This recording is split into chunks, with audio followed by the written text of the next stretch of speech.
straight till the end. Baby, don't leave my back, I'm too spent. This is what I got, yeah, it's how it been. But that's okay, cause I'm making it. Don't like me, well, I'm on the road. High speed, chase, that's what I love. Can't see what I can't control. Did it once, yeah, do it once again. Watch my father, yeah, he taught me how to win. Cop new product, money taught me how to spin. Waves like water, music taught me how to swim. I'ma fill my bottle way up to the brim. Back then, yeah, I never taught it all. Ashes, yeah, let them bridges fall. I've been way better than before.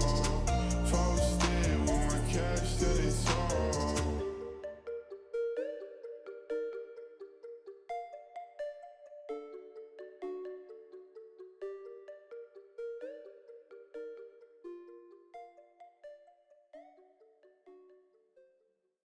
They say, rock, rock, rock. You say, blah, blah, blah. Talk is cheap, homie. Talk is cheap, homie. Blah, blah, blah, blah. Can't be no one else but yourself. You the best at being yourself. Remember that and never doubt it. Stand up, hello world, shout it. Leave your mark, build your legacy. Make them words count, live your fantasy. It's your life, time to live it right. Show the world what you're all about. Let them haters hate, let them doubters doubt. They don't really know what you all about. Let them talkers talk while you walk the walk. They don't really know what you all about. You only need yourself and the one and only. Even when you stand alone, you're never lonely. Take the path, let's travel. One day you'll reach your true level. Allow yourself to take your place on your space. It's your birthright. Let your work outshine the talk. Let them smile, light up the dark. Let them haters hate, let them doubters doubt. They don't really know what you all about. Let the talkers talk while you walk the walk. They don't really know what you all about. They say, rock, rock, rock. You say, blah, blah, blah. Talk is cheap, homie. Talk is cheap, homie. Blah, blah, blah, blah. Let them haters hate, let them doubters doubt. They don't really know what you all about. Let the talkers talk while you walk the walk. They don't really know what you all about.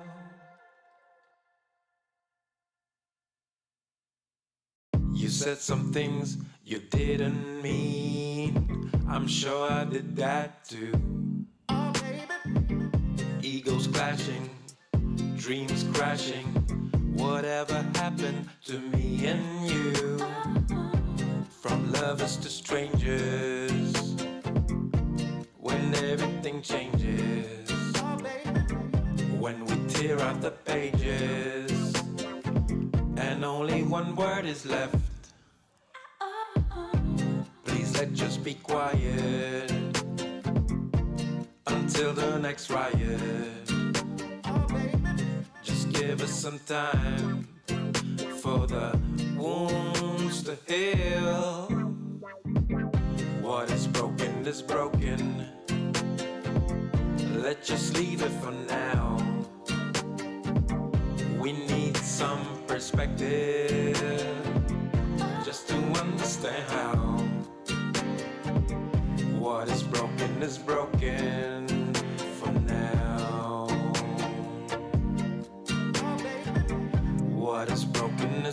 broken for now.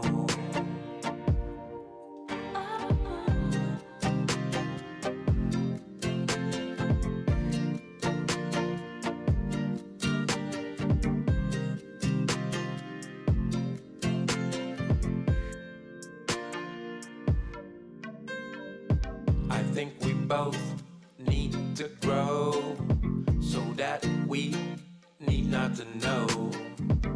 Maybe doubt, maybe ask, maybe understand at last.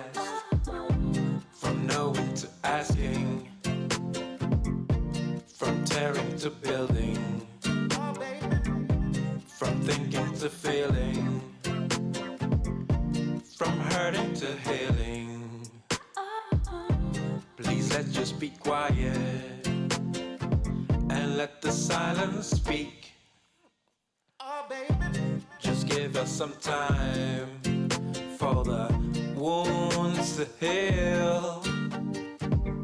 What is broken is broken. Let's just leave it for now. We need some perspective just to understand how. What is broken for now. But maybe tomorrow we will know how. Yes, maybe tomorrow we will know how. Oh, maybe tomorrow we will know how.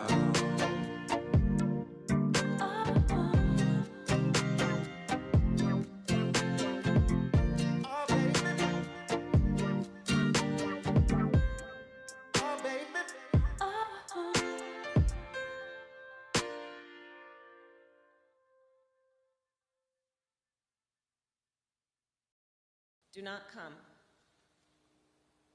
Do not come. Okay, this is the most disappointing video I've ever seen.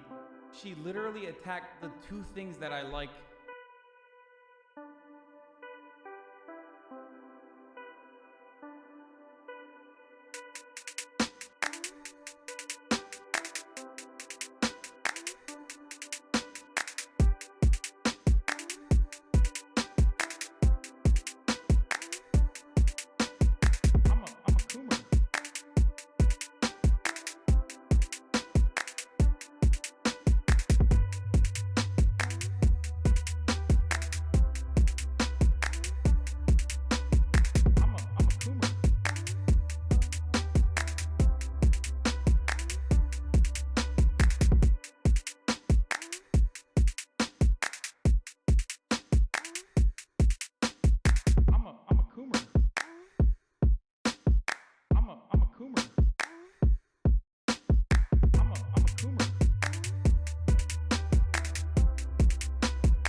I'm a coomer.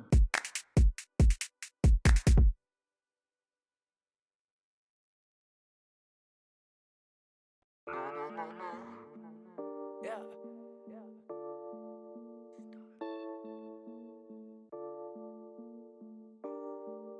Yeah. I need a smoke where the match is. I'm a king, fuck your status. Getting dough, I pay no taxes. I'm a star in all fashions of the word, bro. I'ma flip the bird, bro. Coming through in foreigns and all you hear is skirt, huh? All polo and some white shoes. Funny thing now is I'm a nice dude, but when you cross that line, it ain't the right move. And my tender bitch is what I like knows. Oh yeah, can you feel that? I'm giving y'all that real rap. I'ma get the money, make the deal fat. Making hits with a steel bat. The Audi Quattro or that Monte Carlo. Which whip will I whip tomorrow? Got 6 chicks down to sip the bottle. Go coast to coast so I can ship the cargo. I don't really know if these people keep it real. I'm just telling all you fuckers how the homie really feel. And I'm looking up to God. Can you tell me what's the deal? I'm just waiting for your answer at the altar where I kneel. I need a smoke where the matches. I'm a king, fuck your status. Getting dough, I pay no taxes. I'm a star in all fashions of the word, bro. I'ma flip the bird, bro. Coming through in foreigns and all you hear is skirt, huh?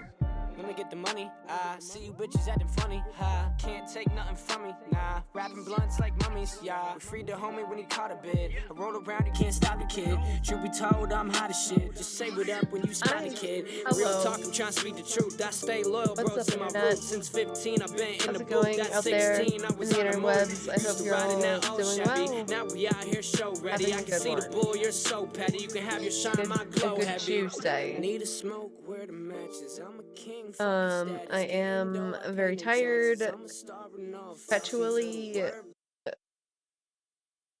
been tired, since like the 3rd day. So, we're doing great. Doing wonderful.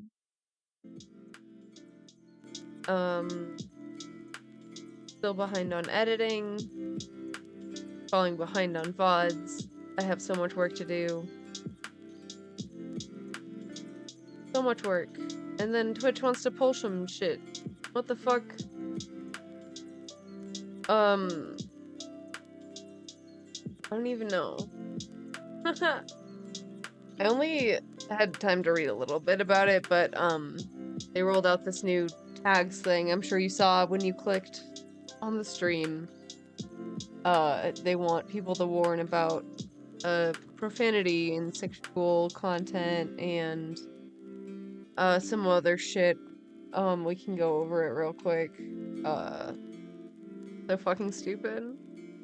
I tweeted at Twitch and Twitter deleted my tweet. I think it's the first time that I've ever had this tweet deleted. I didn't cuss or anything. Like, one of my recent tweets was, "Let's fucking go." Or, no, "Now we're fucking talking." With a picture of Keffels with a gun. I don't... So, I screenshotted part of the, update that they had about cussing. And I just asked for, a profanity tier list. Because they do this weird-ass fucking distinction between, like, moderate cussing and, like, severe cussing. I don't even know. I don't get it. They're examples of, like, extreme cussing is, pussy, cunt, and fuck. I don't know what it means. I genuinely want a clarification, but my tweet got deleted.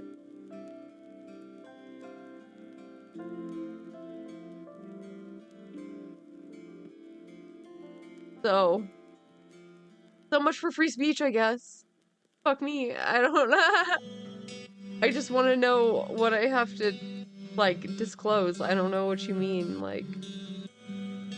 I do cuss a lot. I don't know. I don't know. It's all so fucking annoying. And it's all for just, like, to get more advertisers, because they suck at their job. I don't know. I should be more advertiser friendly, but I don't know, man. It's so hard. It's so hard. I guess we can go over that first.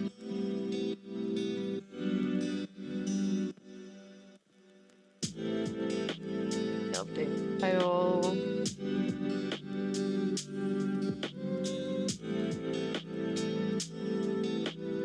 Okay. Okay.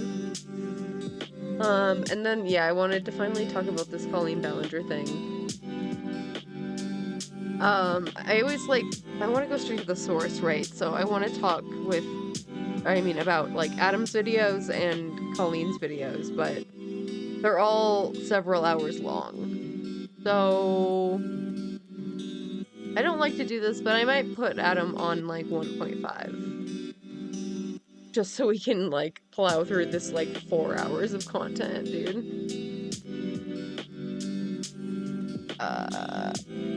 Yeah.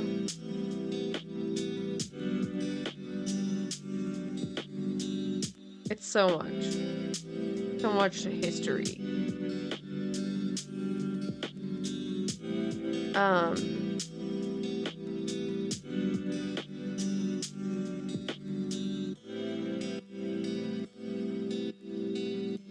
Alright.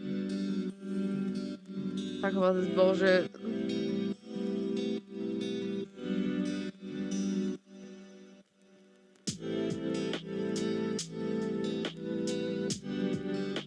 Introducing content classification labels, which is all about building and being part of communities created about what you're into. And to do that, it's important that content is clearly labeled, so you can make informed choices about what you watch. To make both of these things clearer for easier for your streamers and viewers, we're introducing content classification labels. We mentioned this in January as part of our open letter on community safety, and we've got more details to share today.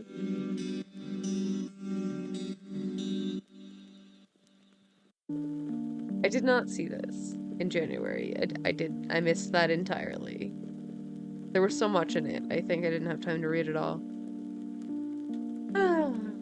We've heard from streamers that it wasn't always clear when their streams needed to be labeled as mature. Content classification labels are more specific content labels that can be applied or removed at any point during a stream. These labels are replacing the existing mature content toggle and should be anytime a stream includes the following: mature rated games, sexual themes, drugs, intoxication, or excessive tobacco use, violent and graphic depiction, significant profanity or vulgarity, gambling. The gambling thing is, like, the only good part of this, I think. Like, the rest is just, like, kind of targeting, hot tub streamers and stuff, ASMR. To be clear, we're not making a strange, yeah. So...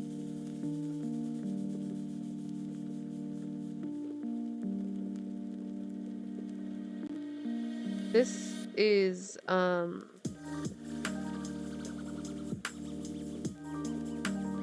flashback. No! No! God damn it. Trying to make it dark mode, but it will not.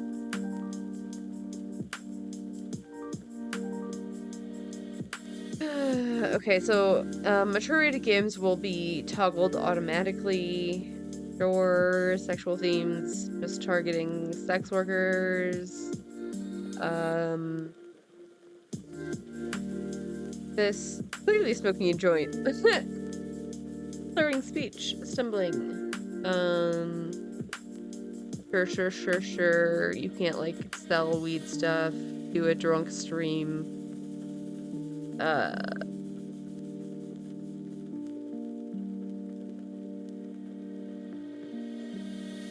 Anecdotes are fine. Alright. So this is, like, the in-depth explanation. This is as much as you get for profanity. Streams that use extreme vulgar language in a persistent and extreme or excessive manner throughout the duration of the stream must be marked for vulgar language. For example, if strong language is a regular or defining part of your stream or content, or used terms like fuck, cunt, or pussy in every other sentence, you must notify users. What? What do you mean terms like fuck, cunt, or pussy? What else? You have to be more specific. Because they say, like, labeling is not required for intermittent use of vulgar language, brief occasional outbursts, or more frequent use of mild profanity, e.g. terms like damn, shit, or ass. So, damn, shit, or ass is fine. Fuck, cunt, or pussy is not fine. What about bitch? What about that? Where does that land on the extreme versus mild spectrum?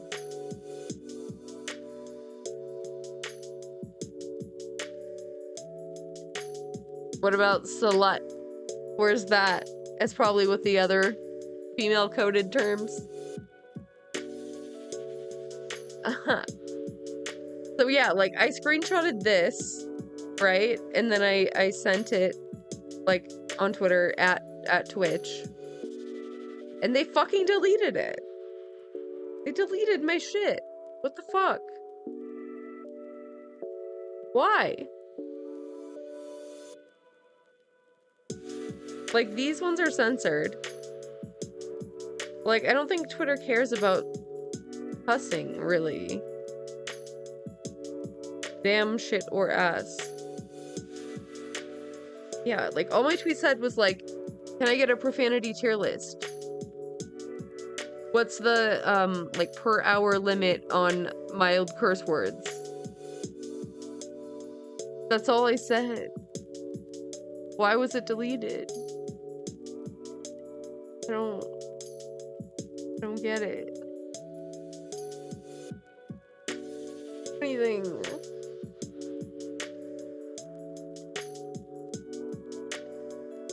In free speech my ass. So yeah, the gambling thing seems good. I mean, it's only a thing that you have to, like, consent to. It's not like they age gate it. So it's not even that good. You know? Like, I don't know what this does.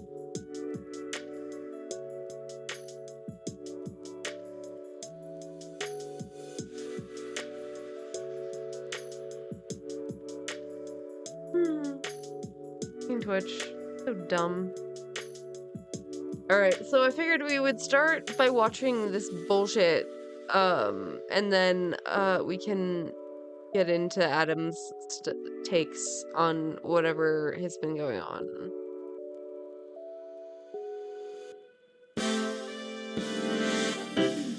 Hey everyone, I'm Colleen Ballinger. God, I hate this. Oh god. It's the roaring 20s again. Literally people, like, starving outside their houses. It's fine. It's fine. And I'm Trish Paytas. I bet you didn't expect to see this. Or maybe you did, because we've been talking about it for a long time. So they probably definitely were expecting it. So yeah, here we are. We're doing a podcast. This podcast is called Oversharing. Oversharing, such a good name. For us. This is a good one. Yeah, this is good. You and I have both had a very long relationship with the internet. And how long have you, I think you've been on longer than me. January 4th, 2007 was my first video. I was 2008. Oh, so really? you were longer than me, yes. God, it's crazy to be on that long. It's like 16 years Yeah, for I know. YouTube, which is like insane. So insane. We wanted to do oversharing because we both have overshared our whole lives on the internet. Like, obviously, y'all have seen us cry a lot on the internet, both of us individually. And we've had very different careers on the internet. We've both had, very separate, very different careers. But somehow we both ended up on the floor crying a lot also. Yeah. And we've always been friends. We've always like known each other and been friends and whatever, but never been. The tension. We've always been friends. We've oh my god. She's like, always like, yeah, we've always been so close. Fucking, there's a reel that's been circulating of Colleen calling Trisha a whale. Literally a whale. Like, known each other and been friends and whatever, but never been like close. Yeah, never deep. We never got like deep with each other. No. Recent since I became like when I became a mom, like we've been closer. But but we just every time we are around each other, which has been rare in the last decade. Yeah, we don't stop talking. Like we just talk nonstop. We love doing mukbangs together, and we mentioned like, what if we did a podcast? And a lot of you got excited, and we got excited, and we were just like, well, what if we just do it? So it is a podcast, but it's also kind of just like us just doing this. Yeah, we don't have like anybody, any company, any spot, like nothing. We like literally put this together in like my basement, and then we're like, let's dress up in costume. And I don't know, we just kind of like threw it all together. Because the reason it took so long is because we've talked about doing this since like December, since we got together to do the mukbang at my house, and then we were like, what if we did a podcast? This would be so fun. So we've been talking about it and like hoping and waiting that someone would do it with us. And then finally we were like, why don't we just do it ourselves? And like, people, I'm sure people would maybe do it with us, but we're like, let's just do it ourselves and have fun with it. We had some people, there was some like companies that were there, but then we're kind of like, we kind of didn't know. So we're like, let's just do it ourselves because we didn't know what we wanted to do either. Like you said, is this a collab channel where it's like O2L, where we're like just posting like mukbangs together? Because we don't know. Maybe this won't be a podcast every week. Maybe it will be. We think with this, honestly, like if we're being totally honest with you guys, this could be the only video that ever gets posted on this channel. Which is why we wanted to go full out. Yeah, because we were like, let's go full out. Let's do costumes and like photo shoot and everything, because like what if we never do it again? Because we don't even know what this is. We just know that we like to talk and hang out and dress up, and we both love theater, and we both love being moms, and we're like, let's just do it and see what happens. So anyway, all that to say, when we were coming up with names, one of the names was like something about cockroaches because we just won't die. List. You had like 20. I was like so excited. Yeah. But yeah, one of them was something about cockroaches because we just won't die on the internet. Like we're here forever. No matter how many times people are like, oh, get off the internet. We're like, oh my God.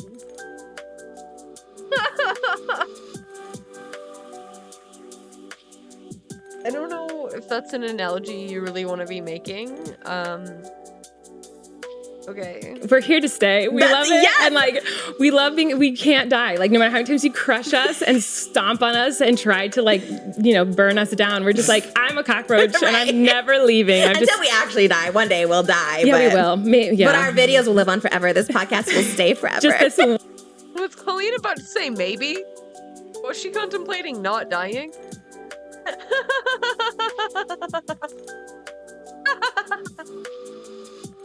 Oh my God, this is such a trip, dude. One episode. We're manifesting. We're gonna manifest. Oh, that's not the thing. We're trying to manifest. That's how this happened. Okay, yeah, that is true. Because it kind of like went away, and we were like, oh, we're not gonna do it. Whatever, you know, it's not gonna happen. And we just got busy. And then finally one day we're like, let's just manifest positivity and goodness, because like things weren't really going right in either of our lives. Yeah, at that it was point. weird. We were both kind of just like the same day, just kind of having like a rough time. And then it was like, let's just manifest goodness and positivity and just like things happening. And then it happened. It's crazy because like it was weird. Let's just manifest things happening. Girl, what? Because like in my head, I always see you as like doing so much and doing everything. And it's so when you're like, oh yeah, I'm kind of like, I don't know where it's next in my career, and then I'm gonna stuck. I'm like, oh my God, that's what I've been feeling. Because when you've done it for so long, doing YouTube, and we've done totally different things. But it's like when you did it for so long, you're like, what's the next move? What's the next thing that's gonna like inspire us, right? Because like YouTube is fun. I still post every single day, and like it's fun for me. But it's like, what's gonna inspire us? And like this is when you said dress up. And today doing the photo shoot with you, I was like, this is like my soulmate. So literally, the only other person to do that was Moses for me. So that's why I was like, oh my God, is this like my platonic soulmate that I've missed my whole life? Platonic soulmate, bro. They're both very cheesy. I mean, they are kind of like, friends made in hell. Because first of all, I love theater. So anything else, we haven't even said, we're literally just like Chicago. So we're so bad at this. Like this is the worst podcast, but like who cares? I don't care. So what made me want to do it is that like, I don't care if it is something for career or not. To me, like it was like, we need one thing only to choose, makeup or filter. Yeah. Okay, I don't care if this ends up being a podcast, collab channel, nothingness, whatever. Like, let's just have fun. Like that kind of was both of our motivation for this. Is like we were feeling kind of like stuck and like what's next for us, whatever. And then we're like, who cares? Like let's just like do something that's fun for us, that we enjoy, that we love, and just hang out and talk and dress up. Like why not? And it's creative. If people watch it, cool. And if they don't, who cares? Like it's just something creative and fun for us to do. And so we are dressed today. We're trying to think of different like women like duos throughout history. List too. We still have a list of because I was like, let's do this. We were sending each other emails like back in January of like reference photos. I think you had Romeo and Michelle, which is like one of my favorites. And I was like, oh my God, Should we do that next? Yeah, for sure. Wait, which one would you want to be? I kind of see nothing is nature. Am I tripping? What do you mean? Nothing is like natural about them? Yeah. I mean, they are doing like a look. It is like a cosplay, but it is like they're both very, very fake people in general. It's all very contrived. I don't care either one. We're both like, because we're saying too, like with Wicked, you're like, we'll both be Glinda. Although I want to be Alpha because I've never done an Alpha cosplay. So well, then you can do that. Yeah, because I've done so many Galindas. But, sure. I'm just not a very good blonde, and I also was you're such a good blonde. Hello, no. You're such a good blonde. I also thought that this would have. No, she's not. She kind of looks terrible as a blonde. I don't know. Like, that wig is like, it's fine. It just doesn't suit her. I don't like it at all. And I don't like Trisha as a like, black hair. Like, I don't like any of it. Would have been switched. Like, when we brought up Roxy and Velma, I was like, oh, I think I think they should have switched. I think it would have looked a lot better. Be Velma and she'd be Roxy because blonde and brunette, but then I'm kind of living for this. I love the switch. I love this. When you were blonde, I was like, oh my gosh, this is everything. Well, also you are like well, I was watching it last night and I was like, okay, so first of all, you're kind of like the Roxy in general, like just like the look and the vibe. But Velma, you're more so because she's like the established like star, and Roxy's just like, I want to be you. And then like Velma's like, no, I'm too big of a star for you or whatever. And that's how I felt like with us. And then the canceling, Chicago like canceling, they like kill their like husband. So every time you kill like a husband, like, you know, that's like the cancel and they come back or whatever like that. So like we've both been like, it's like I don't know. They use it. They use the murder as like, fine, you're gonna all cancel me and put me in prison, then I'll get famous. Yeah, I know. It's like so wild. But I never thought of you as canceled at all, ever. When you told me on our last clap, you're like, yeah, like there's like, you know.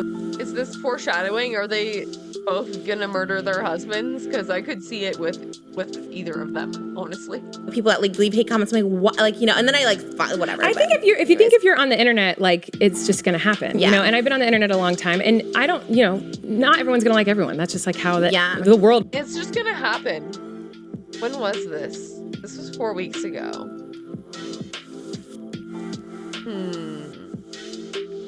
I think Adam was talking about her before this happened. So she may or may not be talking about the Adam situation. I mean, she's definitely talking about him in one way or the other, because, like, he kind of canceled her once before for the same thing, as far as I know. It works. It's not just the internet, but, like, people... Who are they? Okay, so this is Colleen Ballinger. This is Trisha Paytas. They're both, like, very OG YouTubers. They started in, like, 07, 08. They've always kind of been around. We're looking at this because of Colleen. She's recently been exposed again for, like, inappropriate relationships with her followers who are, like, pretty young. She also does Miranda Sings, which is, like, her character. It's hard to describe. It's just kind of unhinged.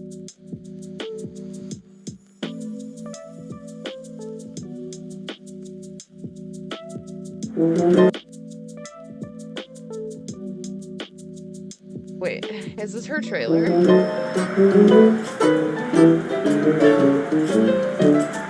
Yeah, she does like little songs and shit.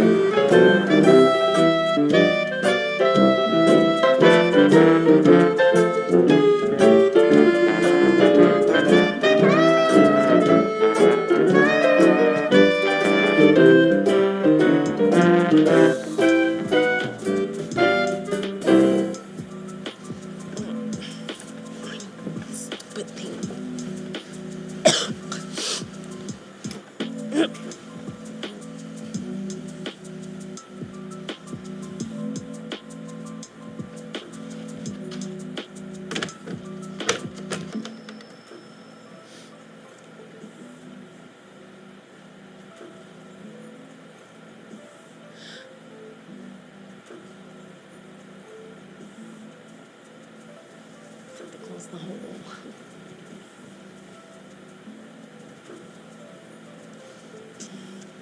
Hit it!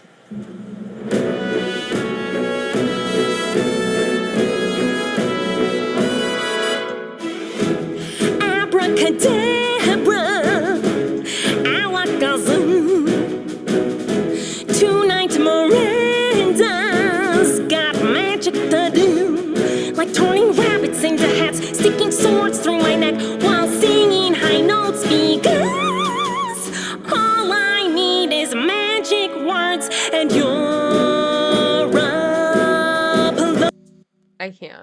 I can't. It's pain. It's pain. Usually, this is like how she like got started doing this kind of stuff. Means, I think could only mean one thing. It's so bad. Feet for free? Colleen!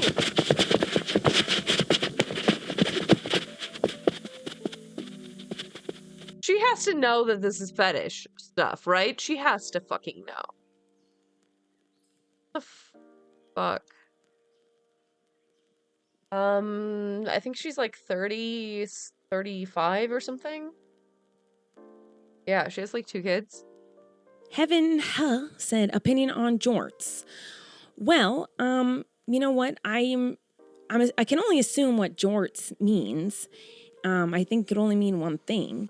And so in that case, I would say I love jorts because, you know, I'm assuming it's a wart, which are warts can be fun, but the J makes me assume you're saying like a jiggly wart. And a jiggly wart could be a blast. I never had one. Mine are usually the crusty kind or hard kind. And while a crusty hard one can be fun, jiggly is got to be better. So hopefully, I didn't even know you could get a jiggly wart. But perhaps I'll get one soon. That'll be very fun, Heaven. You look like the type of person who's probably had a lot of jiggly warts, so very jealous of you. Disgusting. All right, next question. XX says, also, how do you get tachitis at your shows? Okay, first of all, I'm not spreading any kind of tachitis or any other diseases at my shows. We do a social distance meet and greet, so we're not spreading any kind of virus of any sort, especially social. Tell me he's following her. Yeah, definitely kids. Definitely kids, and he's been doing some weird ass shit. People just are not going to like you in general sometimes, and they find things no matter what. I'm not a perfect person, girl. Like, yeah. Oh, they just find things. Oh, they just happen to dig things up, huh? Obviously, no one is like, I mess up all the time. I'm learning I'm just a disaster constantly. But like, I do feel like I'm always trying to like learn and grow and be better. And I definitely see that in you, like, especially since you become a mom, like really trying to grow and learn and you know, be the best you can be for your daughter and for you. And it's crazy because like she used to like speak out against family channels, and now she is a family channel. She features her kids. Like, and I think that's something that happens when you become a mom too, is like, you're just like, oh, life isn't just about me now, it's about this other person. And that's another reason why we were excited to do this podcast, because we're excited to talk about like our motherhood journeys and being moms, and then also just all the things we're passionate about, like theater, which is why we're... Neither of you should be moms, dude. Oh my God. Yeah, the original title we liked was Call Her Mommy, but we're like, is that too close to like call her daddy? Yeah. Which I love. I thought like mommy, but then we're like, we don't want to be like a mommy podcast. Because if you're watching this, because some people are like, I hope it's not a mommy podcast. It's not like totally mommy podcast, because we're like more than just moms. No, it's only a mommy podcast in the sense that we are mothers. Yeah. But like, we're not going to sit here and give you advice on being a mom. Like, I have no place doing that. Like, I don't feel like I have a place giving advice on literally anything. Like, I'm just like a human who likes to like dress up, and I like to talk, and I like to cry, and I like to share my emotions. I love theater, and I love theater too. You know, so I thought this sounds fun, like, and we can get to know each other better. And I also love that it's just like, I don't think anyone would really ever think that you and I would be in a podcast together. Like I don't think people would like put us as a duo. I wouldn't have put you together, but it makes perfect sense somehow. Oh no. And but somehow it really like worked. Who's the other girl? Oh God, Trisha Paytas. How to describe Trisha? She's had a very long, storied career. She did sex work, she did YouTube, and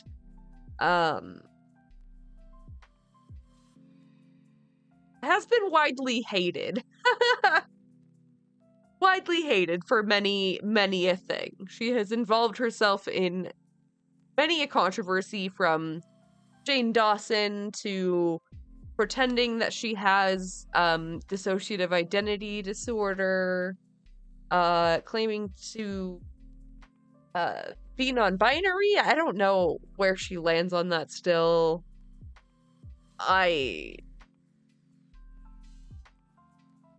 Yeah. She's been very problematic. Works, I guess. I think so too. I was super excited because like I never From Dubai, sorry. Oh, yeah. It's just a bunch of trash, really. Is she a male or female? A female, but I think she was saying that she was non-binary, so like, but I don't know. I haven't like kept up with her. ever really had a lot of female friends, and I didn't really get like into feminine energy until after I had my baby, not to be about mommy or whatever, but I realized like, oh, like women like get women, like, you know what I mean? And it's just like a more feminine energy. It's not about like cisgender or anything like that. It's just like the energy that people bring. And like, so after I had my baby, I was like, oh, I really miss having like those female friendships and like those kind of things. Cause I think I missed out on it for so long because I was insecure. I was all this stuff like that. And just being around it, I was like, I miss this so much. And so doing this. Damn, she's a rapper? I think she did do some music. I don't know. This podcast with you, I was like super excited. One, that you wanted to even do it because we've done mukbangs on like your channel and it's always been fun. But this is like deep. This is, you know. Oh, yeah. That's how she started. I forgot. She started on some voice competition show, some singing show. What the fuck was it?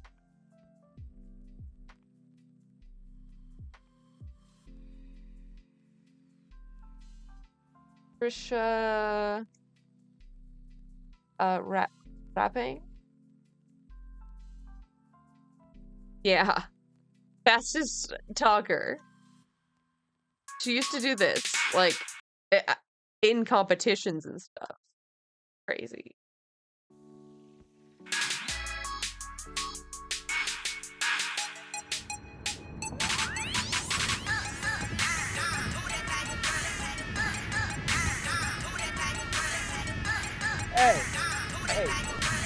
Hey, say hey. Ooh, hey, deal. Hey, baby, hey. Hey, wait, hey, hold up.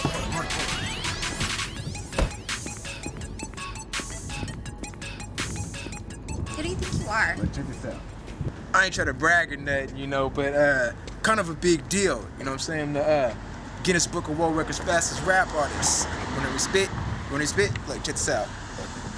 Bending over, let me hit it from the back like that. Been on the mission, so I brought that back. Say I gotta get it, how about I get it like that? Doing everything I said, I'm gonna leave it at that. Show my can't about it, really get like you was a vat. Say the one that tell me one, I wanna hear so that. They can try to get a little cause I never that, over that step back, never been a match. Dismiss suspicion, munition, cause I'm on a mission. Just listen, pernicious positions and propositions. And then we grind in the nightlife with money on our mind, right? And shine in the limelight. You know what? You ain't even ready. I'm not ready. I'm almost left the elevator, articulated, behated, physical, custody, see the mad that I made, incriminated, the state interrogated, debated, I'm manipulated, rap beams invaded, metaphorically being related, kept captivated, opinionated, and verbally irritated, the mind that contemplated these raps, already made it, the bacon, fabricated, only what you make it. Ain't nobody should nobody, no pity in the West, everybody I'd be feeling pretty in the West, all females want to get pretty, shut the critic, come and be about it, the midi, only in the West, in the Southeast, the Midwest, never could be the type to be put to the test, my take all the time, I confess, I'm really one of the best, if less gotta feel like a thump the chest. I'm a reversion, emerging, conversion, encouraging, a lyrical version, swerving, splurging, incursion, reconversion, metaphorically serpent, super supremacist, lyrical, physical, typical, nemesis, lyrically gifted, see these bitches, they reminisce, taking my grace, up precipitation so serious. Speculated, motivated, impersonated, related, eliminated, too good to be rated, but hated, debated, never degraded, disintegrated, because the mad that I made it, that came and invaded. Oh, you know it's so painful. You're not ready. What's going down? No clue. So painful, dude. It's so painful. She just said a bunch of words. It's dangerous to eat while washing. Yeah.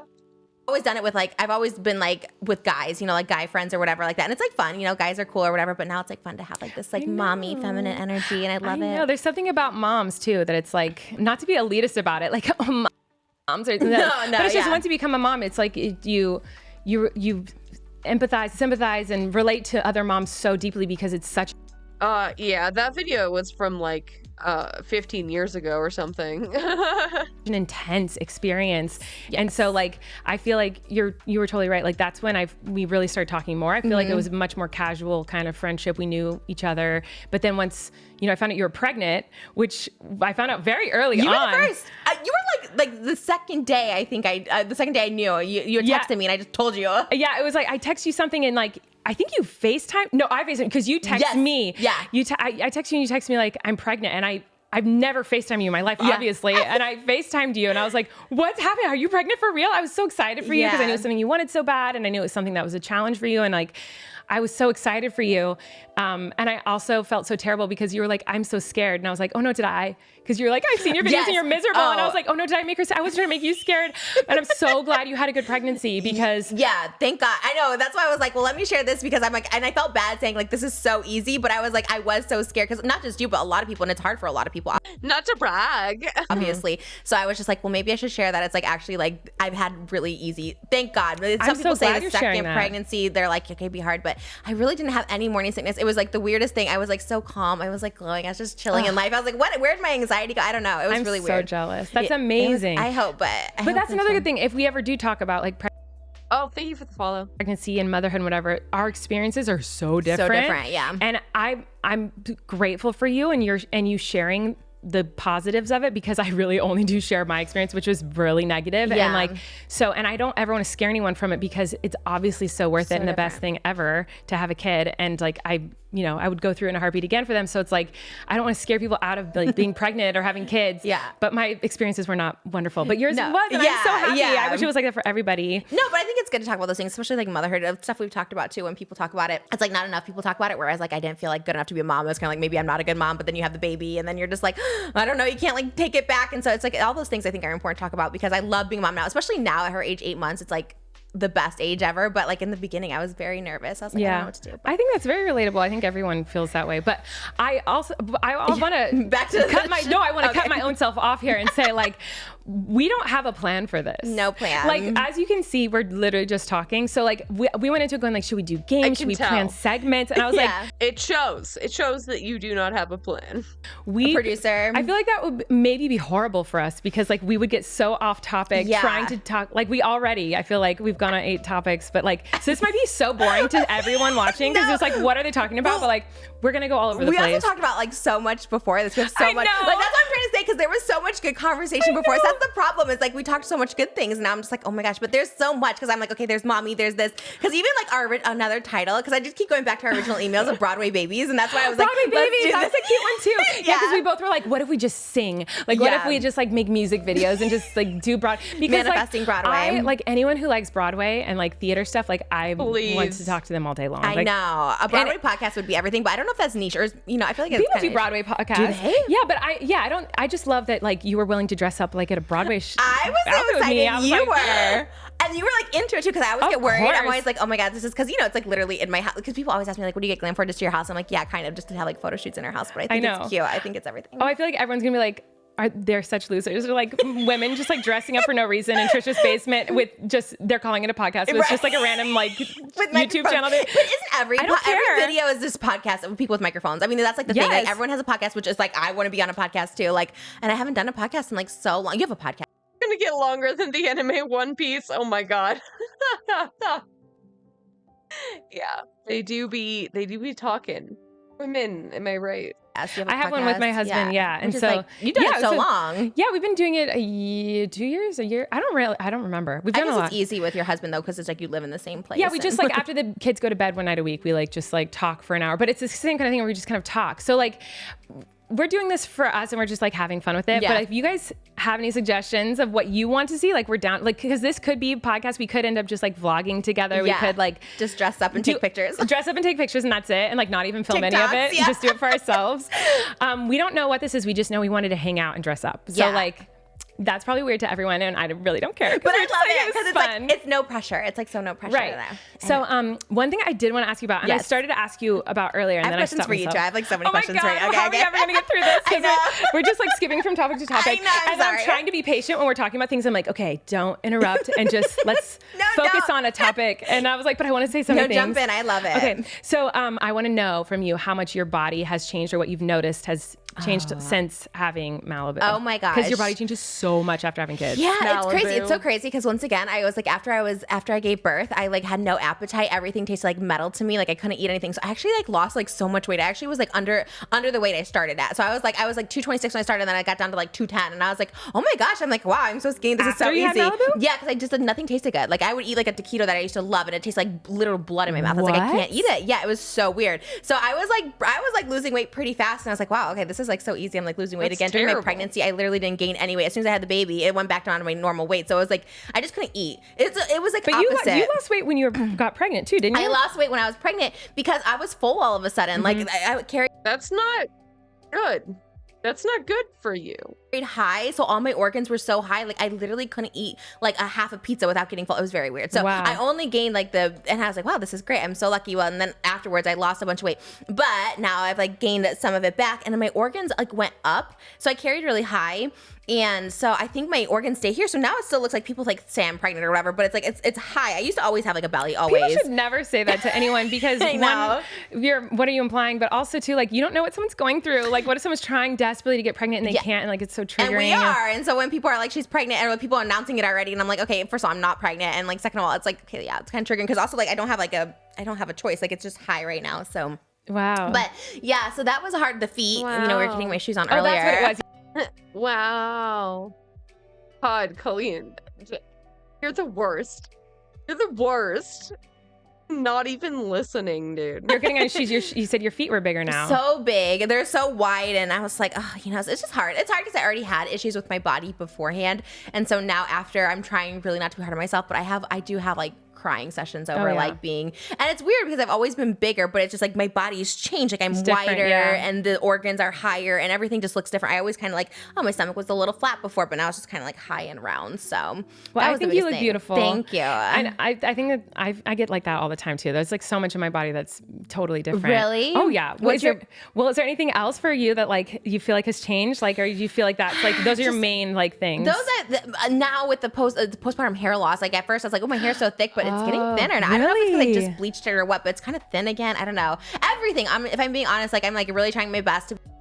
I had to leave them, and that was awful because it's like you just leave. It feels so unnatural to just leave your child. I know. And they're of course in the best care. Not a mommy podcast, by the way. As many lessons as you want, but like until you're on that stage performing in front of an audience, like you can't truly learn how to like fully do it because that's the best way to learn. And so like for me, it was so appealing that like I could be on stage kind of all throughout the whole year, every year of my whole college. To get that practice, to get the feel. Yeah. Granted, it was all like very much altered to fit the, you know. Was like it Christian? I'm in Hollywood because Quentin Tarantino, Sharon Tate got to live. And I thought, oh, well, that's like a better way to like celebrate her life. And her sister was like on board with it because her sister was like, I don't like any of these things, that her life is just about her murder.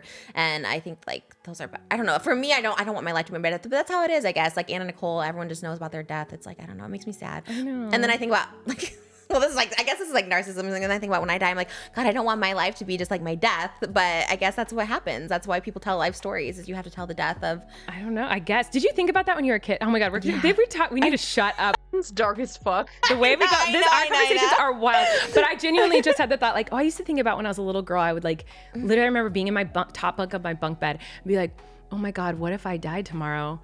Oh yeah. What would happen? Like to my parents, would they be sad? Like, or what if my dad died tomorrow? Oh my gosh, that'd be. What if my mom died? What if my like? I would think about like a little girl. I used to think about that all the time as a kid, and I had to like really get out of my head even now because I was like, I always would think about that. Like they're not gonna be here forever, but it's like you just can't think about that stuff. Why would our tiny little brains go to that? I don't know. Maybe it's like what we were watching. I don't know. I feel like it. I feel like people are worried about death in general. I try not to worry about it. I try to be like, well, that's why we just gotta live our life now and dress up like Roxy and Velma for literally no reason. Yes, no, I love it. I felt so. Today was the best day ever was so because fun. I feel like, again, being a theater kid, but a cool theater kid, and it's like, you know. What's up? All right, that's enough of that. Time to see what Adam has been saying.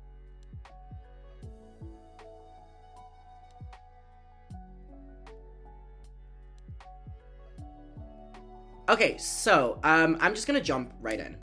So, for a little bit of context, in 2020, I posted this video, which was called Colleen Ballinger stopped lying 3 years ago.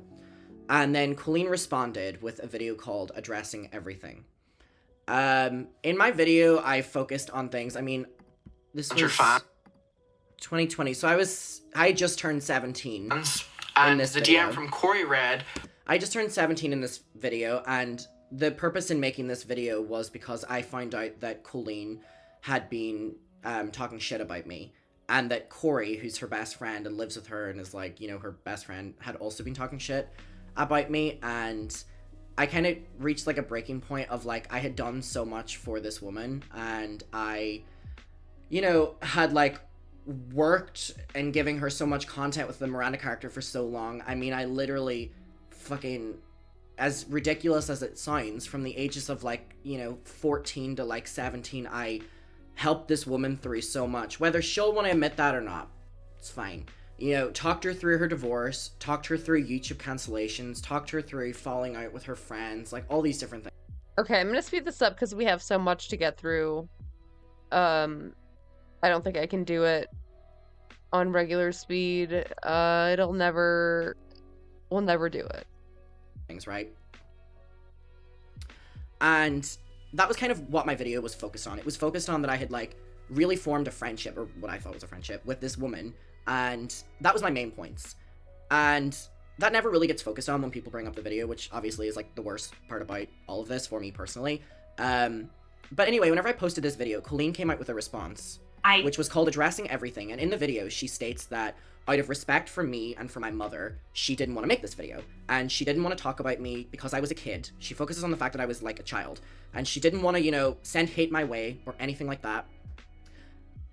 It's now been confirmed that she was on a smear campaign of me, and like my idol in every sense of the word was like actively trying to take me down.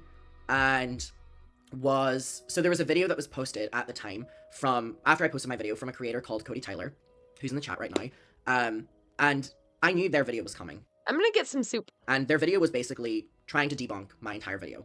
And I knew that the video was created because Colleen wanted the video to be created. The video was the reason that no one really took my video seriously. Like, Cody's video really blew up.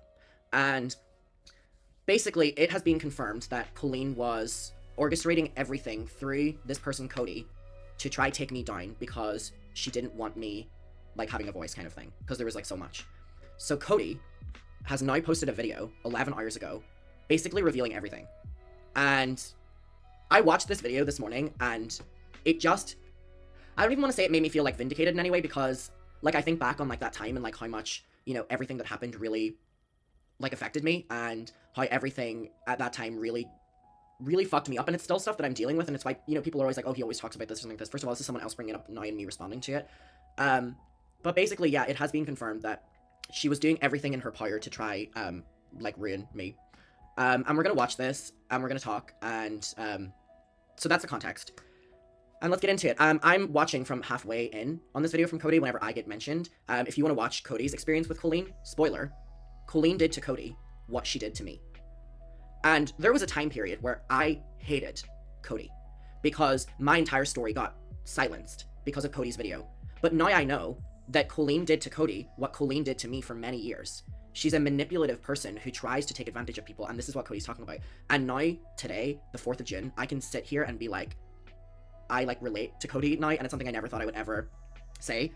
And Cody is the person who, when I watched this video today, has made me feel not fucking crazy and not fucking deranged. And I've had people in my ear for the past 3 years calling me a liar, calling me manipulative, calling me obsessed, calling me all these different things. And it has just been pretty. Hi Jesse, what's up? Why don't you use dark theme on YouTube? I do. It literally is. It's just there's ambient mode that's on right now. Even today that I was none of those things. You're age gated now. I know. I had to put that because I'm not going to stop cussing. I don't. That's going to take me a long time to figure out, and I don't want to get like automatically like reported or whatever.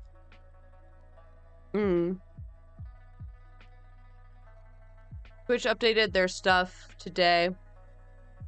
I don't know if you saw everyone bitching about this.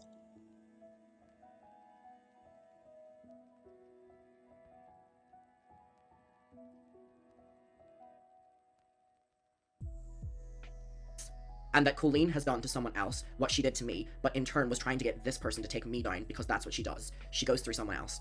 So I posted and was like, I'm having a really hard day. I just watched this video from an ex-Colleen fan exposing everything that happened and how Colleen tried to take down, you know, and Cody responded, Yeah. like, I'm sorry.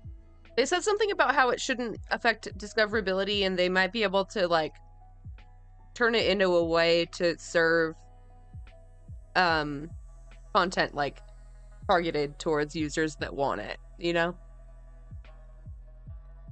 It took me so long to say something about Colleen and Corey. I've been living in fear of these people and their fandom for too long. I'll forever be sorry that I played a part in what happened to you. And like I can say, I know Cody's in chat now, and I think I'm going to call Cody on video after I watch this. Because I think Cody is probably one of the people that can relate to me in what Colleen Ballinger is and what Colleen Ballinger does to people. Yeah. Twitter deleted my tweet about it.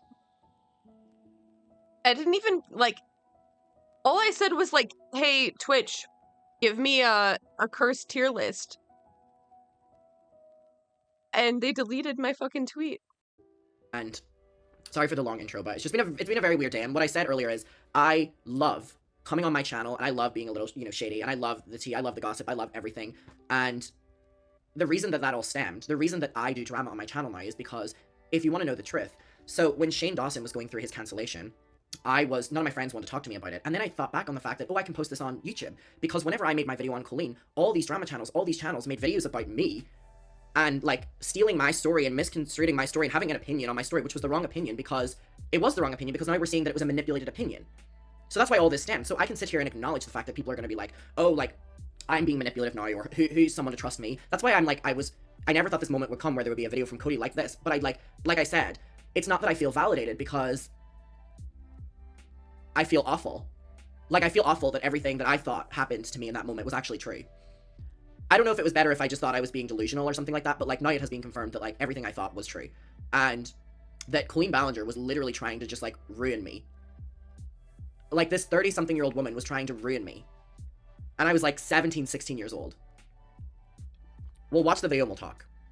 We have the Adam McIntyre situation. This happened. I was dealing with the Belux series at the time. So if you haven't watched my Belux series, that's also hot tea. He makes his video about Colleen and, like, shares all these DMs about Colleen. And I'm like, wow, not her literally manipulating a child to work for her for free. Trauma dumping, because that's the phrase for it. It's trauma dumping. Not her trauma dumping on a literal child. I was really flabbergasted when this happened. I saw this video and my immediate thought was, what? Like, when he started talking about how Colleen would talk about her divorce with him, I'm like, So by the way, for context, Cody was also in the fandom. That's how we knew each other. Literal child. Why are you trauma dumping on a child? Like, you're a grown adult. Like, maybe get a therapist. That was one of my issues. I would trauma dump in group chats when I should have been trauma dumping to a therapist. You know, I should have been paying him hundreds of dollars to listen to my problems. I try really hard as an adult to not talk about my problems with other friends of mine because they're not being paid to listen to that. And if I need to talk about trauma, I should not give that trauma to other people. Because I've had friends do that to me and I politely tell them, do not give your trauma to me, get a therapist or get a journal. I was talking to Spill Stash, like, in DMs about it. So I want to show you this as well. I was having a conversation with Spill Stash about Corey and... That's kind of shitty. You should be able to, like, be vulnerable and share, like, your worst experiences with your, like, close friends. But there is, like, context. Like, yeah, like, Colleen was fucking out of line. She should have had, like, IRL friends, not, like, a group chat with a bunch of kids. But, I don't know. Saying you're trauma dumping on your friends, like, maybe you just have bad friends. I don't know, like... Not if they're 15 and she's 36. Yeah, no, I mean, not in this situation. But, like, in a normal friendship, like, you should be able to share shit. His likes after the Adam McIntyre video dropped. And so I screen recorded this and I want to show it to you. I literally said, he's bullying a child, I'm heated. So here's Corey's likes and here's the video he liked. So before Colleen got in Cody's ear, Cody agreed as well. That's what they were doing to me, Colleen and Corey. So I did get sent the lingerie and immediately they took it away. So like a deep fried edit making fun of me. With like clown music and stuff, by the way, trying to highlight that I was a liar or that I was manipulative or that I was fucking crazy or something. This grown man Corey was doing this. So this was what Corey was doing, okay? That's what Corey was doing. I was not on their side. And then I was showing concern about Adam being bullied by the community. Oh my God, I need to make a video. But I was already working on my Deluxe finale. And so I was like, I need to finish this and then I'll work on that. And I wanted to wait and see like what happened. I am going to show you DMs between me and Colleen and me and Corey because I think you need to see these. She DMs me and says, I wanted to reach out to you privately and in confidence and let you know why I'm staying silent. After he sent me that last message, which you can see in his video, I'll link that down below. That he is now made public, I responded to his messages immediately, did not ghost him, and then received a message from his mother through his DMs asking me to not speak of him. I now realize I should have never been communicating with him in the first place. So, she acknowledges she shouldn't have been speaking to me whenever I was a child. However, she's now opening up to someone else trying to get them to ruin me. We're only starting though. Yeah, duh. He was a child. He's not even the only child that she was talking to. She was literally in DMs talking to children about sex. Here's one. Are you a virgin? Okay, so I never thought these messages would get out, but that was to me. These messages were to me. In our group chat with Colleen, we were in a group chat called The Weenies, and I wrote in the group chat and said, I'm doing a YouTube Q&A, and I need questions. And Colleen was like, so this was like 2017, 2016, so I would have been like 15 or something like that, 15-ish. And I was like, innocently, fuck me. But even then, I mean, you know, stan mentality, but even just at a baseline of how it went. So I wrote in the group chat and was like, and by the way, look at this, Adam, you need questions for your Q&A? Are you a virgin? And then she goes on. This is Colleen in a group chat with children. They're called The Weenies. She goes, Adam, do you need questions for your Q&A? Oh, Jesus Christ. Why I'm thinking they're just kids? He is. When my friends would be like, you know, what's your opinion on Mariah's new song or something? So she goes, are you a virgin? If you're in the Colleen Ballinger fandom, you Remember, I know was, like, about this 15. group chat. She's also asking. And she asked me what my favorite sex position is. Now, if that doesn't validate any of the stories that she would be talking openly about her sex with her ex-husband to me, then I don't know what will. Or speaking about, you know, sex with her, you know, boyfriend at the time whenever she was on her Hawaii trip. I don't know what will. That literally in a group chat of a lot of people, she was asking me questions about my sex life at 15. And by the way, these messages were not even leaked by me. Someone in that group chat started leaking all of this stuff because someone else in this chat knew that this was wrong. And I think now that, like, I'm 20, and I'm so embarrassed that, like, I was, like, ever engaging in this, and then I think on it, and I'm like, if I would have said it to myself... No, yeah, that's insane. That's definitely not on him. That was definitely Colleen's responsibility to, like, not be doing this shit. Which is, like, the worst part about this. If I would have went back and said to myself, like, back then and been like, this is inappropriate, or this is rude, or whatever like that, I would have told you that, oh, but she's talking to me. You know, she's acknowledging me. Like, she, you know, all these people in the group chat, but I'm the only one that she's talking to. And I would have, you know, justified it by being like, oh, but she wants to talk to me. My God, not Eugenia Cooney in the chat. What did she say?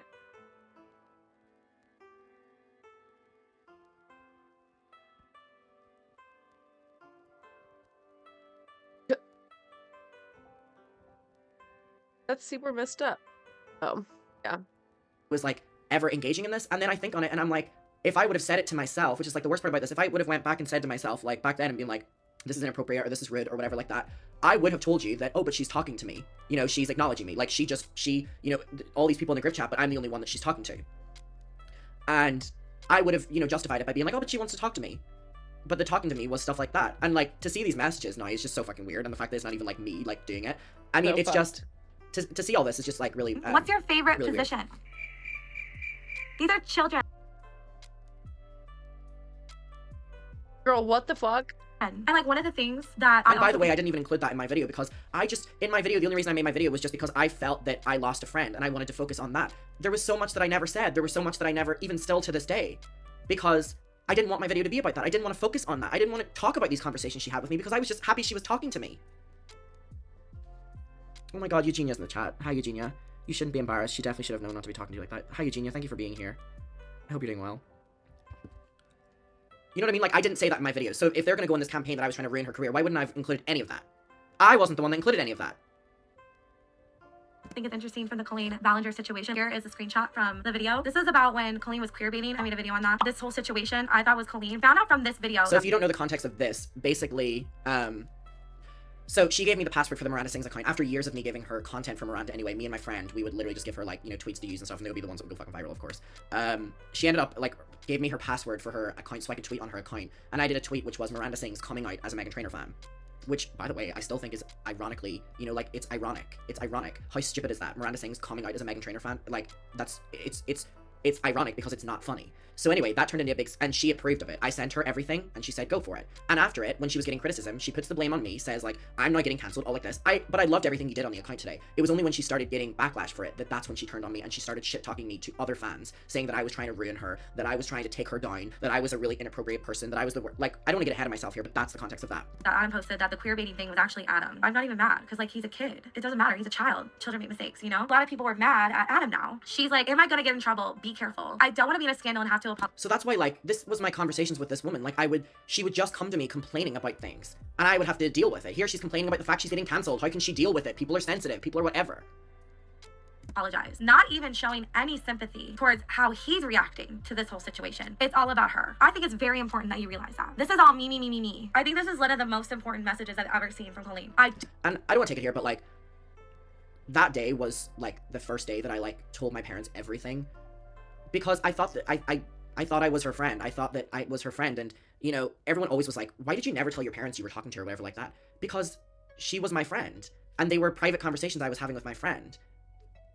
Yeah, I mean, again, it is all on Colleen. It's not like, why didn't Adam do this or that? That's dumb. And this was the first day that I remember breaking down to my mom and dad, and I was like, I've lost her. Like, she's, like, blaming me for everything, and she, like, it just was like, I think if this would happen to me now, I'd be like, go fuck yourself.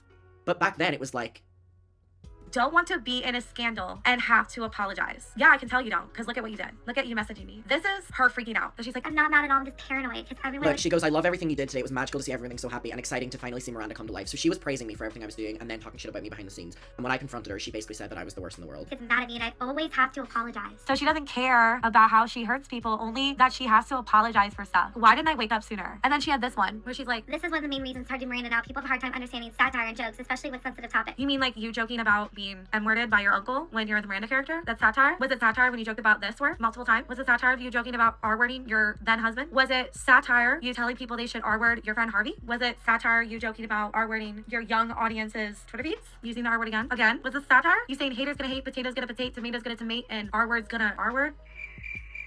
Is this satire? Was you making fun of people not knowing English satire? Was this satire, Colleen? You calling yourself a P-word? I was the first one to find this. I remember tweeting it and Dustin Daly being like, oh, you called yourself a P-word. Is this satire? Here's when I downloaded it. Hey, yo, what the fuck? Is this all satire? You joking about Mexican people? Was this you saying the R word? Was that satire? Oh, I have multiple ones. Here's another one. Here's another one where she says she has a special ed smile. Her joking about having eating disorder. This one using the R word again. Here's another one. This. Her making fun of the N word. Was that all satire, Colleen? I think Colleen messaged me so I would do her dirty work for her and tried to get me on her side. And it worked, sadly. Now, I believe the reason that she DM'd me was so I would make this video. I would make a video that would defend her. And it worked. You have no idea that during this time of this video series, I remember there was one night where I had posted the video, and it was like a couple days later, and on Twitter, everyone was saying about how this video was coming from Cody and it was going to reveal everything, and it was, I mean, my mom can vouch for me, it was the first time I was genuinely terrified, because I made this video and I didn't reveal all the bad things about her at all, and I was like, how are people going to turn on me? Like, how are people going to turn on me whenever I haven't even said the worst things that have happened? So, when this video came out from Cody, it was debunking me and making me out to be a liar and stuff, and I don't blame Cody for it at all, because Cody will go on to explain why they did it, and I was there. I was there. You know what I mean? And that's sad. I was so excited when she messaged me. I was like, oh my god, she's confiding in me. I was gonna be her knight in shining armor, right? She's just like, I'm trying to do my best to respect his family's wishes and to protect him, as am I. So she's saying here that she's respecting my family's wishes and respecting me because I'm a child and not talking shit about me or not making a video about me. And here she is, manically messaging people to get them to do it instead of her. Can we acknowledge that? She just messaged someone saying that out of respect for him being a child, I'm not going to respond to him. It's fucking manipulative as fuck. So fucking weird. And she goes on to send my entire message history with her to someone to get them to leak it. In her video, she says that she didn't want to make the video because she respected me, she respected my mother, she throws my mother's parenting under the thing, she says all these different fucking bullshit. And she was doing it privately to all these people. And one thing I want to say, sorry, I need to not get heated, but hold on. I want to also say something real quick. She was also doing it to YouTubers. She got James Charles to publicly go on the record saying that I was a liar and that I was a little bitch and that I was a manipulative person. This 17-year-old, by the way, was manipulating this 30-year-old, was whatever. He says, it's all lies. This boy was begging it. He ran her. She never ghosted. He's trying to bring her child into the argument. His story doesn't look the best, but he's just looking for attention since Colleen Not James Charles won't give it to him anymore, and y'all are feeding it. Even if she did address it, people would say she's attacking a minor. Let her take care of her family and son, and I'm sorry to see my friend getting dragged over lies. And then he says, no one is encouraging bullying or harassment. It doesn't matter how old he is. He lied. You are encouraging the mentality that lying is okay, and anyone who stands up for themselves as their friend is a bully. So here we have her also doing the same thing to James Charles, who then got so many drama videos made about me, and that was the reason that my YouTube comments had to turn off, because it turned from criticism to literally just death threats, because James Charles then got involved. As best I can. I'm sad and disappointed about all this, and I'm just trying to keep it together. And so she sends me the screen recording. She sends me this. She's protecting me. She sends my entire conversation history, which I didn't even do in my video. This 30-year-old woman sends her entire conversation history with a 16, 17-year-old as a way to one-up me. But Insane. I'm the one coming for her? Let's go to the beginning. So this is Adam speaking right here Me? in this message. He says, been told by multiple people about how you and Corey have been running saying I run a hate account for people who support you, which is extremely disappointing that your mind goes to that place. I'm aware. Can we talk about how respectful my message was? All of these messages, by the way, I was not wanting to make a video. I did not want to make a video. I only made a video about Colleen because Creeps defending creeps, yeah. I'm getting so I sent these things being like, I'm being told and shown proof that you're talking shit about me and that Corey's talking shit about me and all these different things, right? And she was like, I would never do that. How dare you? I've always supported you. Then I responded and I was like, how would you feel if someone was saying this about Flynn, who's her son? She then turns around and goes, how fucking dare you to bring my son into this? My mum responds and goes, now you know how it feels when an adult is talking about your child. Which I think, by the way, has been the best aged message in all of this. Yet she took my mum's message out of context and said that my mum was basically a... What do you think about this kid? Adam, he seems fine, you know? I don't know. He seems to have, like, pretty sane takes in general. Bad parent. Where and so are my parents. I have screenshots of everything for the past few weeks that Corey said about me and in relation to you about me in these group chats. And also everything else. By the way, this is a 17-year-old's message. I'm like a 20-year-old watching this now and being like, how was I holding myself better than her? Before, but never thought you'd stoop to that level, especially due to the 17-year age gap. Talk to me in 16 years if a 33-year-old takes advantage of Flynn for years. Sorry, can we talk about how I sent that message at 17 years old and that still holds up? I go, talk to me in 16 years if someone talks to your son the way you talk to me. Sorry. Then run stalking him on Twitter. You want to play the game? Why do you even bother following me? like, how would you feel if this happened to your own son? She responds and said, takes advantage of Flynn. What are you even talking about? What does Flynn have to do with anything? How dare you bring my son into... So then she turns it around on me to argue with me. She turns around with me to argue with me. So that's why I made my video, because she didn't denounce the fact that she was bullying me behind the scenes. Your drama. His drama, that you call it, is you sending underwear to a child and you having him work for you for free and you trauma dumping on him about your failed marriage. And he's saying, how would you feel if this happened to your son? And she calls it drama, okay? I didn't say anything about you. I've never been anything but nice to you. That's not true, but okay. I haven't said one word about you. Literally look at my DMs, babe. I'm not going to So there we have it. She was telling me I'm crazy, I'm fucked up. She would never say a wrong word about me. And yet she was in Cody's messages talking shit about me. With you or talk smack about you. I wish you well and I've always appreciated your support, but bringing my son into drama is too far, Adam. So this is my mom's response then. Adam's mom responds because he's a child. This is Adam's mom. It's not nice when your child is brought into things, but if you had read it correctly, you would have seen he wasn't. And it was a comparison that was being made. Mother to mother, you. So now we have it there. There you're seeing. That was my mom's message. This is there we go. It's finally exposed. There we go. There you go. You win, Colleen. My mom's only message to you has been exposed. Congratulations. It's finally out there. That was the message that was my mom threatening Colleen with a lawsuit. My mom threatening Colleen that she wasn't able to respond to my video. All like that. That was the message. Congratulations, Colleen. It's not out there. But you were sending it to everyone behind the scenes. That was my mom's message. That was it. That was it. So she was a certified liar. She was lying. She was lying about my mom. You may now understand. Never speak my son's name again. Never speak my son's name again is not the same as threatening a lawsuit. That's not the same. I take the same with my son. She's referring to Corey. And I saw that and I was like, oh my god, he was lying. Y'all, I was trying to get her to tell me stuff. I wanted her to like me, okay? I didn't actually know if he was lying or not. I didn't care. I wanted her to notice me. I'm just being honest. I was mentally ill and a person that I idolized was messaging me. Sorry, you're gonna hear my fan in this clip. It's 92 degrees. I'm not turning it off because I'm not trying to boil alive in my room. But I want to explain why I was much nicer. Sorry, I just want to say something as well. So, like, the fact that I got, like, for 3 years, like, I was the worst in the world, and for 3 years, I was the liar, and for 3 years, all like this. And here we have the person, and again, I hold nothing against Cody because I get it, I understand it. Cody literally has acknowledged that the reason they were doing it was because they wanted to talk to Colleen. I get it, I've been there. But the fact that I was so terrified, the fact that I was so silenced, the fact that, like, all of that, and the person who, like, was involved in it has just sat down and acknowledged that, like, they were only doing it because they just wanted to talk to Colleen, and Colleen was using that, which goes to show that I did not lie. I did not do anything wrong. Than I should have been in the replies to Colleen when she sent me that long DM about Adam. I had not seen everything at this point. When I got that DM, I'd only seen the Adam video. I hadn't seen the massive threads of her being racist and her being fat phobic. I hadn't seen the videos of her making jokes about R-wording people. I hadn't seen the jokes about her K-wording her dog. Like, there were so many things I hadn't seen yet. So I was just really in the dark. Like, I had rose-colored glasses on. I did not know how bad of a person she was. And it's just really sad. And I think that's why I was still trying to like be on her good side, even though I didn't really like what she was doing to Adam. I just really wanted to get the DMs for my video, and I really wanted to have something else that other people hadn't had. And I was the only person that she was talking to in the drama community, and I didn't want to like mess it up and have her just like go away and not say anything, because I was afraid she wasn't going to apologize. And I thought, well, maybe if I get her on my side, like maybe I can get her to say something. I don't know. It was a hot mess. The fact that, like, there you have it. There you have it. I didn't lie. I didn't do anything wrong. It was because someone wanted to be on.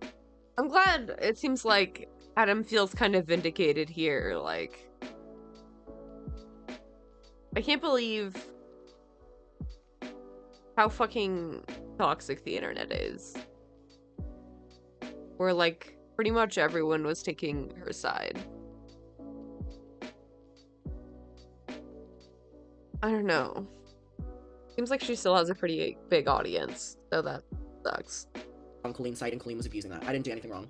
I didn't lie. I didn't whatever. And that was why I got shunned. That was why she got vindicated. That's why I, like,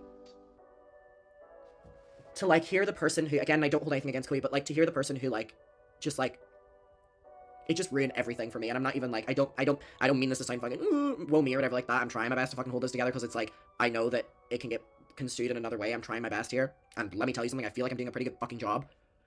But, like, to know that that was it. Like, she was actively trying to get someone to take me down and use the same tactics. So you're not into wave hair? I don't know. I've never heard of Cody. They seem fine. It seems like they've grown from this situation. It seems like they were also, like, manipulated by Colleen, so I don't really blame them. She did with me. And how scared I was, because I didn't know what Cody's video was going to be. I didn't know what someone could have on me. I didn't know thing. And, like, at, like, 17, to have that many drama videos made about you, that many Twitter threads, I lost all of my Twitter friends. One of my best friends in the entire world, Holly, left me because she believed Colleen after Cody's video. She left me. We used to go to concerts together all the time. We used to talk every day. She left me. I got removed from every group chat. I got pinned as a liar. I got pinned as trying to be jealous of Colleen. I lost every single person that I was friends with for years, confided in for everything, for years, because of this. And there was only one person that stuck with me, and it's actually one of my best friends to this day. And that's what she does. She ruins people's lives. She is an evil person. She's an evil person. I've seen it, and now you're seeing it. I try telling people, there's the validation. There's the validation. Express. It's unfortunate that when I even made my second video and I ripped her a new one, I didn't even see the other stuff, like the R-word stuff, or her making jokes about R-wording people. If you are having issues with your man checking out another woman, then that just means that you're not sexy enough for him, so why don't you Cody is a victim. That's what I'm saying. I'm sorry, I'm speaking very personable here. That's what I'm saying. That's why I hold nothing against Cody. Cody was done the same way I was, except I was used to go against her ex-husband, or to go against her ex-friends, or to go against whatever. Cody was used to go against me. Cody is equally a victim here. There are victims of Colleen's mental abuse. And yes, I never said it in my first video, but I'll say it now as a 20-year-old. Colleen Ballinger grooms her fans. Emotionally grooms her fans for her own benefit. She's done it to me, I will go on the record saying that, and she's done it to Cody Tyler, and I'm sure Cody would go on record saying that too. So for her sitting in her video, I would never be a groomer. Like, I can't believe people are saying that. Yes, you are. Whether there's only 2 examples of it with us two, I kept finding things over and over and over and over and over again. I was finding stuff after her apology video. It just never ended. And I still keep finding things to this day. I had a parasocial relationship with her. I was gonna say whatever I could to make her think I was on her side because I wanted her to like me. I'm just being honest. That's what it was. The red flags were literally waving in my face, and I was just like, like not even paying attention to them. And then I was like, do you mind if I include the DMs proving he lied in my video? Because like I said, I wanted those DMs and I wanted to be the only one who had them. Here's what she said. Even though it will protect me more. So here we have Colleen saying that I don't want our DMs included. Because she didn't want it being on the record that she was trying to take down a child. Because that's what she does best. Lying. She says, don't include my DMs. And then in her apology video, said that she never spoke about me behind the scenes. After my video, she worked tirelessly to try ruin me. By the way, this video was only posted because she tried to ruin me in the first place. I don't want our DMs included. Babe. She says she doesn't want her DMs included, but yet had no problem showing all of mine. So what's this then? So what was this then if you were just gonna do it? You can see what I'm saying right here. She's like, I don't know, I'm so nervous. I just want to do the right thing. I hate drama and confrontation. I don't want to bring him hate. I just want the situation to be Bullshit. over. I don't want to bring him hate. Makes The Tate news today, Hassan put a short video out on his YouTube. It's like 10 minutes. 10 minutes ago. Yeah.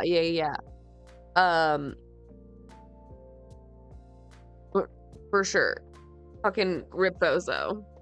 Needs to be banned from the internet already. I know, dude. I don't know why, like, once you get to a certain size on YouTube, they will just, like, protect you at all fucking costs. It's insane. But yeah, the Tate stuff is wild. Fucking, what is it now? Actual rape charges and something else. Oh, I forget. the whole video about him. I want to respect his mom. Then never speak her son's name again. I'm the adult here and I'm trying to navigate this maturely and correctly. I need to think about it. I'm sorry. Then she's... Both can't be true. Both can't be... Forming a crime mob and trafficking. Jesus Christ. What a fucking loser. Be true at the same time. Yeah, let's take a little break. Ladies and gentlemen, break from the terrible abuser to look at another terrible abuser. Pepe La. Andrew Tate has been charged with rape and human trafficking. Prosecutors in Romania have filed formal charges against the controversial influencer Andrew Tate, his brother Tristan, and 2 Romanian associates.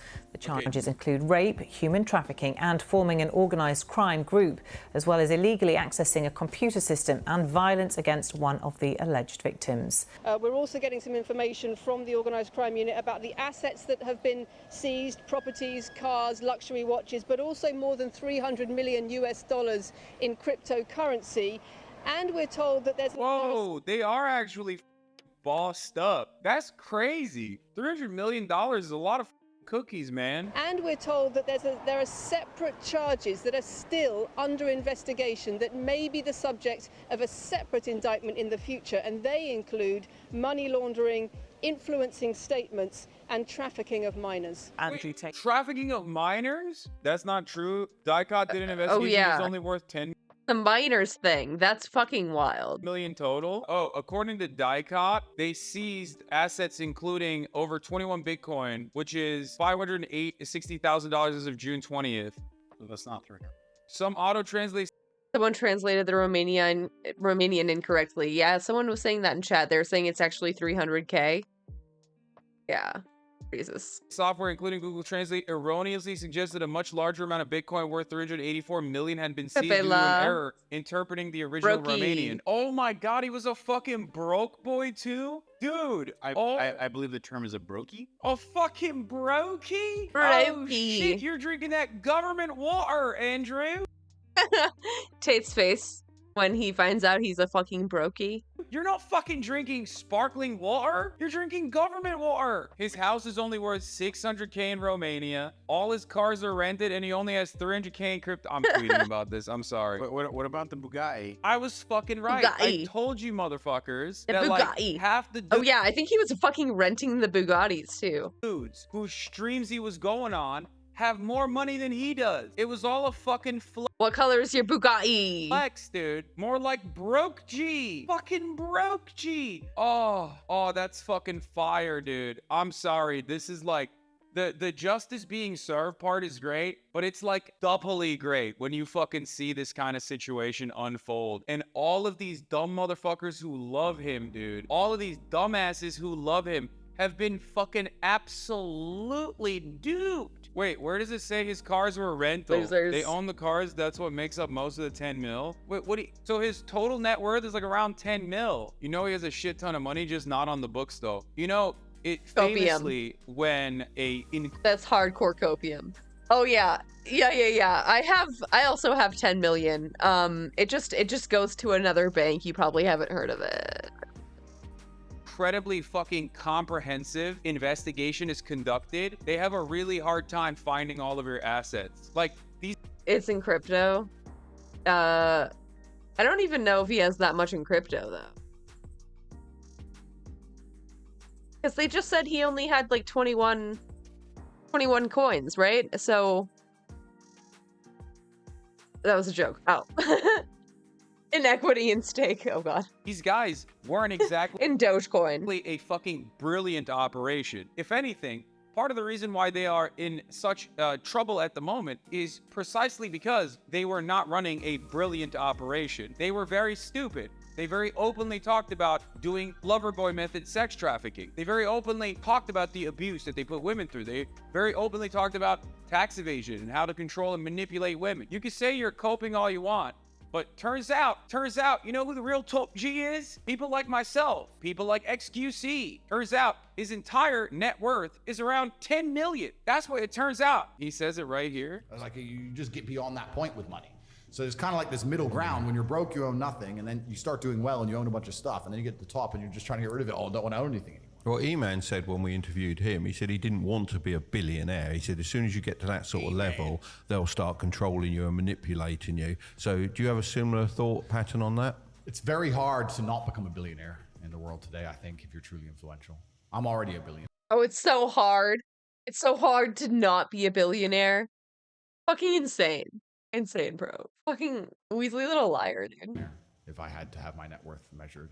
That would have been one of my questions. You can answer, no, I'm a billionaire. Yeah, so, and net worth. What are you bringing into that? Are you bringing in your whole... Yeah, totally. Dude, it's great. He's been a con man since day one, and I love con men, and makes sense. Yeah, 10 million is definitely well off, especially if investing in the stock market. For the middle class, you're right, retiring in America is getting impossible. Homies, $10 million is an unimaginable amount of money. However, $10 million is not the way Andrew Tate fucking presented himself, okay? He kept saying he's a billionaire, dude. He kept saying he had hundreds of millions of dollars. Okay, understand that we're not comparing Andrew Tate to like a stevedore. We're not comparing Andrew Tate to a, let's say, teacher in Oklahoma. We're comparing Andrew Tate to Aiden Ross. We're comparing Andrew Tate to XQC, okay? So when you compare Andrew Tate to XQC and you find out that his entire net worth is basically 1/10 of the contract that XQC is getting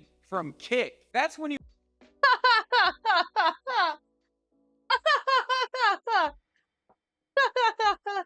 you come to the realization that the top G is not on top. He's lying about being on top. O zaman Bugatti kimin? Guys, for people who are asking, like, listen to me, okay? I don't know how much a Bugatti's cost. What is it, 1.9 million? Okay, the most expensive Bugatti is like 5.4, a Divo, right? Bugatti Divo is 5.4 million. I don't know which Bugatti he has, and I don't know how much it costs. But at the end of the day, it's like, let's say it's 2.9 million. Okay, it's the same price as my fucking house. Do you understand? You can be a relatively wealthy person while you are operating well beyond your fucking means. You know what I mean? So what he probably did is he probably had like that much money, and then he went and he fucking bought it. He bought the Bugatti to present himself as an incredibly wealthy person. When you buy a $3 million car, people look at you and go, oh, you must have $100 million. And that's the entire point of being a con man. People do this all the time. That's why a lot of people will go and rent cars like that to present themselves as... Because to most people, 100 million and 10 billion, it's the same. There's no difference. That we don't have like a conception for how much fucking money that is. But like, they could not be more different. It's night and day, dude. Much wealthier than they actually are, because you would never expect a motherfucker who only has like $4 million, $5 million to go and buy a Bugatti, because that would be fucking idiotic. That'd be insane. I think it's funny when you actually consider Aiden Ross probably has more money than him. Yes, exactly. Over 5 million in cars and 7 million house. No, his house is not worth 7 million. Bro, you think Andrew Tate's house in Romania is worth 7 million? Dog, you can buy a chateau in fucking France, not Romania, for like 2 million, okay? You can buy a chateau in California for 7 million. Yes, dude. He motherfucker said 7 million in Romania. Yeah, Tate's complex No was way. valued at $600,000. So Forbes are asking for financial details to add me to the billionaires list. I'm the most viewed man on the planet, the most respected masculine role model alive. I own the entire idea of masculinity. Of course I'm worth a measly B. You do not need paperwork, feds. The truth about Andrew Tate, his home is less Hollywood hideaway, more rundown meat factory. Oh, you want proof that I'm a billionaire? I don't even need to prove it. I don't even need to prove it because I'm so masculine. I don't even have paper. Factory. What is this? The truth about Andrew Tate's car collection. Tate's brother's expensive car collection is that when they first showed up and couldn't get the story sheet about what their first supercar was, either Aston Martin or a Lambo Huracan, is because they were renting them on the Cannon Run. It's an event where people pay $5K to ride through Europe in a supercar. That's the first Tate owns a supercar shot comes from. Recently, Tate bought into his friend's Cannon Run company. That coincides, I'm surely, with this. It was simply Tate once again cozied up to someone with a legit business, passed it off that he's a genius multimillionaire and will no doubt ruin another company. Don't take my word for it though. Here's the proof, direct from the UK company registration data. Successful business with supercars goes dormant. Tate takes over, takes credit. It collapses. While you're on the site, check out the history of Emery and Tristan and all the other companies that have completely failed. No doubt I'll get told I'm obsessed with Tate, but this took 5 minutes and I'm really surprised that none of the other influencers that have had Tate on their podcast ever get bothered to do any due diligence on every kid without a dad's favorite sex traffickers. This is the most okay, this is what Reddit is for. This is the most Reddit thing on the fucking planet. To get this obsessed over an incredibly niche thing, go to this level of investigation and basically unwind this. Hassan, I'm in there too. Tate Emery, Tate Andrew, correspondence's address, appointed on 24th of March 2022, resigned on 19th of December 2022. It's so funny that this guy literally this guy did this like and was very frustrated that like he wants like clicks to ask Andrew Tate why he was lying about his Bugatti. So that's what we got. Andrew Tate, we knew he lied all the time. It does feel good when you see like all the things that you speculated and all the things that you were stating come to fruition. All the things you suspected actually turned into the truth. I should also mention that his team have Also, I just can't get over the phrase a measly B. Oh yeah, just a measly $1 billion.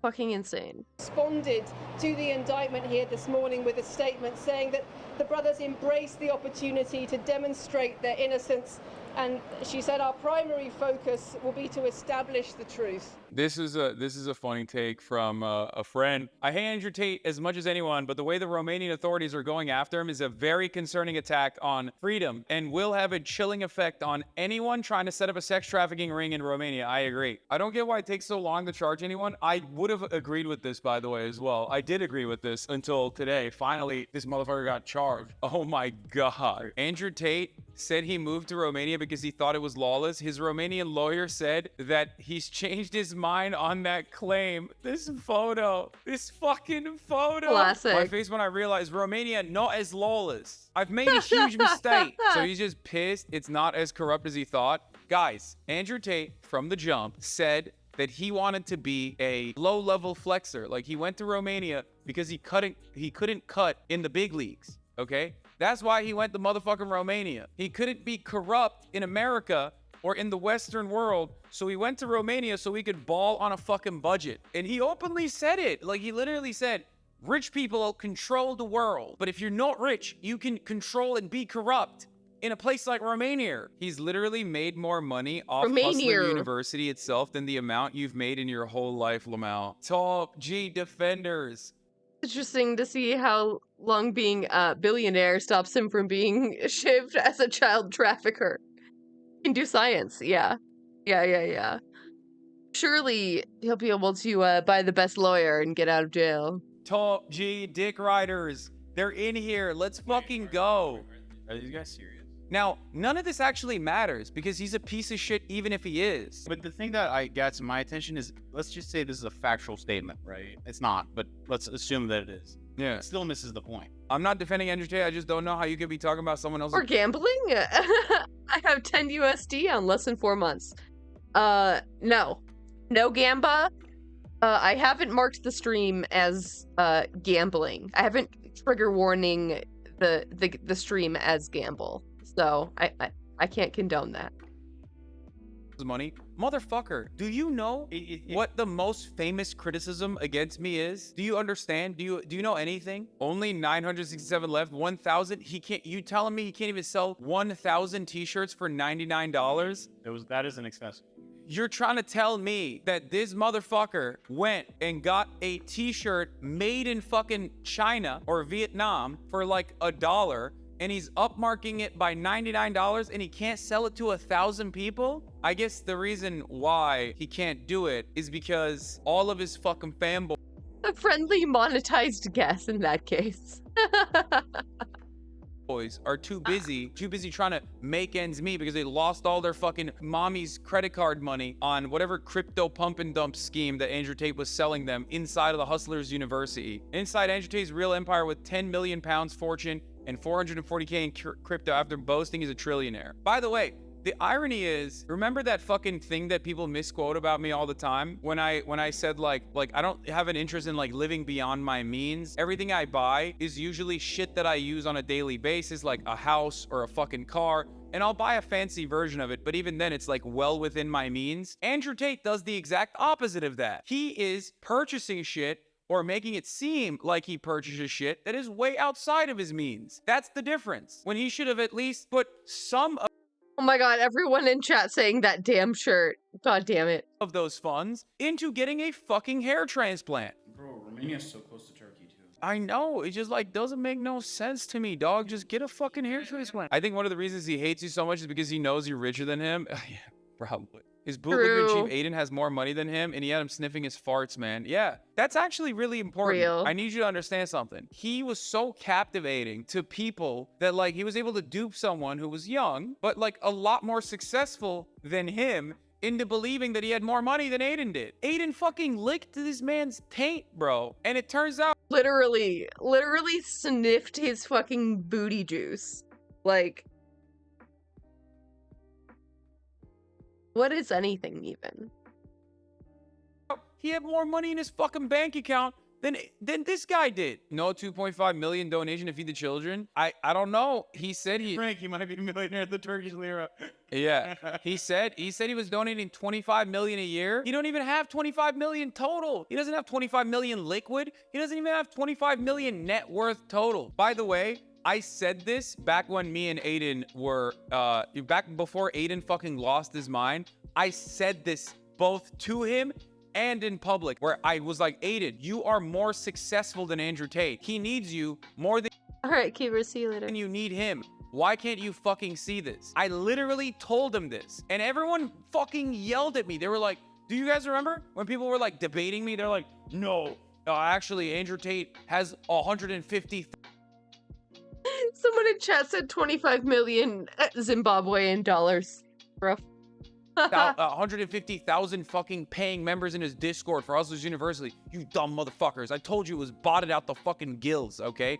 I told you that the Hustlers University Discord fraud was like maximum a couple thousand fucking paying active subscribers. No fucking shot, dude. I smelled that shit from a goddamn mile away. Whoo! I can't tell if you're getting pissed off or not. Like, Oh, I'm so no, I'm not pissed off. This is fucking great, dude. I'm just confused. I'm having a great time with this. So many motherfuckers came in here to be like, dude, you're so wrong. You're so fucking wrong. You're so fucking wrong. Ultimately, he's not a billionaire and he's not 100 millionaire, okay? It's bullshit. He might have more than 10 million. He might have 20 million. He might have 30 million. It's a lot of fucking money. Yeah, back to I mean, yeah.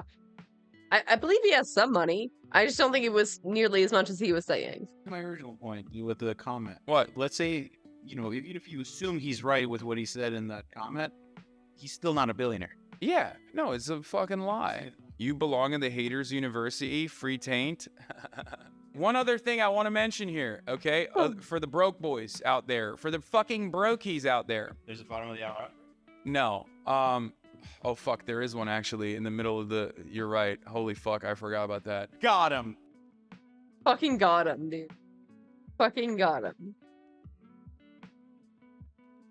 Gigamurat. Jump scare. She actively tried to ruin me.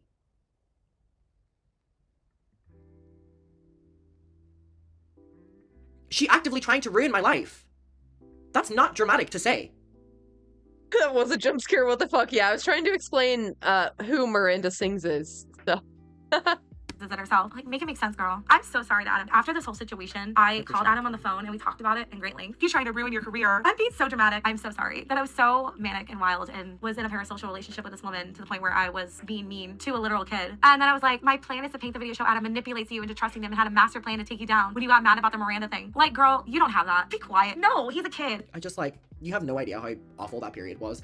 And to literally see messages that Colleen is, like, texting with someone being like, we're gonna frame this as him being manipulative. We're gonna frame this as him being awful. We're gonna frame this doing all this.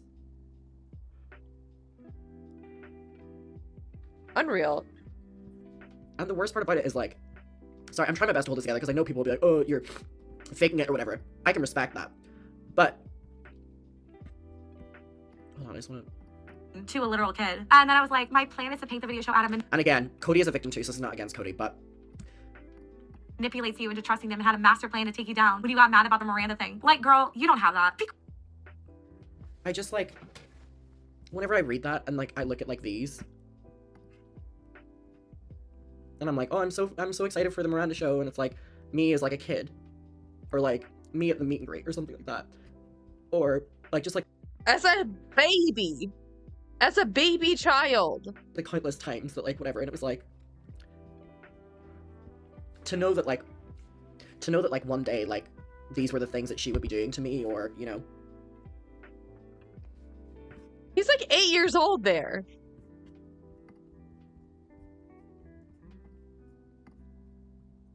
Like, I would have not believed you at all. I would not have believed you. It would not have been on my... I wouldn't have believed you. I wouldn't have believed you.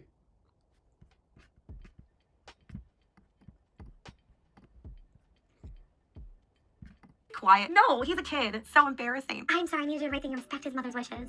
She doesn't do that at all. I will forever be sorry to Adam. Thankfully, Adam forgave me. Thank you, Adam. Again, you're such a lovely human being. I got a lot of backlash about making... And that was one thing as well. Cody called me, like, a year ago and was, like, we had an open conversation about it and apologized, and I was like, no, I get it. I get it. I get it. And of course I accepted it. Like, I hold nothing against Cody at all. I could not speak about my experience and be like, I'm so sad, and then hold Cody against what they did. Because the same thing happened to them. It took 3 years, but people are seeing, you know, what actually happened now. And I'm glad that as a 20-year-old, there's at least, like, one adult online that was, like, defending that 17-year-old, because no one was. And whether that sounds fucking cringy or whatever, no one was. And so, you know what? As a 20-year-old, I'm gonna stand here and fucking defend my 17-year-old self next to no one else did online. It was the opposite. This video, the one where I'm like defending Colleen, right? And that's when I found like videos, which are the things that I showed you guys in my second video about Colleen after this situation. Now let me show you my messages that I got from Corey during. So Corey's her best friend. Here, this is a whole different topic, right? Adam time, because again, I don't care. Corey's blocked me, by the way. Like, since this all Corey's happened. an evil person. Corey is an evil creep. Corey was in group chats called Corey's Clit with underage fans and stuff like that. But we'll have anything to say that I was an inappropriate fucking 15-year-old. Corey's a creepy man. What? You want to know why Corey blocked me? It's because I called him out for him and Colleen saying that children being made through IVF are not real and that they're fake. Let me show you. This is my baby. She's made of bleached flour. Bleach? Yeah, she's fake as f***. Because if this baby's gonna be real, it's gonna be fake because it's gonna be made in a petri dish. Oh, that's true, because we are not going to be doing any of that. Let me show you his DM. Because you blocked me, I don't care. This is him talking about Adam, okay? This is a grown man in my DM sending me stuff on a child. I don't understand why people believe a 17-year-old you tweeted edit naked photos of Colleen and homophobic slurs. So Corey is now painting me as a 17-year-old as an awful person behind the scenes. Let's talk about what he just said. I don't understand why people believe a 17-year-old who tweeted naked edited photos of Colleen and also homophobic slurs. All right then. Okay, so first of all, I mean, we can easily talk about the fact that this was the humor of Miranda Sings, where people would edit these photos of Miranda Sings onto, like, naked celebrities and stuff like that, and it was an inside joke between us, whether Corey wants to acknowledge that or not. You can take that out of context if you want, Corey, and say that didn't happen. Don't care. Years later, none of your words hold any value to me. All right? Or when I have messages from Colleen talking about those kind of things that say thanks for the porn. So you didn't cover your tracks very well, any of you. Or in terms of Corey calling me homophobic because of the Miranda Sings, Meghan Trainor thing, right? Or that there was a photo that, who remembers during the age of the Millie Bobby Brown? This is the era of it, 2017, Millie Bobby Brown. Remember the memes of Millie Bobby Brown with gay people? I don't know if anyone remembers that, but it was basically like, it was this like joke on social media that Millie Bobby Brown was homophobic and she wasn't. It was just like a stupid joke online, right? Colleen would actively, you know, like encourage those jokes in the group chats or whatever. And then I have like, I can't show it, but it's Colleen holding up a sign from the Westboro Baptist Church and her face edited onto it, the same way people were doing with Millie Bobby Brown. And then I don't understand how I can have like DMs from Colleen, like encouraging the jokes with me as well. I don't know how I can have DMs of her encouraging the jokes, and then you're painting me out to be a homophobic person who was like sexually harassing her. What? What? So not only do I have all those messages, but why would you have no problem with it up until I made my video? What? Curious. There's countless proof on Twitter. Also, pics on his 16th birthday, his parents saying they love Colleen. His awful tweets. By the way, his awful tweets being on our like private accounts on our like in the Weenies group chat whenever I was between the ages of 13 to 16. That they, by the way, were liking, replying to, writing in the group chat, all like this. They were scared. Corey was scared and had... So, you're aware. And by the way, shows a birthday card my mom and dad got me for my birthday that had my photos with Colleen and says, my parents are liars because they got me a birthday card of me and my favorite person at the time. Why would they do that if they hated Colleen so much? Maybe because they're good parents and they knew that I loved Colleen. Imagine that, Corey, being a good person. I talked about this in my video, and I showed all this stuff. If you want to watch it, you can go see all that. Sorry, I'm just getting so... Pics on good 16th birthday, his parent day, they love Colleen. His awful tweet. He's a clown. When I said that, this little message is hypocritical. So, by the way, Cody says, yeah, in the Pornhub video he posted. So, for that, during the Haters Back Off, when Miranda sings and Eric Stockland's character kissed, we uploaded the Weenies. We talked about uploading it on all these sites as a joke. And it was like, oh, like raunchy or whatever like that. And there's like messages from Colleen loving it, and Eric posted it on his Instagram saying that it was funny. So these people had Eric posted it on his Instagram and said, this is great. These people are now using things that they actively told me to do or loved and saying that I was a fucking creep. That this 17-year-old was a fucking creep. When in reality, these 30-fucking-year-old people were creepy people messaging children. Corey and Colleen are creeps that rely on messaging children. That's the truth. How the fuck are you standing here being like, trying to act like I'm being inappropriate whenever Colleen's on record asking me what my favorite sex position is, if I'm a fucking virgin, all these different things. Oh, wait. Is Corey her husband? That might be her husband. By the way, I'm not the one that brought any of this up. This is Cody's video. How long have I had to talk about this? But I never did. Because it's really, really, really damning things which starts to go into allegations against these people. No allegations, you're just reading all this, right?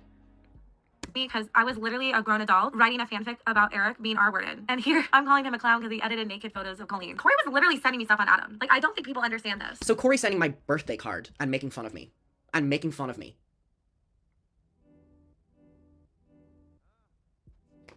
Happy 16th birthday. Congratulations. At that time, Corey, you were making fun of a 15-year-old. Good job. What's your logic? What's your logic? You're on record now showing that you were making fun of a 15-year-old. You creepy 30-year-old man. Corey messaging me here, this is all manipulation. Like, I want people to understand this and all of this is all manipulation. They were planning Making fun of you for liking them. Yeah, because I'd say that. All they do is make fun of their fans. I would make fun of them with them. That's what this climate was. So for them to be like, oh, his bad tweets. Yeah, we would bully the shit out of people. We used to bully Josh. We used to bully their ex-friends. We used to bully people within the fandom. Me included, like me doing the stuff. There was a girl that had a Colleen Ballinger tattoo. Her name was Alice. Me and Colleen would make fun of her all the time. It was like I was this like fucking breed of like close-knit fandom that she had. All we did was bully people. That's what she is. Luckily, by the age of fucking 16, I was out of it. But at the age of 30 fucking whatever age she is now, she's still doing it. So congratulations, you're trying to highlight that a 13 to 15-year-old was like making fun of people on Twitter and doing bad tweets on Twitter, not acknowledging in the same breath that as a 30-year-old, you were doing the same thing. You can't tell me that this wasn't strategy. They were trying to get me to make the video so they could see the backlash that I would get with talking badly about Adam so they knew what they could talk about. Corey says, and for the record, okay, I'll just wait, hold on. You really manipulated me. Good job. Then Corey's like, for the record, I never had a friendship with him. By the way, this is my iCloud thing. Corey, why is your number, or probably your old number, literally in my phone? Do you want me? Never, huh?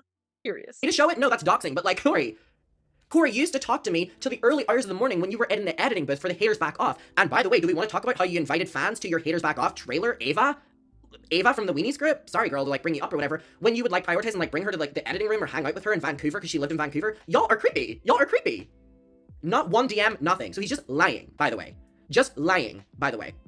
friendship with him. Talking about Adam. Adam deserves to see this. Everyone deserves to see what kind of people these people are. The only time I said his name was when we wondered if he ran the hate account. This is the galaxy. And by the way, there are many videos from their live shows in which during the meet and greet, they talk about me. And I'm not even there. Like in a nice way. Oh, Adam from the fandom. There's a video where they're on stage and they reenact a scene. Someone asked them to do it in the audience of the Twitter fandom and Corey plays Adam. But you didn't know me. And that's not your number. Or your old number, because that was probably from 2016. Right. So now you're just in Cody's ear, manipulating Cody to try take me down. Hi, Isabel. I'm seeing your nice message. Sorry. Colleen account, which I made a video on. I wondered if he ran the hate account because for years people have sent us screenshots of him hating on us. Where? lying. Here's Cody being like, where? So now they're justifying the fact that him and Colleen are bullying me by being like, oh, he was hating on us for years. So why did a couple weeks prior she gave me her password to her social medias to run her social media accounts if you didn't trust me? If you didn't trust me, why were you giving me out your private passwords to run your accounts? If you were so scared of me, why were you inviting me to lunches? Like, why? I hate how he acted like I was friends with him. Babe, he was a child. I just want to know why you care what a child thinks about you in a fandom for your friend. Like, don't you have more important things to do? Do we want to talk about you looking at mature? So look at this. Corey, in a group chat with minors, by the way, called Corey's Clit, actively partaking in talking about literal sex videos with them. Someone being like, I'm almost 18, and he's engaging in a video that's sent of sex. Sex. Bro. How are you in a group chat called Corey's Clit, and you're in a group chat where someone's like, I'm almost 18, implying they're underage, they're sending porn, and you're responding with it? Not good. Very bad. How did this all get turned around on me? How did this get turned around on me? And are people seeing now that my video was made with a purpose? Or content in group chats with children, or how you were kind of talking crap. Oh yeah, we don't need to. About She's just talking shit about Colleen's Colleen. husband because Colleen wanted to hold your hand and not his, and then you also talking about drugs and alcohol with children. Yeah, in group chats as well, talking about his alcohol intake and taking edibles and stuff like that. But yeah, Corey, I'm the inappropriate one. Me at 16 years old is the inappropriate one, not you at 30 years old talking about that with people in group chats who are saying that they're underage. Colleen did the same thing. You're two fucking peas in a pod. Oh, and here is you actually making fun of your friend and the content she puts on her YouTube. You are clearly just a mean girl. You just talk crap about everybody you know. And it's really gross. I really just wanted them to keep telling me things. So I was gonna say whatever I could say. It was years of it, and I never screenshot because he literally means nothing to me. I hate how he acted like I was friends with him. I never even talked to him. Cody goes, do you have a recording of them? And he goes, no, I don't, because he means nothing to me. Just say that you're lying. These are the people. This is someone talking about his fan, by the way. Up until this point, I thought they were... He means nothing to me. I never talked to him. I was never friends with him. So I literally just disproved all of that. So for anyone who's a fan of Colleen Ballinger now, just know that this is how they talk about you behind the scenes. They make fun of you. They make fun of your appearance. They make fun of things you do. And I know because I was also with them doing it. Except one group of us were in our 30s. One group of us had not even hit the right age of 15 yet.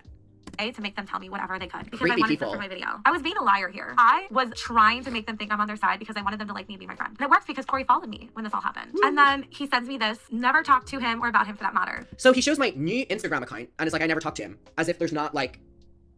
He acted like you're all buddy. I fucking hate this kid. I don't hate him. I actually love Adam. I just wanted Corey to like me. I can at least admit this is wrong. I'm literally talking about a child in these DMs. So this lady would like me? Ew, I get the ick just thinking about it. I read this and I go, Cody, stop. You're an adult. And then I'm doing my best to clear her name. He's like, Thanks, Cody. I don't want people to think I'm using you. as he's actually using me. And then I tell him like when I'm posting the video and he's like, Thank you for shedding a positive light on things. so after all of that, I decided to make this video. And this is one of the bravest things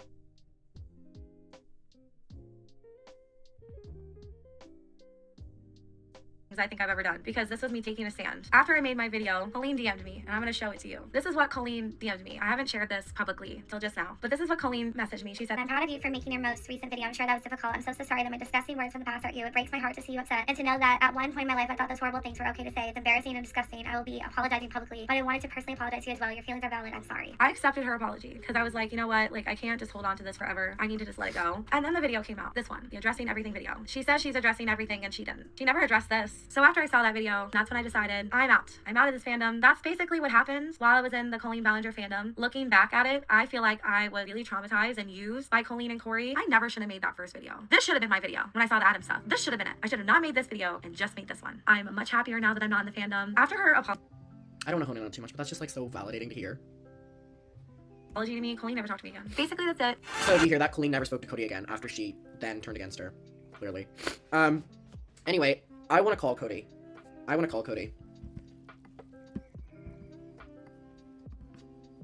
kind of just talk. By the way, this literally, we have no idea what we're talking about.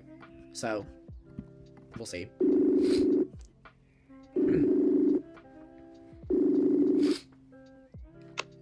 Hello. Hello. Oh my god, it feels weird to just watch you and like now you're here. Hello. I know, I've been watching. Well, first of all, I just want to say that, number one, I hope I reiterated it enough. I do not blame you for anything, and it is incredibly... Oh, let me move myself over a little bit. I, like, two things cannot be true at the same time. Like, from how I was treated and how you were treated is literally one and the same. And, I also just want to say, like, that video today meant so much to me. And I know, I know you know that because, like, the things are so similar. I just, like, I think the only question I have for you is, like, what changed? Like, to, like, make it now? Like, what was it within, like, you made, like, you know... Sorry, I'm, like, not phrasing that good, but, like... Okay, well, it's pretty easy. a year ago, I wanted to make this video because that's when Corey blocked me, like I talked about in my video. And I was planning on making it. But then Colleen's fandom like found out that I was going to make the video. And I believe, Colleen sent her fans to bully me off the internet. And so I got so scared about them like attacking me that I decided not to do it. And so recently I took like almost a 4-month hiatus off making videos because I just wanted to work on myself and my mental health. And during this time, I worked on like the trauma from dealing with Colleen.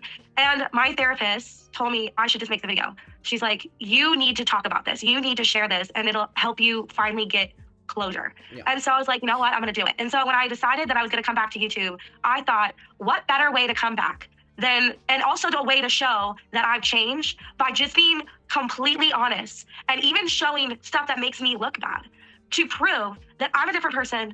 I don't agree with these things that I did, and also expose people that I think are horrible and have not changed in the past 3 years. Because after what happened to you, and I saw what happened to you, I realized I cannot trust who I was associating with, and I need to be really careful about who I talk to. And coming back and seeing like them not do the right thing in the past 3 years, because I've only kept up with them through your channel. Okay, I don't watch their stuff. I don't want to. I hyperventilate and freak out. I just started watching like content of theirs again through your channel, and I was like, wow, they have not changed. They're the same people. And I was like, you know what? Yeah, I'm just gonna show it all. And so I was pulling out through all my iCloud stuff. I'm really mad that I couldn't find my screen recordings because I had more stuff. But I found what I could, and I was like, I'm just making it. I don't care if I get hated. I don't care if I get the fandom to come after me because I did the right thing. And I'm just not scared anymore.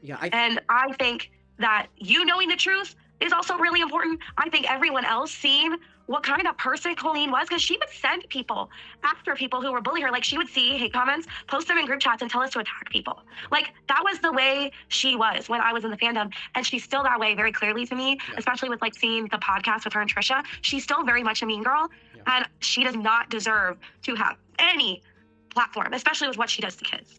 So that's why I did it. I think that like the other question I would have for you is like, I mean, this entire time has been me like watching your video talking about like my experience of it from like the fallout of like right before they reached out to you. So from like the time period of like right before my video, right after, and when they like turned on you, like what was your experience? Because I feel like I've heard me talk about mine so much, and it's like I feel like it's so validating. I'm so sorry you went through it, and it's awful, but it's so validating because it's like for like 3 years I've had people in my ear being like, no, you're misconstruing it. Your story is exactly like mine.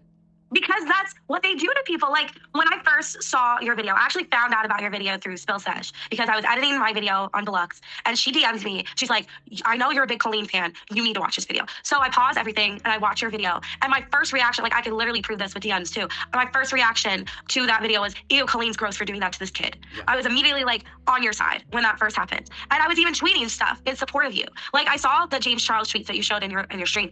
I remember defending you under those tweets. I mean, like, what's wrong with you as a kid? Like, I was on your side hardcore, like, oh my God, I can't believe she did this to a child. Especially like the underwear thing. That's fucking weird. I will never think that's not fucking weird. The send underwear to a child, that's gross. So after I saw that.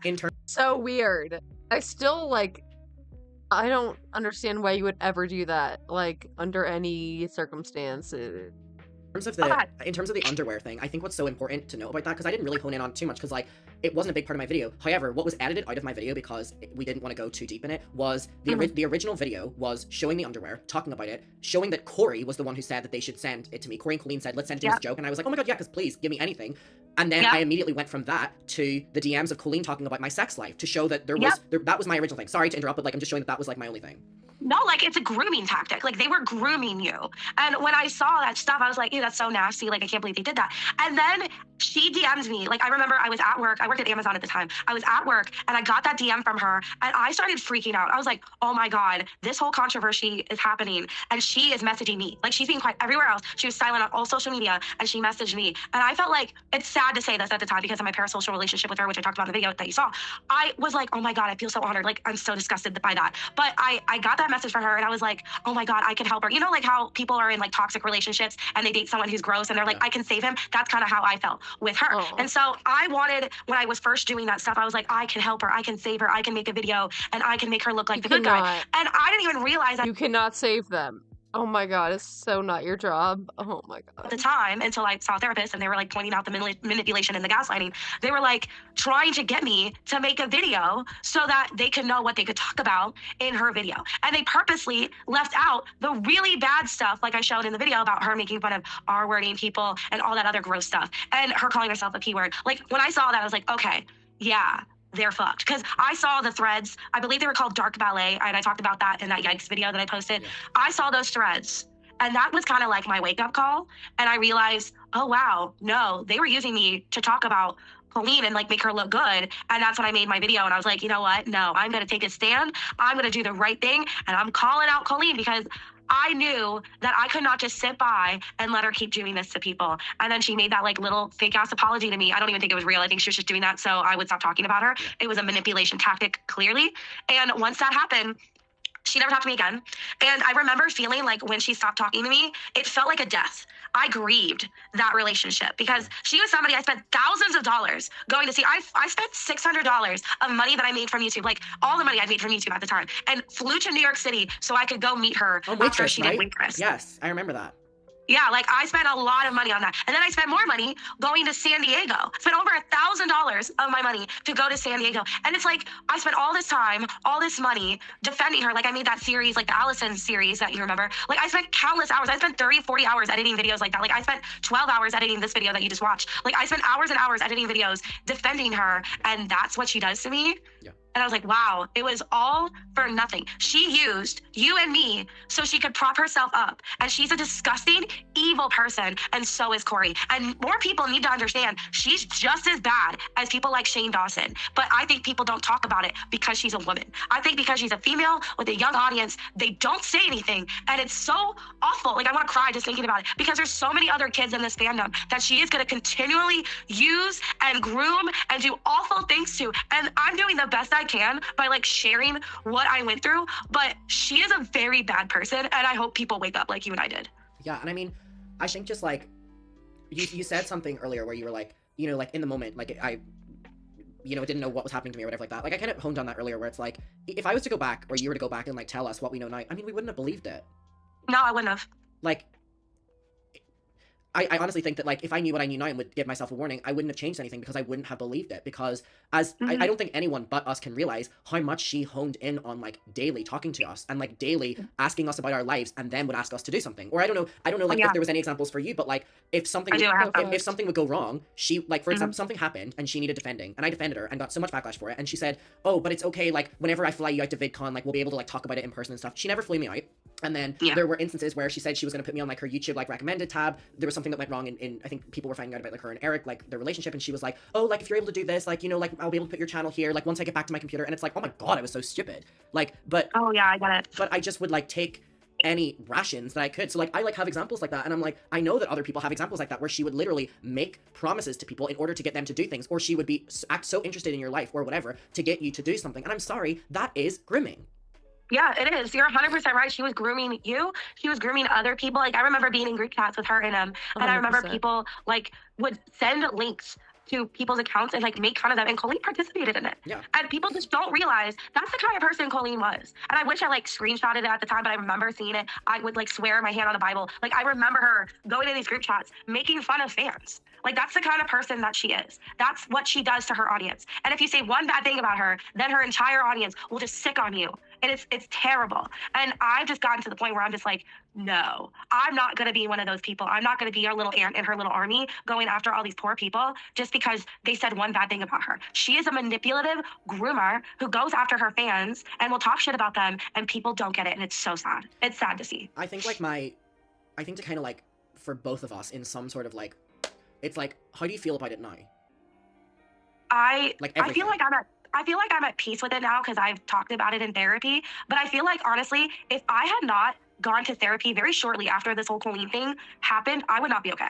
Like, I was already dealing with a lot of trauma, like I talked about in the video in a little bit, like with an ex.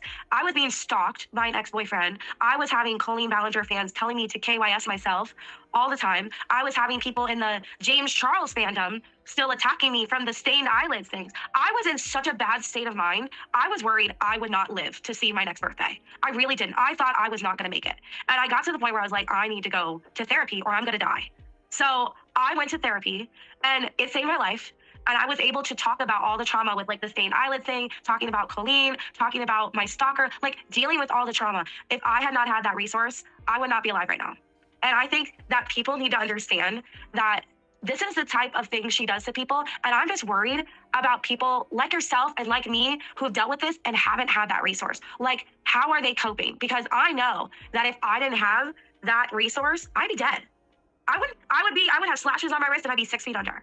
So I'm just worried about the future for her fandom. Like, I think I'm okay right now. Like, I feel like that's part of the reason I decided that I'm okay with making this video, because I'm at such a healthy state in my life that I can make this video and get a lot of backlash and be fine. Like, I know that if somebody were telling me to kill myself and all of her fans were attacking me, like making fake accounts of me again, because that was something that her fans did, which I didn't even talk about in this video, but I could have. She would have her fans make fake accounts of me and like threaten me and do all this other stuff. Like, there's so much more that I just didn't bother. But I know that at this point, I can handle the backlash. I'm healthy enough.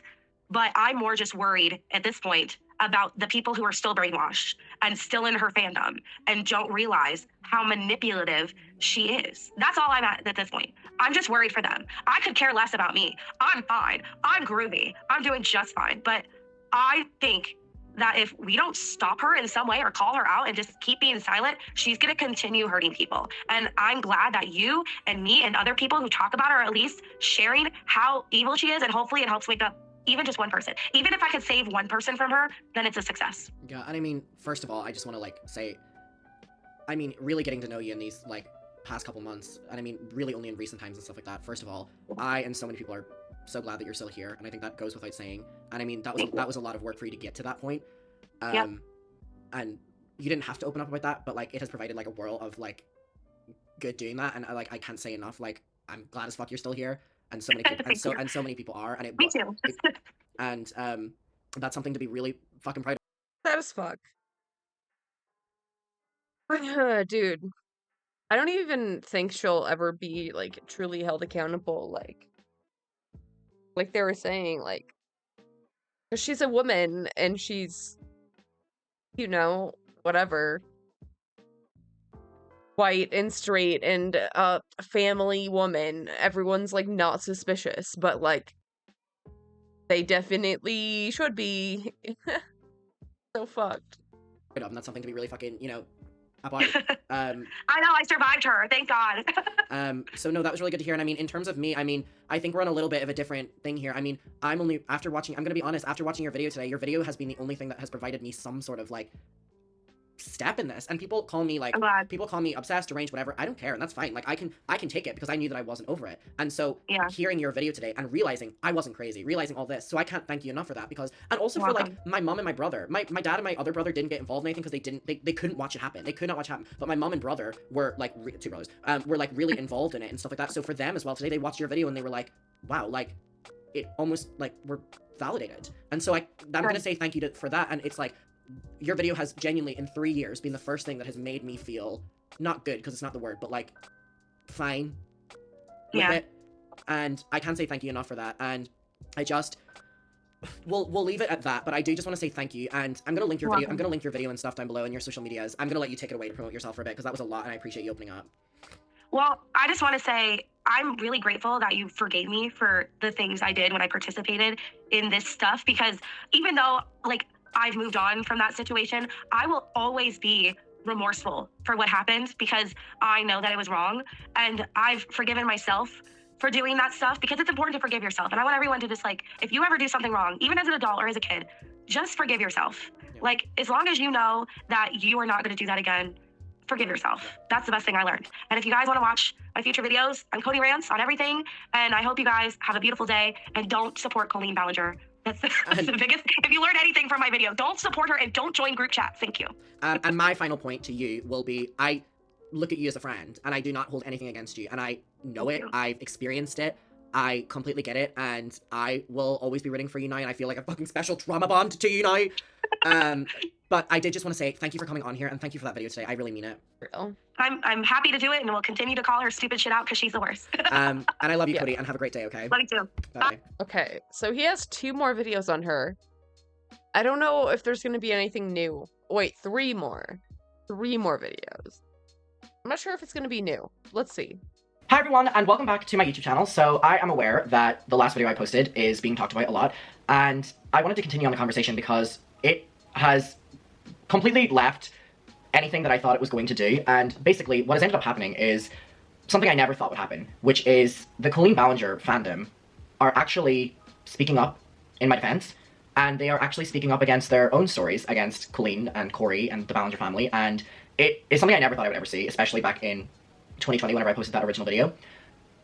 I would have never believed you. And if you go over to my Twitter right now, there is literally hundreds of people who are speaking up about their experiences being in group chats with Colleen, being used by Colleen, being used by Corey, and we're going to get to like a bunch of things today. But I want to say thank you for people, especially in general, speaking up for me or supporting me or whatever, especially to do with this. But it really means a lot of people within the fandom because I was there, and I know that a lot of people wanted to not believe me, and I know a lot of people wanted to take me down, especially back in 2020, and I know a lot of people who I was really good friends with have reached out and apologized to me. I've gotten apologies from a lot of people that were in the original Weenies group chat with me, and it has meant more than you can imagine to me. And I've also gotten an apology from one of my closest friends that I was friends with who turned on me. And basically, the general consensus is a lot of people saying, like, I've grown up and I've seen what happened, and I apologize for that, and it's just meant the entire world to me. So before I get into the video, what I want to say based on that context is I also have apologies to make. I want to start off with apologizing directly and publicly, and I've apologized privately as well, to Colleen Ballinger's ex-husband, Joshua David Evans. I want to extend the biggest apology to him. I spent years just coming at this man and attacking this man. And what we'll see today is it was a fueled conversation from Colleen, and I was always hyped up, and I was, 13 to like 15. However, I do want to take accountability, and my friends who were similar ages have apologized to me, so I want to come on here and say that I, in the most heartfelt way, apologize to Josh specifically, because he did not deserve anything that came his way. Anything. From me and from the fans and from everyone. I also want to apologize to Rebecca Zamolo and her husband Matt, who were friends of Colleen until they weren't friends of Colleen, and yet again, same consensus, it was that of me being told to, that they had really upset Colleen, and therefore I would take it out on them. And they didn't deserve how I treated them on social media, again, within that same time frame. I also want to apologize to Colleen fans, because from my years in the fandom, up until the age of 15, I was engaging in nasty behavior with Colleen, where we would talk shit about fans, or we would make fun of fans, or we would, just like degrade fans and stuff like that. And for engaging in those conversations, no matter what age I was, no matter if I was a child or what, I apologize to all of the fans that was ever involved, that I partook in that, because it wasn't right, they didn't deserve it, they also didn't know that it was happening, which is the worst part about it. And finally, I just want to apologize to anyone who ever crossed paths with Colleen in a negative way, because I probably treated you like absolute dog. And you didn't deserve that, you didn't ask for that. I was just very hyped up, and I had a very loud voice that I adored in my ear, and I apologize. I wanted to open the video with that because I've been reflecting a lot on the fact that like a lot of my older friends have been reaching out to me, and I just want to open the video with that. But today's video, I have a lot to share, and I have so much more that I can share past this video, but I already know this video is going to be long, so first things first, I want to say that thank you for the support on the video, and also, Colleen is on the new podcast with Trisha, it's called Oversharing, and they are actively blocking, reporting, deleting, mass flagging any comment that has to do with me. And I just think it is incredibly low that they are just silencing this entire thing. Colleen's comment section was filled with comments about this, asking her to address it, some negative, some just asking for an answer. All deleted.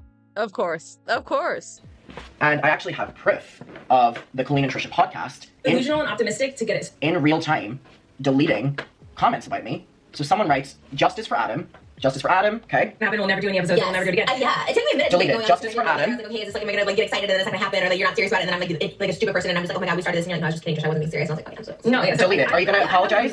But just, I have some crazy ones because it's like I'll watch a TV Delete show and it. be like, and I'll literally Brimmer, say the whole understanding. delete it. Are we gonna address Adam? Delete it. Justice for Adam. Adam. Oh, why am I not? All deleted. Stop deleting comments. Justice for Adam. Justice for Adam. Delete it. Delete it. Justice for Adam. Delete it. Stop deleting comments. Justice for Adam. Delete it. What's your thoughts on Colleen's relationship with Adam? Delete it. Stop deleting. Justice for Adam. For Adam. Colleen, you're sick. Justice for Adam. So it's the same on the comment section, right? So I just wanted to open it with that, and I also wanted to have this picture in the background, the entire video, to let you know what I looked like and what age I was when this shit started. I'm only 20 now, but this all started whenever I was not 20. So I have a list here, and I have a lot of screenshots that I want to get to, and I want to kind of stay on track here. So I just want to do that update, and also to let you know about the fans coming forward, and also Colleen and Trisha deleting comments. So I want to give an update on Weenies, which is the group chat, and I can make it a full dedicated video on that if people want. Basically, like I said, got reached out to by a lot of people that were in this group chat with me, the Weenies. And DMs have been starting to be leaked by members in this group chat because they're all seeing how inappropriate it was now. And I just want to read through a couple of them, okay? So as we're aware of the infamous ones that are whenever I was 14, 15, and Colleen I wrote that I was having a Q&A, a YouTube Q&A, and Colleen Ballinger, the 31-year-old, comments and goes, Adam, you need questions for your Q&A? Are you a virgin? To a 14, 15-year-old. And then furthermore goes on and says, what's your favorite sexual position? What's your favorite position? So we're aware of that one, right? And I had ones in my camera roll that I, didn't read out, but I want to read out ones that the weenies have sent me because these are like new things for me that I would like to share. So starting off, we have this one from the weenies, which goes as, Why would you be so fucking weird, dude? God, why? Following. So Colleen writes to the girls in the grip, tell me all your thoughts when you had your first periods, please and thank you. Just randomly, of course. Why? And then she goes, example, I thought I shit myself because the blood was so dark in my underwear. She would just come in randomly and say stuff like that to a lot of people who were very underage. There was one person that was younger than me in the grip, and then we were all relatively the same age, right? Bruh. We have screenshots here that I want to get to as well, which is one that was sent to me by one of my friends at the time. And I've never felt so embarrassed and so, just disturbed and creeped out because I didn't even remember this. And then whenever I saw this, I remembered that this happened. And it's a screenshot that goes as following. So in the group chat, at this time, this was 2016, I think I was 14-ish. I write, my ass looks good today, y'all. This is how, we were a bunch of kids in this group, so we talked stupidly. This is how we talked. And everyone in the chat ignores me because they're like, oh, there Adam goes again. They would have their moments as well, right? Colleen comes into the chat after not responding to anything else and goes, pics, Adam, for me to send pics of my ass. And then I literally say, go away, bitch. So that was one that was sent to me by one of the girls in the grip. And then there's moments in the grip as well where we're going to get to this later on, but there's this one where Colleen sends a tweet from a fan that says, Ballingers hate me and so do my parents. And then Colleen goes, they've deleted their tweets about Dominoes, which was whatever the context was of that in the moment. And Colleen goes, and they're now playing victim. And what we're going to get to later on in the video is showing one-on-one that me and Colleen would make fun of her fans. I may as well get to one example right now. So this is a tattoo from a girl, I won't say her name actually. This is a tattoo from someone who was in the fandom. And she had a Colleen Ballinger tattoo. We used to rip the living out of her, making fun of her privately.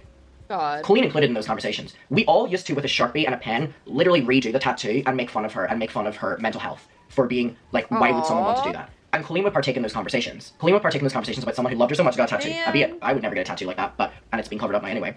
So at the time of this person loved Colleen so much that they were going to like every single show she was doing, or most of them in 2016. And Colleen's tour manager at the time, Suzanne, and me all became very close. And whenever I went to the 2016 show, we actually made jokes about this person. We made jokes about this person, and this was a common theme where we would find someone in the fandom that was doing something bizarre, and it would become an inside joke where we'd make fun of them. And then Colleen would be posting her meet and greet That's so mean. photos with said person, saying how much she loves her and appreciates her. She even posted about this tattoo, how much she loves this tattoo. Just another example, right, that I just have off the top of my head. So, a few moments like that from the weenies that have been, put forward, which I think kind of reiterate the conversation of how creepy Colleen sending lingerie was, especially if you rewatch that clip. It's Colleen and Corey being like, oh my god, I wonder if Adam would want it. And then me as a fan at that time wanting any attention was so, just was like, oh my god, yes, yes, yes. Then they sent it to me, and in the connotation of how inappropriate the relationship was, and we're gonna get even more, as a 20-year-old, I'm like, this is creepy. This is creepy, creepy, creepy behavior. So we're gonna get to more screenshots in a second, but one thing I want to say as well is a lot of people have been talking about their private conversations with Colleen and just that she would, comment on people's lives or whatever. If someone was going through something, she would message them and be like, give me the tea on this or whatever. And she used to very much so pretend to be interested in people's lives. One of the ways she did this with me was on Snapchat. She added me on Snapchat, and I'm pretty sure I was one of the only fans that she had added on Snapchat. Now, already as a sentence, it's a little bit weird that this grown woman in her 30s had added me on Snapchat. It was in 2017 or something like that, or 2018, so I would have been like 15, 16 or something like that. And I'm also just nervous about, it doesn't matter who I pick, because I wouldn't just pick you. If I did it again, I picked 2 people last time. I ended up doing it for 3, because I did it for Eli too. So if I did it that I talk to privately on DMs, and I'm picking favorites, and I don't actually care about the fans, because they don't consider you like a friend. So I'm nervous about it, and it was really expensive to do last time. So I don't know if it's worth it for me to spend thousands and thousands of dollars for everyone to hate me. And one of the main things I remember in particular was I was on holiday with my family, and I would send a mer pic every day, or if I was at the beach or something like that. And one thing Colleen did was she loves body checking. And one thing she used to do that has stuck with me to this day is she would always compliment parts of my body that were very skinny. And this is something that has lasted with me for my entire life. I know a lot of people struggle with their bodies. I know a lot of people struggle with eating, and I know a lot of people struggle with what the fuck. It just keeps getting more fucked. Stuff like that.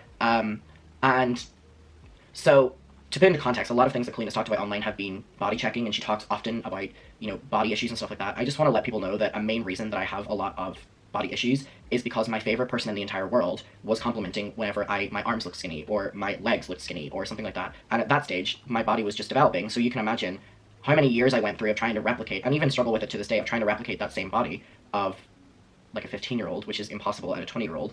And I've been seeing a lot of people coming into my DMs talking about how they felt uncomfortable with how Colleen, if she would compliment their selfies or something like that as well. And I think the overarching point here is that no YouTuber should be that involved in someone's life. And also no YouTuber should have their fans on Snapchat. Just a random point. Okay, now I want to move on to something to do with Corey before we jump right back to Colleen. So Corey is Colleen Ballinger's best friend.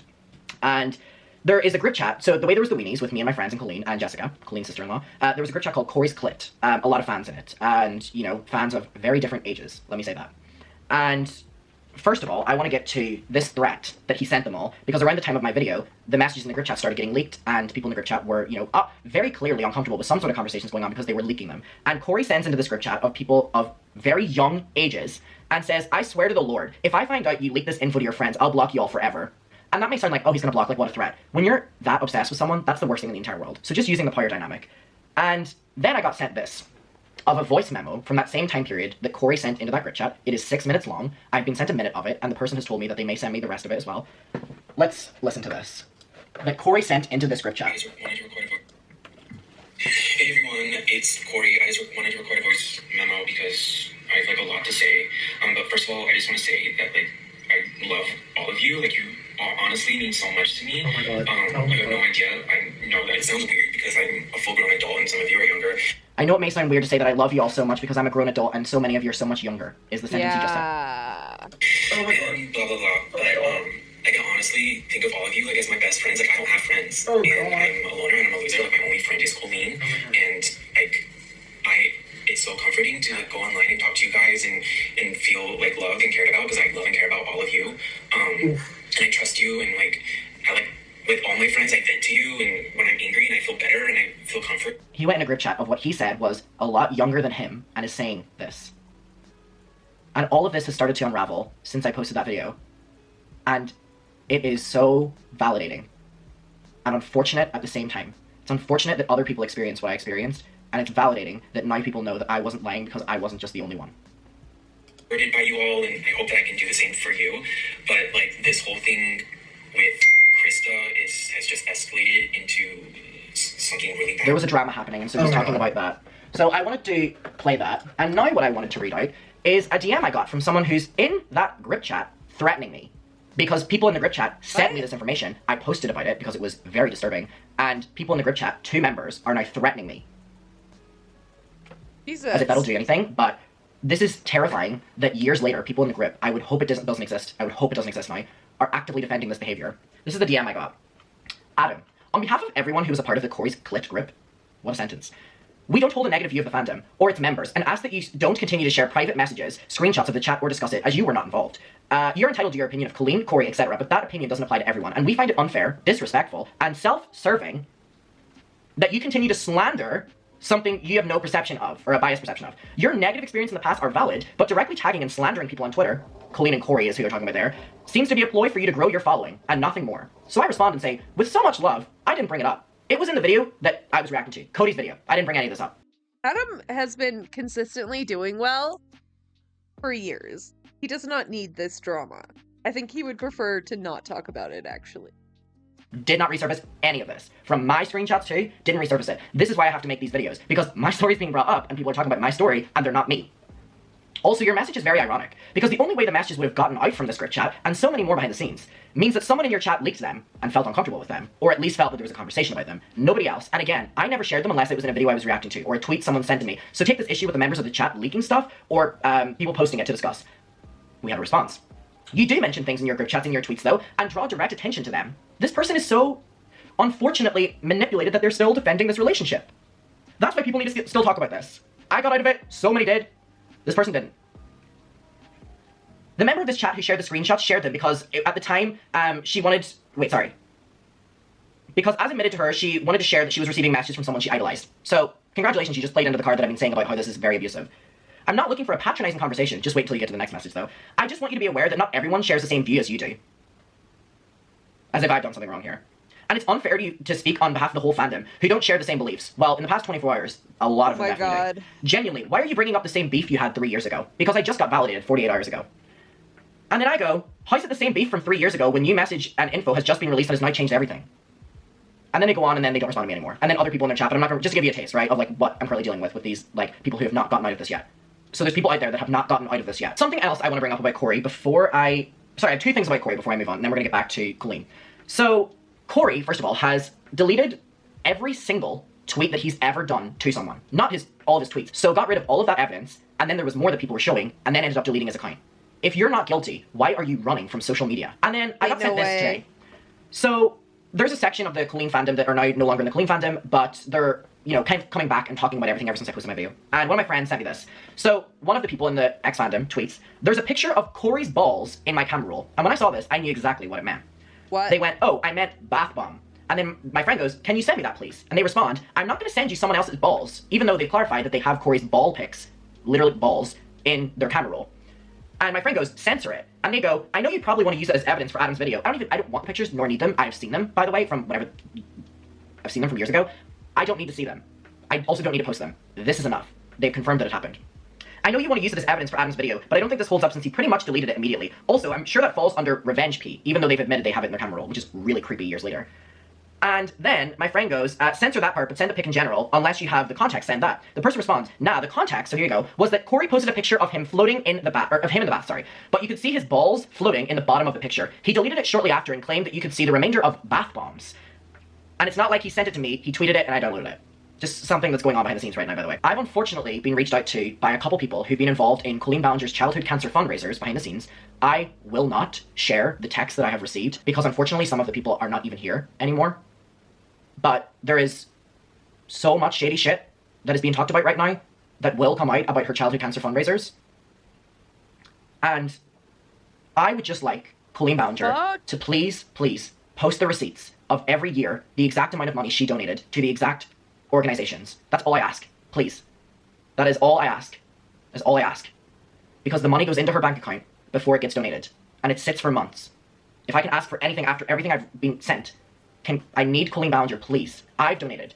Thousands of people have donated. We're talking hundreds of thousands of dollars every single year. Please show the receipts. You're not being accused of anything. Please show the receipts of every single year, the exact amount of money that you donated to the exact amount of organizations, and the amount of money that you personally donated as well. Please show it. Now, I have one thing about Eric before I get to all of my texts with Colleen. So, Corey messaged Cody and basically implied that I was, like, harassing Colleen because I had edited her face onto, provocative bodies. I cleared that up in my last video, but basically it was proven that Colleen was asking me to do that. But anyway, another thing that's brought up is he talks about something that was posted on a website, PH, and the conversation was basically implying that I was inappropriately harassing Colleen and Eric. And it was that I uploaded a video of Colleen and Eric onto this site. However, I have just found the evidence that number one, Colleen thought it was funny and asked me to do it, and number two, Eric ends up so basically it was a kissing scene from Haters Back Off, and I uploaded it because it was literally in the group chat. Anyway, and the caption was, young girl from Tacoma, Washington has her first kiss. Trolling, right? Eric uploads it on his personal Instagram, professional Instagram, sorry, and goes, whoever did this, you're a savage and I believe in you. And Colleen liked it and commented laughing emojis too.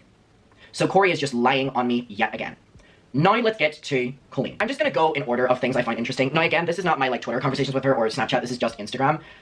So I'm just going to read through some of these, and this is not all of my conversations, these are just things that I wanted to read out or I want to give context for. So I'm just going to, as quickly as I can, go through as many of these. So I have this one that says, that's just in the US, she's talking about concert tickets, and she goes, I'll give you tickets to the show. And she goes, you have to come backstage and hang. Now, this was another one of her ploys that she would ask me to do things for her, and this was one of the rewards. I would get to come backstage and hang out with her. This never happened. She was lying here. It never, ever happened. And we'll get to that in a bit. She messages me on the 15th of March and goes, Jin, bitch, Jin. And I go, what? And she goes, I don't remember the date. I'm doing 2 nights in Dublin. God, she's just such a piece of shit. Just such a piece of shit. I hate it. I hate it.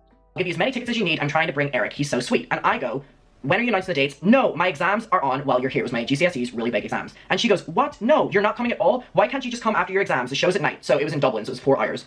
And I remember on Snapchat, she had messaged me and was like, is there any way you can get your parents to get you to do your exams at a different time to come and see her? Just something to know as well. And she goes, how far is Belfast? We might do a show there on the 9th and London on the 6th. Belfast is closer and it's on a weekend, so I'd be able to come. I'll give you whatever tickets you need. I'm trying to add that. I'll keep you posted. I hope it works out. I have to see you. All right, and then we go on, and she goes, I send her an outfit that I might have worn. She goes, it's a cute look. I am bitch. I go, I hope you're having a good day. And she says, I'm a happy C word, Belfast and Cork. Don't know the dates yet, but she's fucking touring Ireland, Henny. And then a couple days later, I sent a picture that she posted of her and Eric, and she goes, he. And I go, why are you not showing everything on the internet? This was whenever I knew about the relationship, months before they acknowledged it, and the crossover with Josh was something that I was aware of as well, which is why I apologize to Josh for literally just lying on the internet to defend Colleen and Eric's relationship. She goes, I love it. Sometimes I want to brag about how great he is, but it's nice feeling like I don't have to. Another conversation on a different day.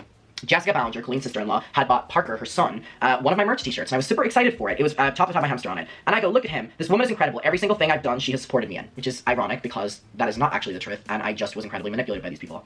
And Colleen goes, we all love you. So cute. We genuinely love you so much, and we are all appreciative of your support and love for us. We talk about you and the other cuties all the time and stalk you guys. Yet another example of her just blowing smoke up my ass so that I would be her favorite person in the entire world, or that I would be hers. And saying we stalk you guys, like, just blatantly admitting, like, wow. Yikes. That's one of the things that, here's the thing. She says this with a purpose. She doesn't love me. She doesn't care about me. Her immediate message right after that, before I even get to respond, is that's one of the things that made me more upset when there was rumors going around that all of you are just views or paychecks to me. It offended me so much. You guys are my friends. We're not her friends, but she was getting called out on Gossip Garden at the time and for parasocial relationships, and said this to me, that she was upset, so I would go and harass the people on the Gossip Garden. So I go, I love you, I'm going to continue to support you, it's my favorite thing to do. She goes, sorry to go squeent on you, but it's true. Squeent was, because of queent, squeent was a word that she used to make fun of, like, fans that were, like, really, really, really, like, annoying and, like, overly just, like... Queent?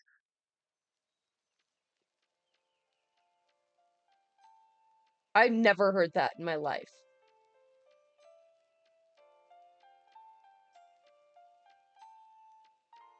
Another version of the slang term for queen. Yes, queen. Okay.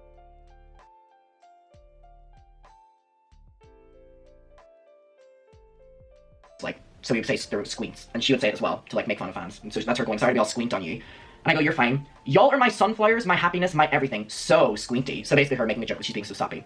And I genuinely mean that, proud of you. She didn't mean any of this. At this time, I spent my night harassing people on this gossip site for saying that she doesn't care about her fans. Because look, she loves me. She loves me. I genuinely mean that. I'm proud of you. Keep posting videos and pushing that merch, Henny. You have a good worth it. It'll take you far. Most people give up. Just bombing me with love because she wanted me to defend her on social media. One of the many, many, many times. Alright. So she goes, oh my god, your hamster, can I get a cute crop? I'll wear it to the meet and greet. So here's another example of I had just defended her and gotten in so... Like, these Gossip Garden used to bully the shit out of me because I was a kid defending her and they would make fun of everything to do with me. And this is all on the web right now, like web archive. This is, like, proven. And she didn't care that I was getting backlash. She didn't care I was getting bullied. She didn't care that I was, you know, a kid was getting harassed online because she wasn't doing it herself. She was not the one getting the backlash. So then she goes, oh my god, I'll get a cute, you know, can I get a cute crop top? I'll wear it to your meet and greet. About my merch. Oh my god, she's gonna wear my merchandise to her meet and greet. I had, like, created my own merchandise. I was so excited. She's gonna wear that to the meet and greet. Because I had just now done all these things for her. And spoiler, she didn't wear it to the meet and greet. She didn't wear it to the meet and greet. Dude, this is straight up grooming. 100% grooming, dude.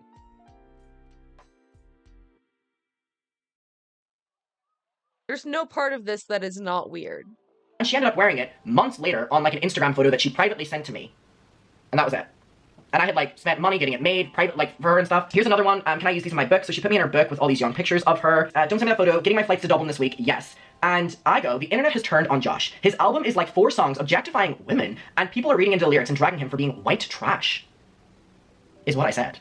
She goes, really? I feel bad for his girlfriend. Sorry, I feel so bad for his girlfriend. He released an entire album about his ex, and he has a girlfriend. That's literally so mean. So Josh released an album, and Colleen's now telling me that that album was about Colleen, even though Josh had a new relationship. Because Colleen was obsessed with Josh, even when she was with Eric.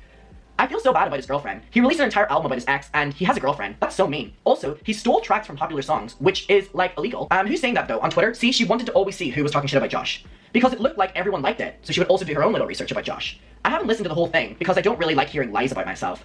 Alright, and then I start sending the hate comments, and she goes, oh my god, because that's what I would do. I would have to go and look for the stuff myself. And then she goes, I can't believe no one is calling him out for literally stealing a Jason Derulo song. And I go, did he sample it or steal it?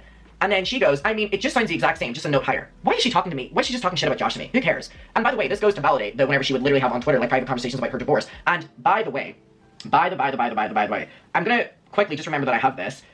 People didn't believe me that she talked about her divorce in the group chats. Here on Colleen's Weenies, she says, being screamed at every day for hours and being told you're a piece of shit is not love or making a marriage a priority. Just want to throw that out there. And protecting yourself and getting out of an emotionally abusive relationship is not giving up on a marriage, it's brave. So that's, like, things she would say publicly in the chat, and then she would have a lot privately with me. So there's your proof that she was doing that. Because people are like, there's no way a 30-year-old would be talking. There's your proof, by the way. So there's her talking shit about the album. She goes, I didn't see any comments like that. He broke up with her for me originally, so that's awkward. I just want him to stop talking about me, she says, even though he wasn't. She was. Alright, it's a good song. I do like Jason Derulo. And then she goes, oh, so I say that she needs to do something about meet and greet questions because people were starting to catch on about Eric Lean. And she was like, why are people asking if we're dating? I've confirmed it like 699 times. Everyone knows it's so weird. So then she goes, what? I didn't see any of that. I just looked and saw the ones you were talking about. But yeah, he literally said he's not exploiting, but then puts her in a video. I don't want to watch thumbnails against my will. So this is about Josh again. And she's basically calling him transparent for being very obsessed with her. That's what those ones was. Alright, so we move on a little bit from that. There are many moments like that on Twitter and on Snapchat as well. Just proof that it's happening, by the way. And we're going to circle back to that because there's more about that. On the 14th of May, Colleen says, we get in this night. Let's hang out before the show. Lee hasn't booked, but he sent options. So basically, she wants to hang out before the show. So here is her doing something that I'm going to get excited about. I get to hang out with my favorite person in the entire world before the show. Oh my god, everyone else is going to be out at meet and greet. I'm going to be backstage. However, she immediately follows it up with, You Like Broken, which was one of Josh's songs on the album. I tweeted on my Twitter, oh my god, I actually enjoyed this song, LOL, what have I become? So she said something, let's hang out before the show, then to get me really, oh my god, and then we'll say something to try scare me a little bit so that I don't want to ruin it, and that's why she's like, You Like Broken? And then, so I'm obviously going to be like, no, I was joking. She sends Phillips home. So basically she's implying that he's stolen the song, right? And I go, girl, I'm trolling. I haven't been able to listen more than 5 seconds of that shit. What's ironic is I actually really love that song. And I go, did you see the videos of Bella and her sister dancing to the album? Bella was a super fan of Josh and someone I actually consider a friend now. And I feel, oh, Bella is another person I will apologize to. Bella, there's no need for me to treat you how I did on social media. I can promise you there was a very loud voice in my ear from Colleen, but that's not an excuse and I apologize. No, I'm blocked. It's okay if you like the song because it's not his song. He steals tracks from famous songs. I'm just saying. And I'm like, no, I'm troll tweeting.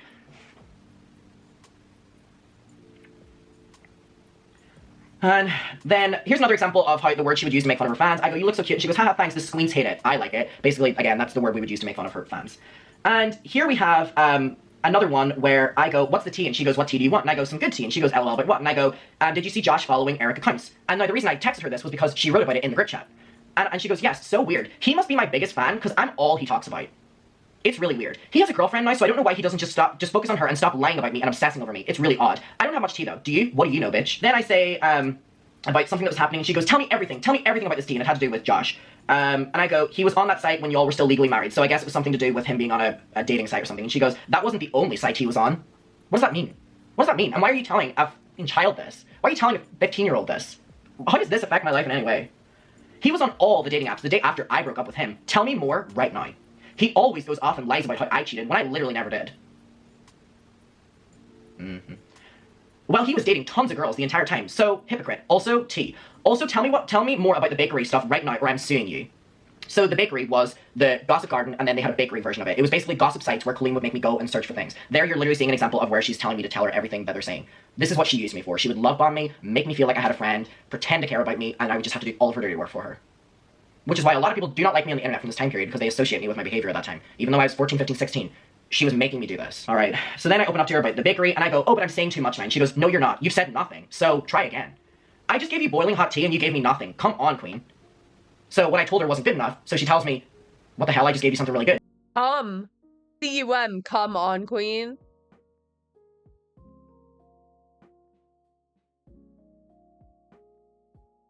Jesus. Give me more.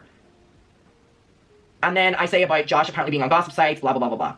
But there's her being like, no, you're not. You've literally told me nothing. So sorry, full stop, try again. Wait, stuff we would do in front of him when we hung out together, the three of us never hung out about Eric, Josh, and Colleen.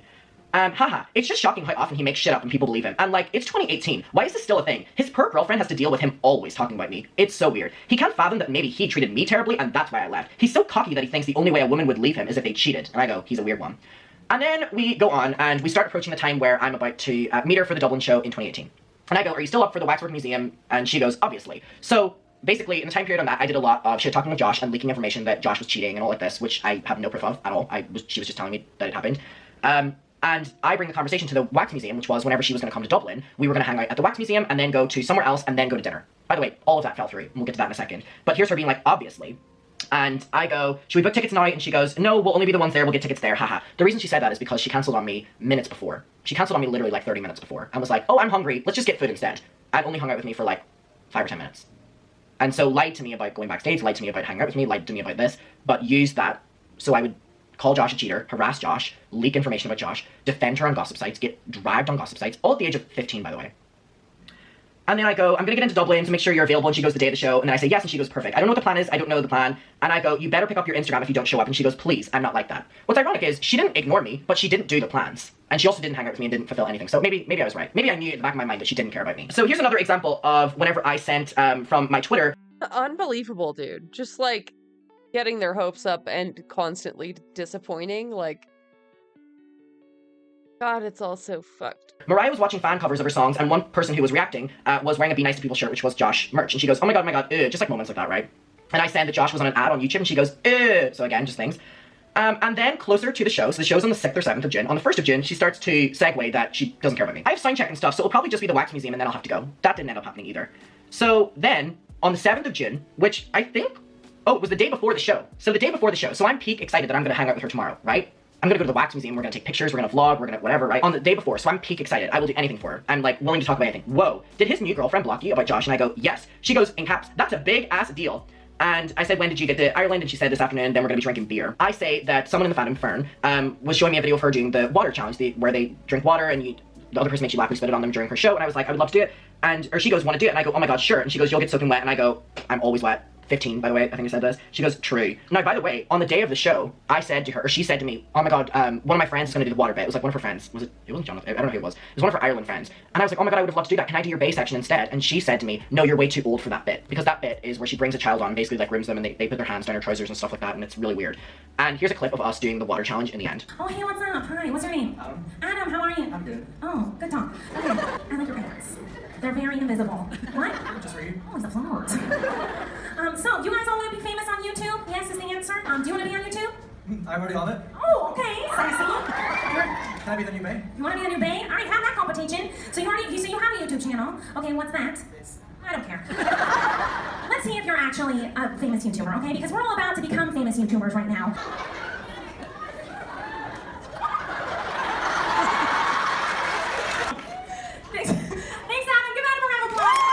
All right, so big day. It's the day of the show. 2018. I'm hanging out with Colleen for the first time in a long time. 2 years. 8th of June. I'm sorry, I missed it. Right now. Oh my god.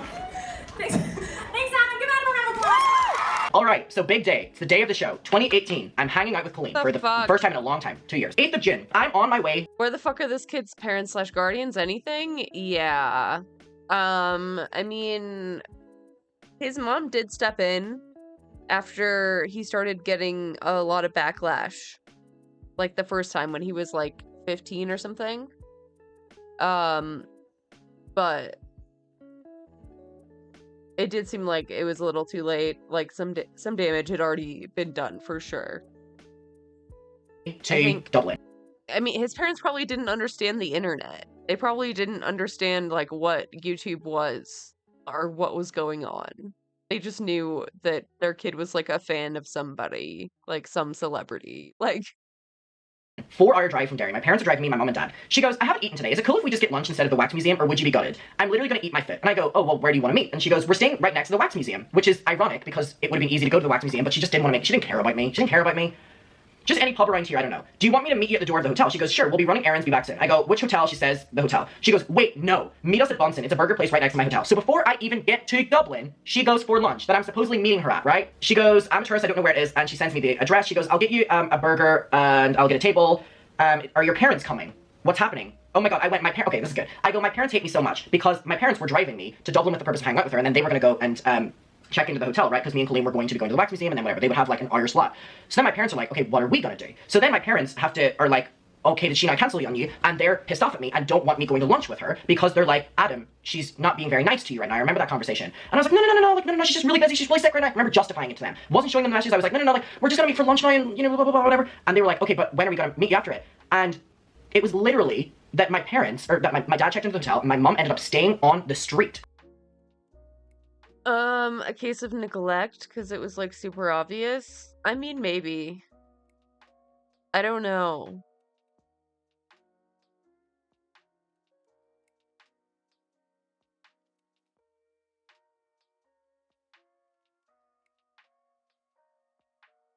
I guess. I don't know. I don't think I've heard him really talk about his parents. It could be, I think that he may have been, like, sort of, like, forced out of the home early, for being gay. I don't remember exactly, though.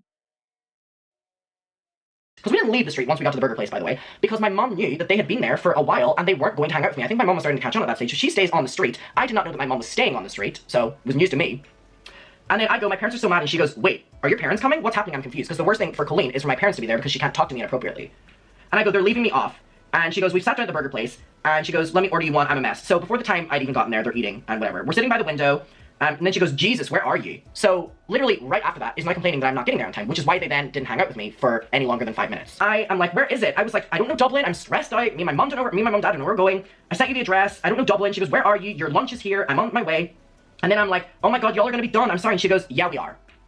LOL, I have to leave in 10 to 15, but you can walk with me to my hotel, which, by the way, was next door to it. So this thing that had been hung over my head for so long, for me harassing people online, bullying people online, defending her, slandering her ex-husband, this was this meeting of going to the wax museum, going to the park, and then going for food. Now I'm not even going to food with her, after doing all of that for her. Don't sweat through your cute camel pants. And then I'm outside, right? And I want to show these messages that I sent to that my friend sent me today of us talking about Colleen. And this was before I knew that my mom was right beside, because thankfully my mother's intuition knew that, oh my God, if they're right beside and they've been there a while, they actually don't care about you and they're not. So anyway, so here's the message that I sent my friend. So I'm the one that is like the other one. Getting my mom to pick me up again. So I texted her, and my mom, by the way, arrived within 1 to 2 minutes because she was on the street watching. It was a windowed place, right?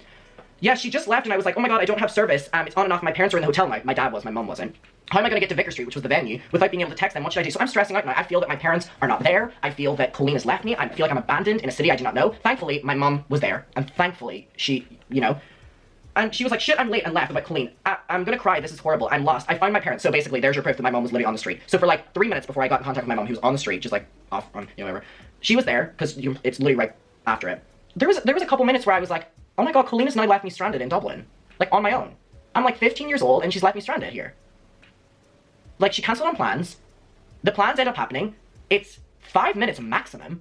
Eric's outside the entire time smoking. I sit with her. She's sitting on her phone like this the entire time, pissed off at me. And then whenever I start opening up to her about talking about how excited I am for the show and also start talking about drama, she goes, can we get the bill? And she was like, we need to walk out now. We're late for a sign check. I get 5 minutes with her.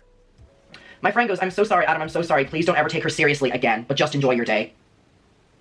There's proof from that moment, by the way. I talk about Trisha is exposing Josh. So Colleen got in Trisha's ear, said all these lies that she told me about Josh, but also told them to Trisha. Trisha then goes on a manic Instagram story rant about how Josh is the worst person in the entire world, a cheater, hates his new girlfriend. It's all about bullying this new girlfriend. And I go, Trisha's exposing Josh. She ended and exposed him. Love that. He's getting dragged everywhere. Colleen, pretending she has no idea what's going on, goes, oh my God, oh my God, oh my God. I go, everyone's turning on him. Her fan base are attacking him. She goes, fuck, oh my God. He will love it though. He wants views. He will get the views. And I go, not when his ratio dislikes the likes is overpowering. She goes, no way, seriously, I haven't seen them. And I go, you will. And she goes, I'm shook. Today has me shook. And I go, it's been a lot. Gossip Garden love me. They were like, that Adam character must be telling some truth when he's replying under Trisha's tweets.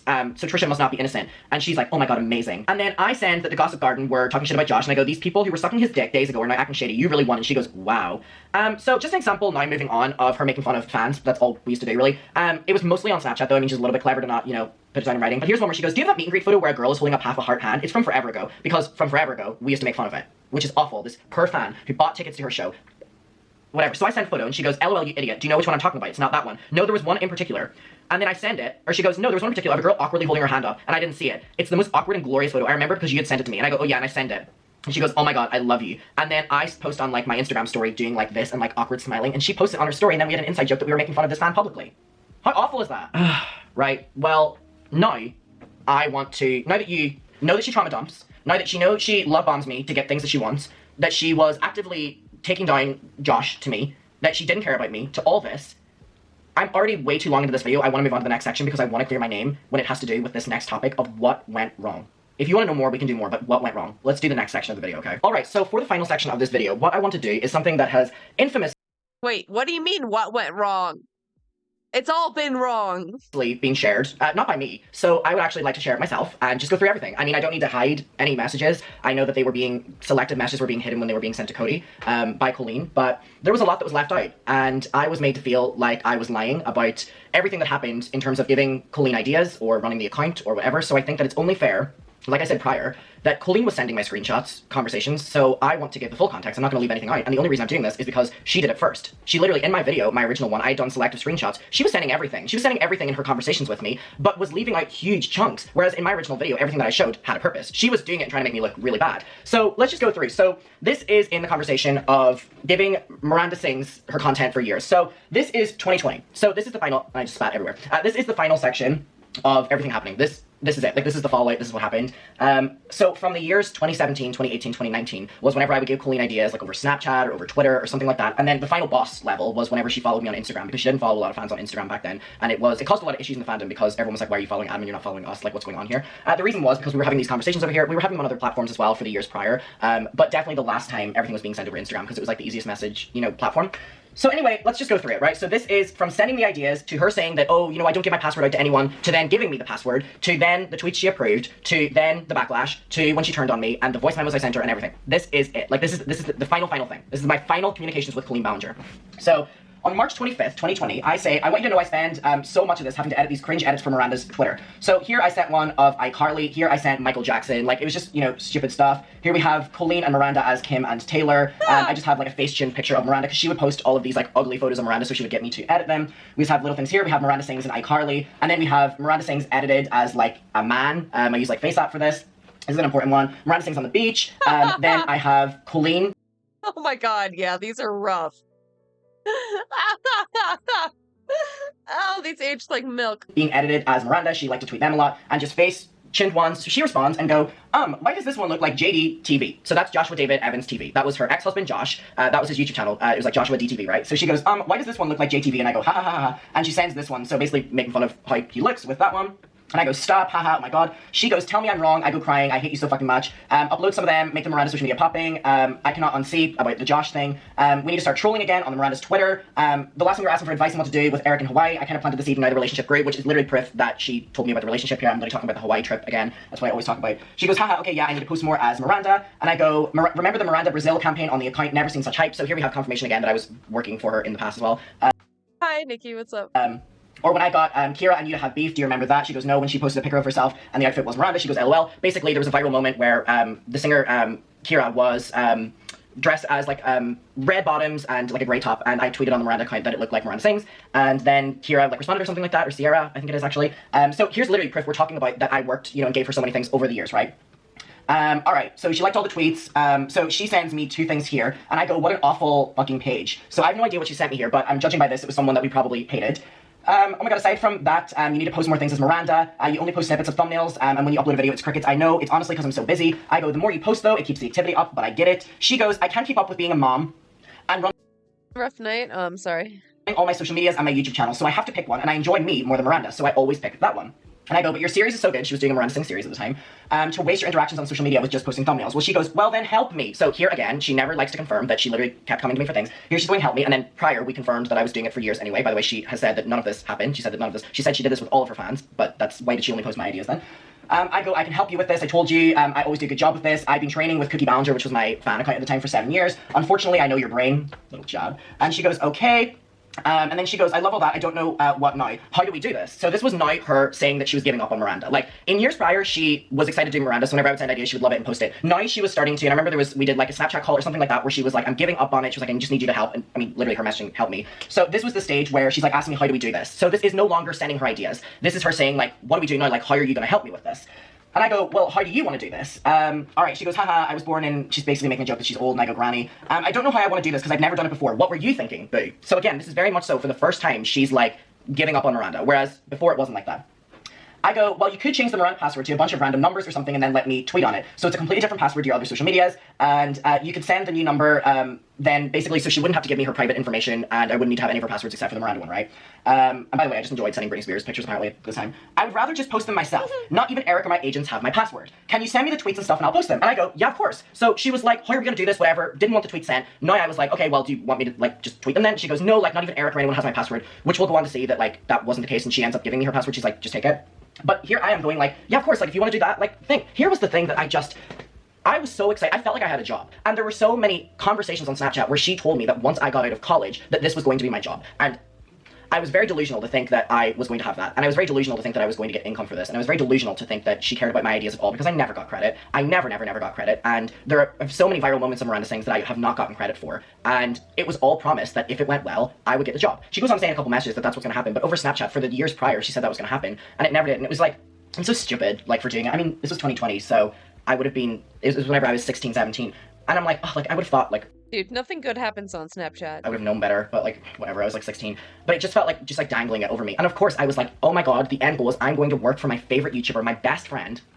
And basically, she just got hundreds of ideas from me and used many of them, and I just never got anything for it. I go, yeah, of course. So here's me literally saying that I will do what she wants. Like, if she doesn't want the password, great. If she wants the password, great. And I say that if she doesn't want to do the password, there's also an app called Buffer, which is basically I can submit the tweets and she has to approve them. Sorry, my dog Bonnie is right here if you hear snorting. She's a French bulldog. So basically all of this right here, Buffer account can be username, I don't need the password. So basically I can, send them in and then she approves them without needing a password. She goes, it's not that. It's that I want to approve everything before it's posted, which is so interesting because the crumbling of everything was because she said that the Meghan Trainor tweet was, my doing and whatever. However, she's specifically saying multiple times that she has to approve everything, and she does. Yet she threw me under the bus whenever she got backlash for the Meghan Trainor tweet, which I'll go on in a second, and I was like, shit, I've lost my job. And I've also lost my friend. There was not a job, and there was not a friend. So can't we figure a way where you send me the stuff and I decide if I want to tweet it or not? I'm picky with how Miranda sings, words, things, or phrases things. So she's making a big deal about this, and yet again, I'm saying, no, that's perfect, don't worry. It's almost like she's pushing the, oh no, I don't want to get the password, I don't want to get the password, which is, confirmed whenever she ends up just giving it to me like that. But I have no problem doing all this, and I did this for years, just texting her the ideas on Snapchat, on Twitter, on whatever. I was stupid enough that I gave this woman years worth of viral content with Miranda Sings, furthermore, with Colleen Ballinger as well, with video ideas. And it's just like, first of all, I can't believe it, from the ages of, 14 to 16, I had that many ideas. I'm not saying they were great, but, she thought they were fine enough. Until they weren't, obviously. So I would essentially take what you say and rework it for Miranda's tone, how's COVID in Ireland? It's pretty bad here. Her just pretending to care about me, and I go, pretty bad. So now I start sending the ideas. I think we talked on Snapchat or something around that hour, because I didn't have her phone number, but it was Snapchat that we would, do the... So then I start sending them. So here I say Animal Crossing is, and I'm so stupid. Why did I give her everything? Why did I give her so many ideas? Why did I give her my work? Why did I edit these? I get the argument that I was 16, and I'm almost arguing against myself here because it pisses me off that I did this. Animal Crossing is viral right now. Posting that in relation to the game in the caption would do something well. And I have her edited onto Animal Crossing. And then I sent this Brittany because, Brittany's Instagram was being talked about a lot at this time. So here we have a bunch of edits. Brittany is viral again. Why was I giving her all of these? Brittany is viral right now for using Instagram, so use these. Also, there's so many memes of this picture right now, so I find a pink Miranda picture. So this was the stupid love Lady Gaga thing, so I was keeping up with trends for her. Dua Lipa. The new Dua Lipa album is out this week. There's viral moments about it because it was made forward due to being leaked. Bunch of tweets about it blowing up and the gays love and support her. I have this one where she has AirPods edited in, and she's listening to Twice. Post these together with the caption streaming Twice. Twice is a group name. They're an extremely popular and huge K-pop band. And we did that a couple times with BTS, and she got viral tweets because of the BTS fans being confused that Miranda Sings was tweeting about them. Dude, he's so smart. It wasn't Colleen's idea, and nor was it her editing the things. It was me. It was me doing it, and she took all the credit for it. I never once got credit for it. I never once got paid for it. I never once got the job that I was promised I was going to get. So, anyway, I have this where she's not smiling, then she sees Twice, the K-pop band, and she smiles. It was stupid stuff like that would go viral. And then I have, tweet this, which is a picture of a car about to run over Miranda Sings. And I go, write this with a similar caption, would you knock me over for $100,000? You'll get a bunch of people quoting it with, I'll do it for free, which will be more traction to your tweet and your Twitter analytics will be up. Just giving her everything. And by the way, she was just reading these in the moment, right? The Mariah Carey skinny meme. And then, I don't even know the context of this one. These two together talking about a new interview coming up, so it looks like a hamster is interviewing you and it's really stupid. Oh, so basically, just stupid shit, right? Then I have her on FaceTime to, what's her name? Miranda Cosgrove. And I was like, when Michael Jackson calls me, because there was a joke about Miranda Cosgrove looking like Michael Jackson, and there were so many ones of those she did as well that went viral. It was Aretha Franklin's birthday, so I was saying that, Miranda should tweet happy birthday Aretha Franklin.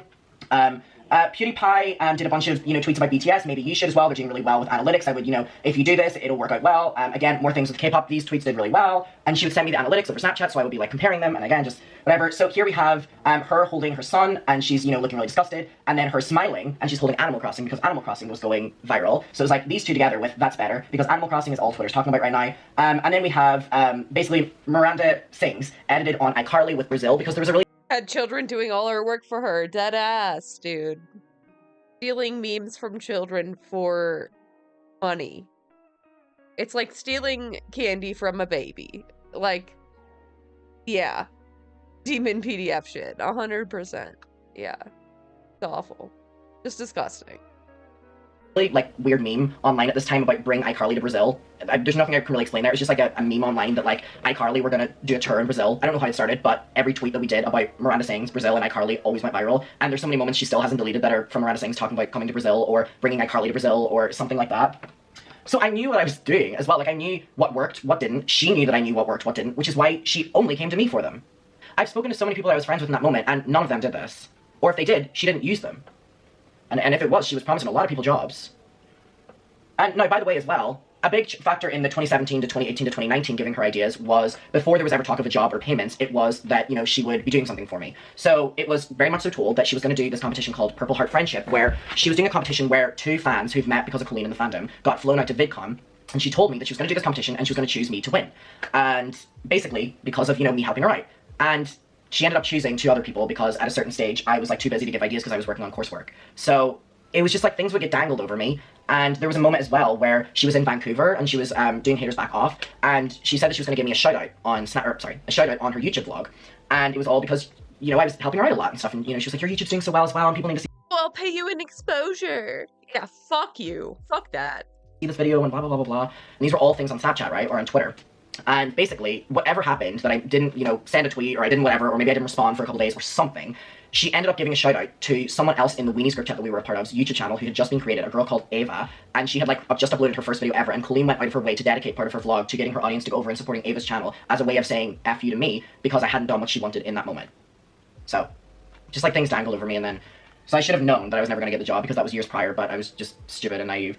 Okay, so here we go. And it would be so funny. Now you have to do, I have a secret, I have a Megan Trainor, this being the first picture, then the reply with this. I never told you this, Megan, then this reply. It's random shit like this people will love and will confuse them, and that's why, sorry, my dog is just like falling asleep and she's like that. It's random shit like this people will love and will confuse them, and that's what the early Miranda era tweets were and why they performed so well. I think it, just ignore that background noise. So here's an important part, because Colleen likes to run with the narrative behind the scenes that I tried to ruin her career by this cancellation of this Megan Trainor tweet, right? I think it would be funnier, actually, to write, I have a secret. I'm coming out today for you all. This has been so hard to come to terms with, but I'm proud. I stand before you today as a Megan Trainor fan. I hope you can all accept me. And then the rainbow and the heart. Wait, that's funny. So basically, I'm pretty sure we talked on Snapchat in between this time. I mean, I'll give her credit for something. She's very clever that she knows that she can talk on a platform that doesn't save the photos. But anyway, and then I say, and also, if you didn't like them, I have more of Miranda sayings edited in Animal Crossing because it was viral. And she goes, sorry, I opened it when I was dealing with the baby, and I need to look at everything. Everything is amazing. What should I do first? So the last tweet that I had sent her was the Megan Trainor coming out tweet with all of the pictures, right? And can you accept me? And I'm proud. Come to terms with it and stuff. She goes, everything is amazing. What should I do first? The Animal Crossing stuff. I'm shook by how much you did. It's viral. She goes, okay, I have so much more. She goes, I literally don't know what this is. I don't know what ones are Animal Crossing. So, like, here's the thing. She didn't even know the context of, like, Animal Crossing, and those tweets were going viral. Because she didn't know what was popular, so that's why she was using me. I go, LMAO, it's the last 2 pictures I sent you. And caption what? To Insta or Twitter? And she goes, okay. I go, it's viral, so I would put it on both social medias, especially when people can send the Instagram post to their friends. And she goes, thank you, Master. I will report back later for my next Call of Duty. I'm just so stupid for providing this woman with so much material. So much material. And by the way, she said earlier, I don't want to give you my password because I want to, you know, rework the captions. She would just take my captions as well. Everything that I did. Everything. Everything. So, when you're online, can I talk to you? So I write the next day, can I talk to you about what I find out? Just been doing analytics, counting, and research all night and morning. Because again, on Snapchat, she asked me to do that. Oh my god, you're the cutest. Yes, what's up? Okay, so remember everything I'm saying is because I love you so much, and I'm trying to use my experience from the only time, because I was studying PR in school, and mix it with something I'm really passionate about, which is Miranda, and the potential she still has on social media. And then I send voice memos, and I have not listened to these, I think, ever. So I'm sure they're going to be incredibly cringy. I don't want to play them, but she's already been sending all this thing, you know, to people, so... By the way, I'm 16 at this time, so I probably sound very cringy, and this is going to kill me, but... I'm gonna try and make these quick. I don't want to text you, don't want to read. Did a lot of statistics reading from Miranda. Basically, oh, my Derry accent's so strong. This is when I was living in Derry. I'm a lot of years out of Derry now. On Twitter, the tweets about videos and thumbnails were doing a lot worse, but they were doing better on Instagram. I would also edit her thumbnails for YouTube, by the way, but that's, I mean, confirmation. And your tweets that were just random on Twitter were doing better, and then hyping up your videos about your tweets. Looked up your future projections for Twitter. Why was I doing this for her? Why was I doing this for her?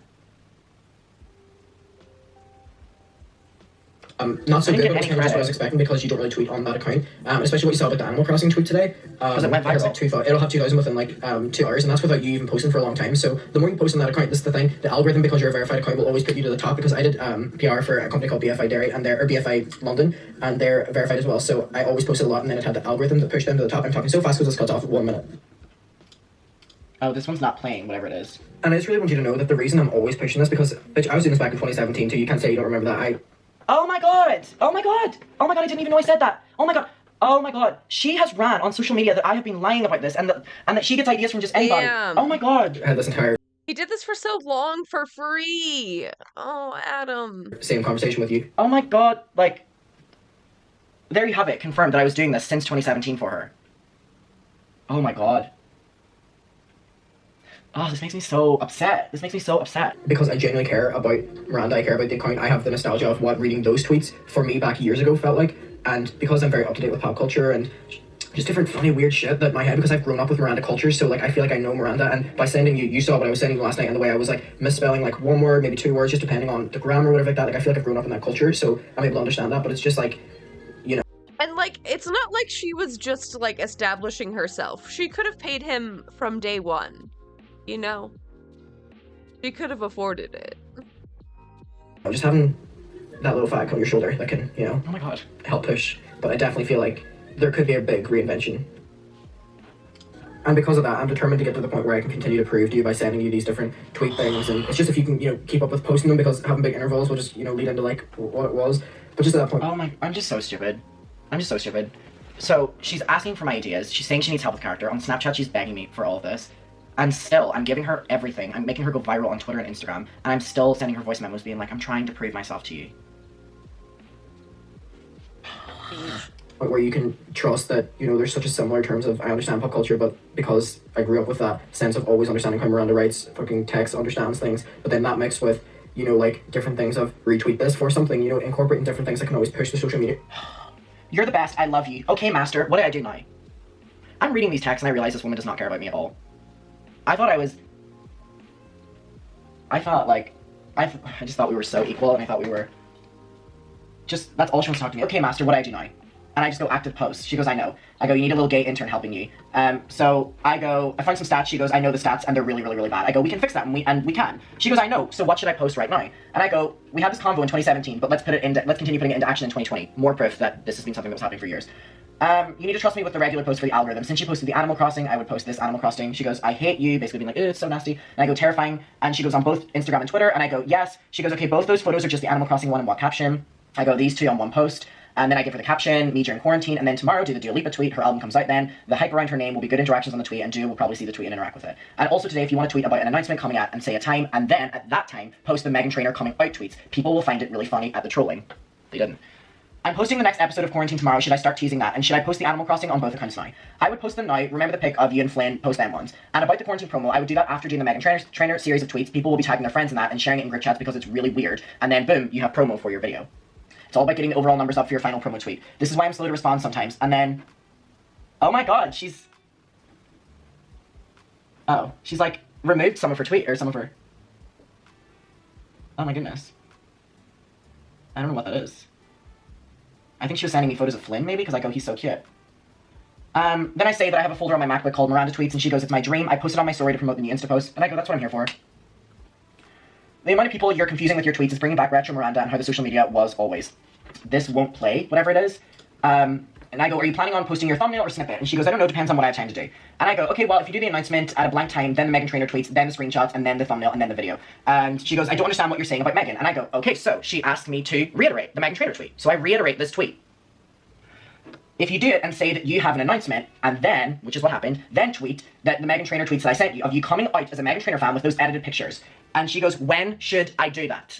She threw me under the bus behind the scenes, saying that I was trying to take her down because of this tweet. And she has now gotten me to reiterate this tweet 3 times, and has now said, when should I post it? So when everything goes wrong, and I was made to feel crazy, and made to feel like I set her up, and she was in group chats with Corey saying that that was my end goal, and that was my end plan and stuff, and then no one's believing me, I've never... Head to bed, have a good stream, thank you, have a good night. I didn't, you know... So I send the edit. With whatever caption you want, but imply a huge announcement coming in 15 minutes. And then, 15 minutes after, the Meghan Trainor tweets. Everyone will be starting to think you're announcing something really big, and then you hit them with that. She goes, should I do that today or tomorrow? Again, confirming that she's on board with the tweet. Before I post the video, I say, today, what are you waiting for? Posting today gives attention for the video tomorrow.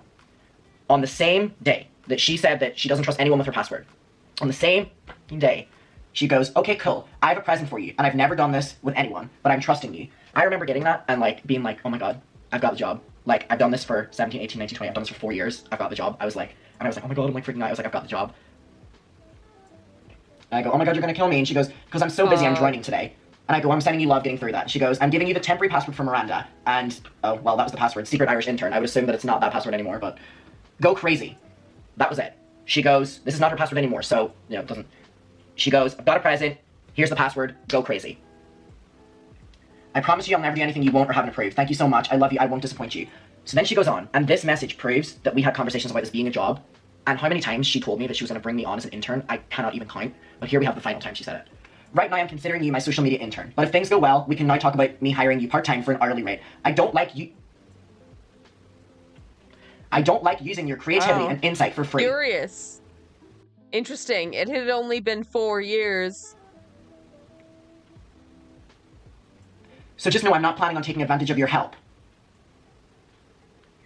4 years. 4 years of work. 4 years of help. And I'm planning on making it official if it works. How does that sound, Queen? And I go, that sounds amazing. Thank you so much. I'm so stupid. I need the Miranda email, blah, blah, blah, blah, blah. Let me see if she sends the email. Hold on. Oh, no, she doesn't. Oh, wait, no, she doesn't. Wait. I hate how much he's blaming himself. It's so sad. You're all good, right? I see that you've been tweeting. I'm in. How are you thinking? The tweets are doing so well. So, for context, within this time, and what? The Meghan Trainor tweet went up. That she had approved 4 or 3 times. And asked me to reiterate. And whenever I send it to her, and she goes, should I post this now? And I go, yes. She goes, here's the password. Go crazy. The tweets are doing so well. Alright. And then I basically send her all of her fans being so happy. I mean, we have her fans saying, thank you for making me so happy tonight. See you in your concert in May. Someone said, this is the most you've been active in an entire year. Quarantine is making you bored. Someone said, thanks for making us smile during this time that you're online. Someone said, I'm so proud of you. For, you know, they were making a joke about it. They're so proud of you coming out as a Meghan Trainor fan. Someone said, hi, you're still alive, because she never tweeted. Someone said, you've now made my day, Colleen. Thank you, thank you, thank you, thank you. Because I was going through and following the fans, tweeting them, because again, we would have conversations about, like, tweeting back and forth as Miranda to the fans. She didn't have time to do it. So I was talking to all of her fans as her. You've made my night pretty great. It would be even better if you followed me, love you, bye. And then I responded and followed her. You've been so active today, Miranda, I'm living for it. You're so active today. I've been having a really rough week, the roughest, and you're making me smile. Thank you so much. Another one, I love you so much, Miranda. Thank you, thank you, thank you for basically me interacting with the fans and tweeting them as Miranda and following them and DMing them. And I just want to know the impact you have on people. You're so loved. And yet again, I'm just feeding her ego. And the fandom has been wild all night.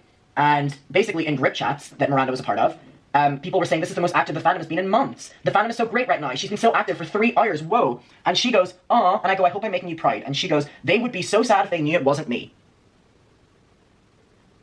And I go, you know, you're making them so happy, them seeing Miranda tweet. She goes, thanks for doing this. So she goes, oh, I'm so sad that they're gonna think this is me. Thanks for doing this, though.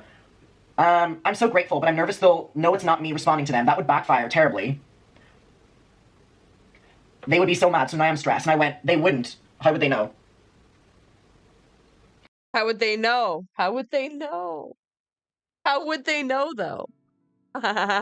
Pepe la. But I'm so happy they're all living for it. And I go, they won't, and nobody will know.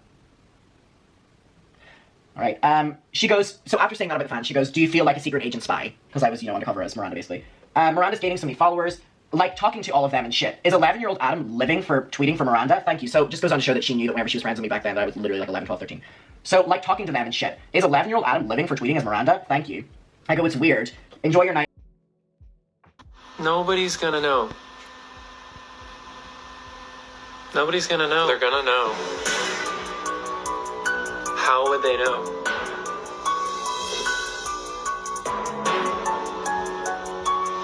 How would they know? True. How would they know? I can't. Oh my god! No. How would they know? I got you. So now is when things crumble. Crumble. She sends me this tweet. Someone says, I don't care that Miranda's a troll. Queerbaiting isn't funny or a joke at Colleen B123. She goes, uh-oh, am I gonna get in trouble? Be careful. I don't want to be in a scandal and have to apologize. Please, please, please be careful. People are sensitive these days. So, already, I have not done anything except for what she has asked or approved. Or approved. Everything I've done has been approved. You've seen it, and then she went, go crazy. And I didn't go crazy. I did exactly what she approved. She was going to tweet the Meghan Trainor tweet, and then was lazy, and was like, here's the password, go crazy. But now is when it starts getting flipped around on me. And here's when I start stressing out, because I'm like, I've lost the potential job, and she's not going to trust me, and I've lost my friend, and I'm starting to freak out, because I'm like, oh my god, I've worked so many years to get to this point where she's trusted me, she's my friend, and I've ruined it. I have ruined it. And I was confused, because I was like, I've ruined it, but I haven't done anything wrong. I'm 16 at this time, by the way. She's 33 at this time, or something like that, 33, 34, or something like that, I don't know. People are so sensitive these days. This is one of the main reasons it's hard to do Miranda now. People have a hard time understanding satire and jokes, especially with sensitive subjects. But she approved it. She approved everything. She thought it was funny and she approved it all. I'm so glad everything is doing well, but even though you have the password, I need to approve everything you post to avoid problems. I hadn't done anything she hadn't approved. I literally had not done anything she had not approved. So she's flipped it around and now making me start to doubt myself. It might slow the process down, but we gotta be careful. I go, okay, noted, everyone's finding it funny, but I will take it. I didn't mean for anyone to take it bad. I'm so sorry. Everyone was so excited about it. I'll run things fully past you now. Apologies. Even though I had. And then I go again, will do. I'm really sorry again. I ran that joke past you and everything went down really well. BTS fans were picking up on something that you were saying and they're holding a grudge against your character because she made a tweet making fun of BTS a couple months prior, so they were remembering it. And I'm like apologizing, but at the same time I'm like, I ran everything past you. It's also very important to note that the thing about BTS fans, but I 100% agree with you and I apologize again. And I go, I promise you, it's only the BTS fans that are picking up on this. They were doing the same thing with PewDiePie whenever he provoked them. I'm really sorry. And then she responds at 5 a.m. and goes, I'm not mad, I'm just paranoid because everyone always gets mad at me and now I'll have to apologize. And oh my god, I love everything you've done today. It was magical to see everyone so happy and exciting to see Miranda come back to life. I don't know what this is. Oh no, I just liked it. Oh no. Oh no. Oh no! God. Oh no! Oh god! Oh no! Oh god! She is gonna get a notification right now that I have just unliked and oh my god! Hey Colleen! Oh that's awkward. She will have just got a notification to her phone that I liked a message. Uh-oh. Oh. Well, I've screenshotted everything anyway. And I love everything you've done. It was exciting to see Miranda come back to life. Thanks for letting me know. They scare me. About the BTS fans. I go, I'm being so dead ass with you. They will always, be very woke with you to whatever creator. It's happened to Jenna, PewDiePie, and Shane. By the way, this wasn't BTS fans' fault at all. In fairness, Miranda did provoke them a couple times in the past with jokes and tweets and stuff like that. Oh no! No. I'm pretty sure Miranda had done a video that was like, I don't want to say this, but the BTS fandom comes for everybody. I'm thinking of the BTS tweets where she was tweeting pretending to be a fan, and they were like, oh my god, you're pretending to be a fan and using them for clout. Wait, I'm pretty sure the BTS fans were rightfully pissed off because Colleen, I think, had made a video in the past being really problematic about BTS. Wait, yes, sorry, I'm wrong. I'm thinking of her provoking them by pretending to be a fan and then being like, stop pretending to use them for clout. But I'm pretty sure she did like a cover of their video or something and was really problematic in it. So I'm just justifying her, filling her ego, when the BTS fans, we're not doing anything wrong at all. Your followers are up. She goes, yay, queen of promo, I love tomorrow's episode. So this basic, show thing that she was doing on her YouTube channel. By Britney, she's iconic. Sorry, so this is just a conversation that's about problematic people like Shane, the Twitter reaction to them and how they use it, and Miranda is fictional, but I understand the sensitivity and you're rightfully careful and I'm sorry. She goes, I think I used to have much more confidence with the character, but after cancel culture started getting crazy, and after my show got cancelled, I lost a lot of confidence. So many people said I deserved for it to be cancelled about her show. I'm a has-been, not funny, etc. So it knocked the wind out of my sails. Plus, so many people turned against me because someone, her ex-husband Josh, spread nasty rumors and lied and said that I was a cheater, so I felt low about everything. The videos I liked didn't make any views. The videos I hate got attention, but it feels cheap because I don't enjoy them. Then I became a mom, and now I'm more sensitive than ever before. I go, I totally get that. Not the mom part, but I'll try. So even though I love my bitch Miranda, like literally I love playing Miranda, it's so fun, I don't do it as much because I'm too busy, but two, I can't handle people telling me to give it up. I'm washed up, no one likes me, I'm not funny, etc. I want just dumping on me for no reason. I want to think about, so this is why I wanted to help. This was why I helped over the years. Because she would actively say that she was struggling with the character, and I wanted to help my friend out. Whoop-de-doo, I was stupid and naive. I want to think of Miranda in a positive thing and not let it be tainted by the hate. Does that make sense? I go, yes. And she goes, they can't come for you if you don't post things. I'm putting my baby to sleep again. He woke up, so I'm typing in a quiet room with arms. So, because I was like, do you want to send voice memos? You don't have to type. So that's why I'm not sending voice memos to you. No, I know. I know what my live shows, they laugh harder than ever. I know it's funny. I know people like it. The internet just sucks because she was getting backlash. I go, but you have to understand that, whenever you play it safe with someone like Miranda on social media, it becomes very boring. She's an extreme character. That cancel culture or not, she's not going to be offensive, but she's also not going to be polished. So here's me saying you don't have to be offensive to be Miranda, but you just have to not be polished. Alright, okay, I deleted the gay tweets. Sorry, I'm too weak. I can't have people thinking I would make fun of the LGBTQ+ community. Don't hate me. And I go, no. So basically this is now whenever it starts going down the shitter. But she had already approved the tweets. She loved them. I was getting too many hate tweets. I said, it was your call. Anyway, it's fine. She goes, not from K-pop stans, from people in the LGBTQ+ community asking me to delete it. Sad face. I go, that's no problem. I'm sorry about that. She goes, not your fault. She ends up saying in group chats that and Corey, sorry that I was trying to take them down. You're so funny. I'm just too sensitive. It will take a while for me to get thick skin. Be patient with me. I said, it's all G. I'm just trying to work to reach the full potential. And she goes, I know. And I go, Miranda's Twitter had a 64% rise in interactions today. She goes, I love you. And she goes, thank you for everything, for always believing in me and always helping me. And this is why I was stupid enough to help her over all these years without getting paid or recognition or anything, because she made me feel bad. She made me feel bad. Yeah, you're also like being her therapist for free. Like, holy fuck. So then I send the tweets that I, had posted that night. She goes, LOL, I go, enjoy your night, relax, and love you. And then she goes the next day, remember, don't post anything without my approval. And I liked it because I didn't. And then I go, that your series is doing well. And she goes, the next day, I'm now getting an overwhelming amount of hate for the coming out stuff. I don't know what to do. It's like every other tweet right now on Colleen Twitter. I haven't even looked at Miranda's, I'm scared to. And I go, Miranda's Twitter is actually quite positive right now.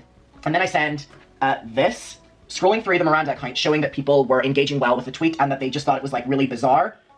And so I'm like, well, your Miranda Twitter is, doing fine. But I guess she probably was wanting something to turn on me for, so whatever. So I send this video, right? She goes, well, what should I do? Should I address it? Even fans are mad. So at 16, I'm helping this woman get out of a scandal. I go, you can, but it's going to blow all over, or you can have faith that it'll blow over and people will not care. Also, if you want to do the best thing is to say Miranda is a character. So basically, I don't know what to say here. I don't know what to literally say here. I don't know how to, like, you approved it. I thought it was, I don't know, my 16-year-old brain thought it was just funny. All right, you're going to be getting negative attention now whenever you apologize for this. I mean, I'm literally reiterating here that she already approved it. And then I'm literally writing apologies for her. I don't usually address Miranda controversies as a character, but now I know how it is and I apologize. I'm writing apologies for her. I'm sorry if my tweets weren't received well. It was 100% not my intention. She's asking me to write apologies for her. I replied to one person apologizing. The thing is, I agree with them. So now she's just fully turned on me. Queerbaiting is not a joke. I'm now sad that I've upset so many people. I'm sensitive. I'm near tears. So now was whenever I just lose it. Because she's now saying to me, I agree with them and I agree with the backlash. And I'm like, but we were on the same page. We were on the same page. You gave me the password after approving the tweets. I value you so much, and I hope you've seen the reach the character has and how many people loved you. I can officially tell you, there's a 78% rise in the interactions. That comes with gains of hundreds of followers. She goes, I love you, but I'm being dragged through the mud and being cancelled. She goes, I bet people will realize that this is, fake woke. Me being a 16-year-old, being dumb in these messages, and they'll move on to the next thing. All day I've been observing it, and it's dying down. She goes, and then I'm talking about, like, Miranda should tweet a selfie. People will not continue to run with this story past 1 or 2 tweets coming from them. They will get bored and realize that the reaction, to the tweet was, like, unprovoked, and it wasn't, as deep as what it was. And then she ignores me, and then responds and goes, no, it's all everything people are talking about. I'm really upset. I never would post something like that, and now everyone thinks I'm homophobic. So it's my fault. I was the one who was trying to ruin her. I have now painted her as homophobic. I have now tried... I'm really, really, really upset. And I As if he was trying to sabotage her, or what? remember these didn't play, but I was, like, near tears, being like, I'm so sorry. I'm so sorry. Like, I thought we were on the same page, but I'm so sorry, and I would never do this to you. I remember them specifically.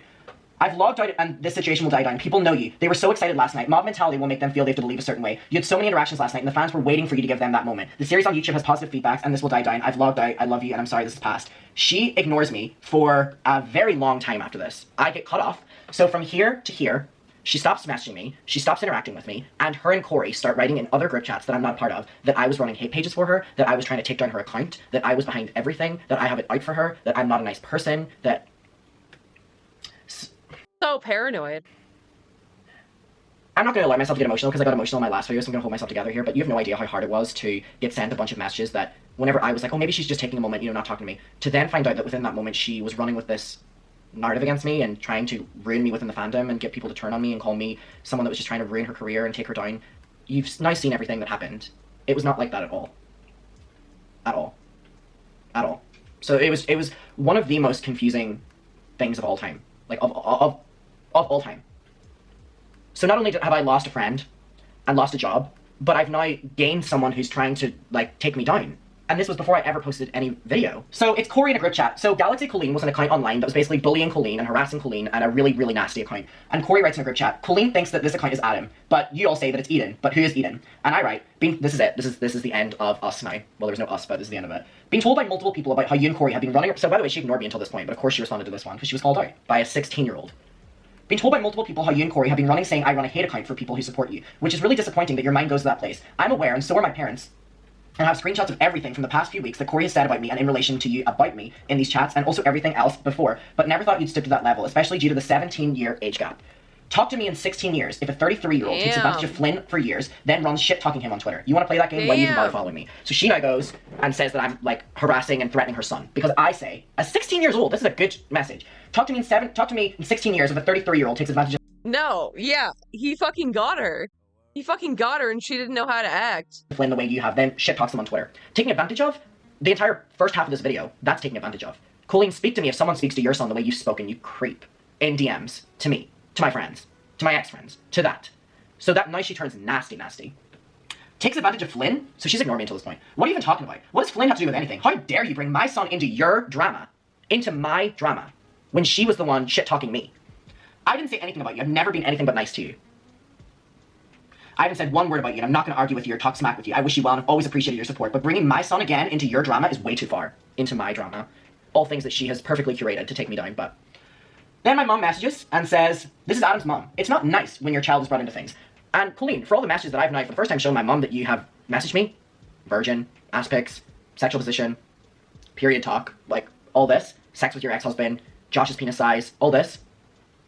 That's why my mom now comes around and goes, if you had read it correctly, you would say that he was not making a comparison, but when your child is brought into, like, how do you think she felt then as a mother, Colleen, since you want to play that card? But if you had read it correctly, you would have seen that he wasn't, and it was a comparison that was being made. Mother to mother, you may now understand. Never speak my son's name again until your sidekick the same applies to him, which was Corey. And logging out. Oh, I was listening to Reputation by Taylor Swift. So there we have it. That was it. So, as we're aware, Cody Tyler has now came forward that during this time, Colleen leaked all of these messages to Cody and said that I was a manipulative person, I was an evil person, I was trying to take her down, I was threatening her son, I was trying to ruin her career, I was doing this, when in reality, you've now seen the truth, that I basically, from the years of 2017 to 2020, basically was Miranda Sings. And in 2020, was. And then she flips it around, she starts shit-talking my mum, Corey starts doing the same, she makes her apology video, Cody has now confirmed in, their video, that she was actively spreading lies about me behind the scenes to people to make videos on me, so then she could make an apology video whenever I was already kicked down. So hopefully you can see now that I didn't do anything. She was just like so desperate to not be canceled that she like tried to pin this all on him, and somehow everyone believed her. It's so fucked. Wrong. Doesn't have anything to do with me being 16. Doesn't have anything to do with me being 16. I didn't do anything wrong. You've now seen how all of that unfolded. That's the truth. So how she was sending Cody things, selective, and blah, blah, blah, that's the truth. If she's gonna, start putting half-truths out there, make your own opinion. There it all is. So to close off this video, I didn't bring this up. Cody Tyler made a video without letting me really know, and it included screenshots of Colleen being inappropriate in group chats with me. So obviously I have to respond. I've never brought it there before. I had my original video. I'd never brought it there before. But in the wake of that, people who were in the group chat with me started sending me all these other ones of her, being more inappropriate, and I just was like, this woman used me. This woman groomed me.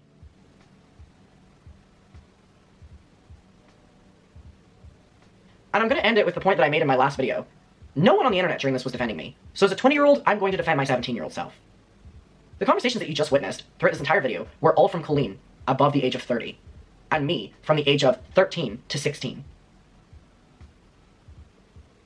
Do you know how, used that makes me feel? Like, how little that makes me feel? How stupid that makes me, how much I'm, doubting my intelligent growth? I feel stupid. That's so sad. Bro, it's not your fault. It's not your fault. Adam posted saying he's gonna be going to therapy soon. I'm really glad because everyone should go to therapy, but he really fucking did a number, He didn't deserve all that, and I hope he comes to realize that too. I feel stupid that I allowed this to happen. And so all of these screenshots of conversations with me and Colleen whenever I was a minor and she wasn't being brought up again, of course I have to respond to it. I didn't start this. It was Cody's video, and you know what? I'm glad Cody posted that video. Because it allows me now the opportunity to basically just openly talk. So there's that. I will see you in my next one. And bye. Okay, I first want to start with Colleen's apology video from 2020. So this was uploaded the 13th of May, 2020. Thank you so much for gifting a sub. I want to start with this, first of all. So this was posted 2 weeks after I posted my 2020 video, right? Which I think we're looking at the same timeline, I guess, for her responding this time. I mean, it's already been a week, so 7 more days to go. And I watched this in the moment. Oh my god, her viewers. What? Oh wait, are they doing it for her? I don't know. I live in Ireland, and I can tell you, Dublin is not the place to be left alone. She probably knew that as well, that's why she did it. So anyway, this video is awful. And in the moment, it was just so awful to watch this video be received so well, because I didn't understand why it was being received so well.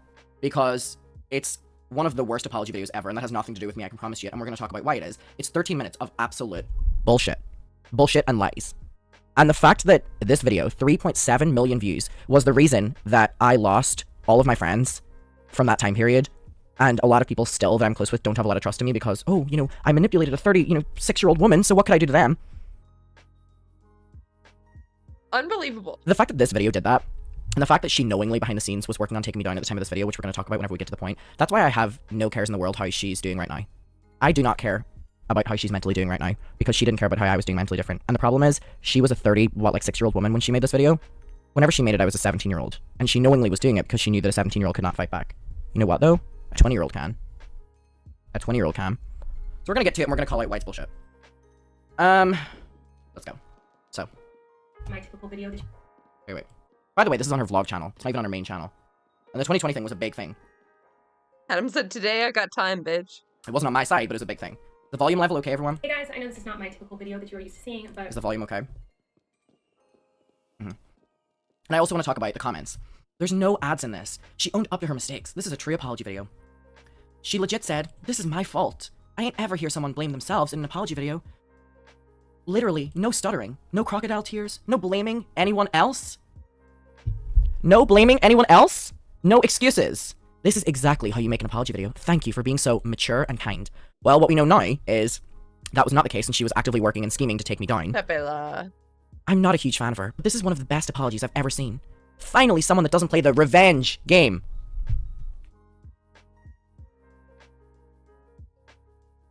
Don't read the don't. Do not read the YouTube comments. Do not do it, Adam. It's been exposed that she didn't want to make this video because she was trying to get everyone else to take me down before. I genuinely believe, and I hate to say it, but I'm talking about myself. I believe that she literally wanted me to not exist anymore so she wouldn't have had to have posted a video because I would have been gone. Do you know how fucking harsh of a statement that is? But every single thing that came my way during that era was because of her. From this video, from her scheming behind the scenes to take me down, from her getting James Charles to publicly go on the record saying that I was a liar and a manipulator and all like this, she did not want me to exist anymore. And that was why for that time period, and from then until now, even doing YouTube with people not believing me, disproving me, anytime I speak up about anything, people don't believe me, especially back from fucking the end of 2020, I just wanted to, like... She did this to a 17-year-old because a 17-year-old spoke up about the fact that she was being emotionally abusive towards them.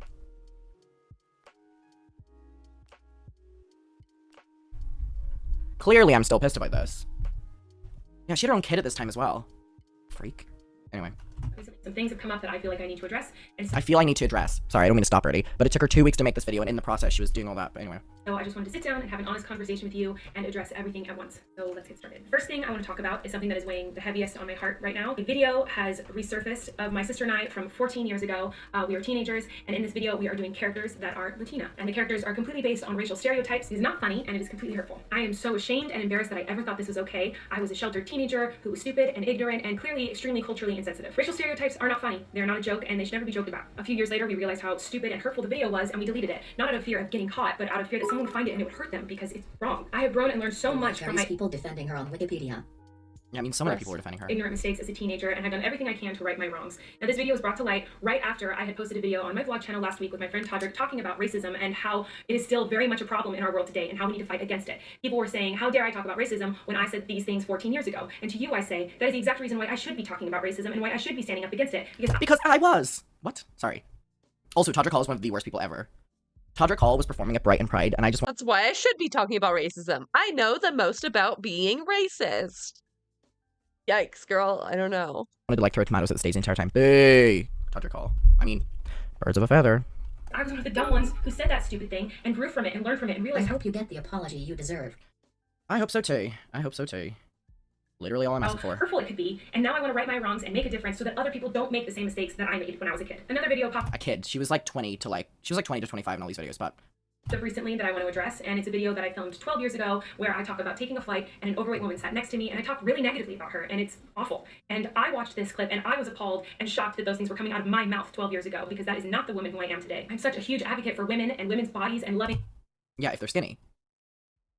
Who said that? Not me. every shape and every size, and the fact that I talked negatively about someone who was overweight is absolutely disgusting to me. Something else I wanted Yeah, she literally called Trisha a whale after that, so. to talk about that has been brought up is that when I was 3 years old, I was bit by a dog. I needed to go to the hospital, and when my mom told the doctor that a dog had bit me, the doctor said that legally the dog needed to be put down. Now, the clip of me that is circulating from 7 years ago is me talking about this situation in a very insensitive way, when in reality, when our dog was put down, I was really upset, and over the years I have— One thing I just want to state as well, I don't mean to be nitpicky, but something to definitely note is she's one of the few YouTubers who ever, in their apology videos, is like 12 years ago, 7 years ago, 6 years ago, blah, blah, blah, blah, blah. Like, you can acknowledge things that happened without having to be like, this happened. I'm so sorry for this. 6 years ago, 5 years ago, whatever like that. She's one of the few that do it, and I feel like if anyone else had done it, they would have been called out for it. And I don't, yeah, I agree with that. She seems so mad in this video. I don't know how, me and my mom and my brother Josh watched this, sitting on my mom's back. She uploaded it super late my time. And we were watching it, and we were like, oh my god, people are not going to be on her side with this because she's coming across super angry. Like, she's coming across in this video super passive-aggressive and super angry. And then all the comments were like, she's coming across super sad. And I'm like, no, she's not. Just know that you won't be alone as you felt 3 years ago. I mean, I tweeted yesterday and I was like, I hate to say this, but I genuinely believe that if it happened once, it'll happen again, where the tide will turn and she does her thing again and everyone believes her. And I was like, if that happens again, This time I'll be fine with it, because the difference this time versus 2020 is in 2020, after I got all that shit, nothing came of it. Nothing came of it except for me wanting to.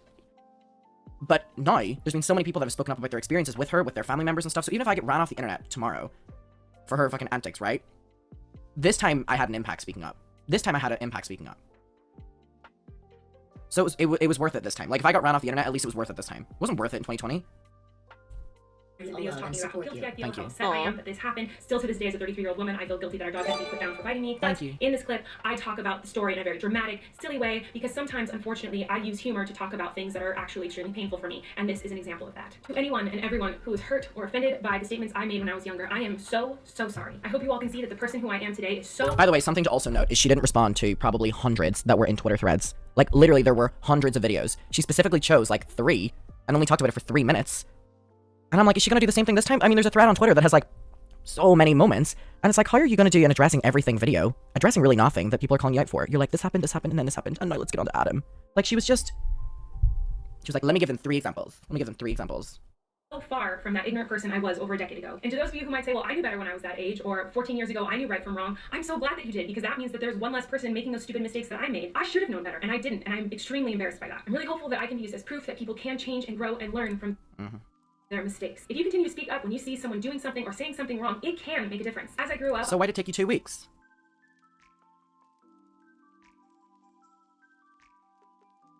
I learned that those words were hurtful and I stopped using them. But there are still people in our world currently who are saying racist, homophobic, sexist, body-shaming things that need to stop. They need to be called out because they can What do change. you predict is going to happen to Colleen and Trisha's podcast? I really don't care about their podcast, I'm gonna be honest. I think Trisha, Little Miss, doesn't care about victims. Like, Trisha can go fuck herself. Like, I literally do not care anymore. Proof of it. And my ignorant words from my past just make me that much more passionate to help the people that my words might have hurt. These things are being brought to And I want to say that because for the amount of people that have came forward against her now, like, it's not just me anymore. So I'm, like, feeling, you know, it, like, feels so much bigger now because it's not just me. So it's like, for Trisha to not stand behind me is fine. But for Trisha not to stand behind, like, so many people now, let's stop this. You care about victims, because you don't. You don't. There's Trisha on record being like, you know, if you're silent, it means everything. Please. People are upset with me for not addressing... Some people are upset with me for not addressing something about my video. Now, my video was not received well, but it did get, like, over 1 million views. But some people wanted her to address something, so she immediately opens it by diminishing the impact of the video. Now, again, she got all her minions behind the scenes to turn against me because that's what she was working to do, but, like, she's, like, already diminishing it. The meet and greet for her show starts in 5 minutes. I just can't believe that she's literally going on stage, and she has had a week to address everything. Addressing everything! And she hasn't. How one can do this, but can you shorten the time between stream notifs? You're super behind, bestie. I don't know how to do that, I'm gonna be honest. Something that happened a few weeks ago. Someone had made a video saying some shocking and hurtful things about me. What? Some shocking and hurtful things? Girl, what do you, like, some shocking and hurtful things? You ain't the victim. She was not the victim. How did this video turn everyone against me? And when she posts her new video, just beware that this is what she does. Jesus Christ. She opens this by playing the victim. Some shocking and hurtful things, she says. And a lot of you wanted me to address it, and I didn't. I didn't address it, not because I was just ignoring it and hoping it would go away, but because... But that was exactly what she was doing, and Cody has proved that. Cody proved that she was hoping that this would just go away. So she's lying here. She opens this by lying. By literally lying. Tomatoes for Colleen chat. Tomato, tomato, tomato. She opens this by lying. She literally opens this by lying. When this person messaged me letting me know they were upset, I responded immediately. I was very shocked and confused. I expressed I didn't know what they were talking about, and I also expressed... But she's just lying here. She goes, she didn't know what I was talking about, right? She didn't know what I was talking about. That's not true. That's not true. I'm sure you can get everyone on your side when you're just flat out lying. Frustration that they were trying to bring my son's name into their drama. Then... Another lie. Another lie. She opens this by saying that basically I was harassing her son. A 17-year-old was doing that. When again, we now know that my message was basically saying that the way you've treated me, the way you've talked shit about me, after... All he was saying was just imagine if someone treated your son the way you've treated me. Simple. Simple. That's not a threat. It's a fucking hypothetical. We're doing so many good things for you. Imagine if someone did that to your son. A 17-year-old says that to her, and she's like, I dare you, I dare you. And then I was the villain?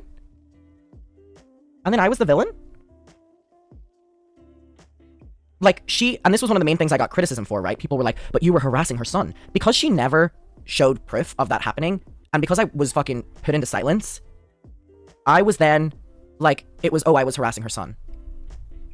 Just literally an evil woman. Evil woman. Imagine opening this with 4 minutes and 20 of lying. And I received a message from this person's mother asking me to not speak his name. So I was trying to respect. So she shows my mom's message on the screen and doesn't read it out. And if you had read it out, you would have shown that the context she just gave was a lie. And that my mom was like, mother to mother, you may not understand the way you've treated my son.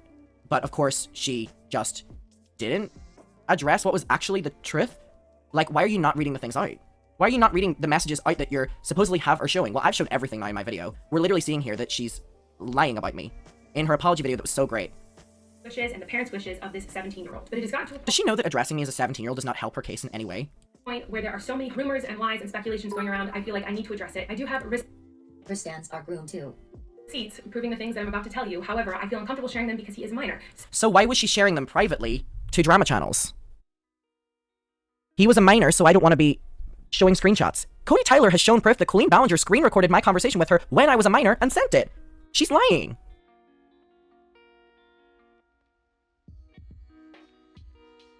I don't get it.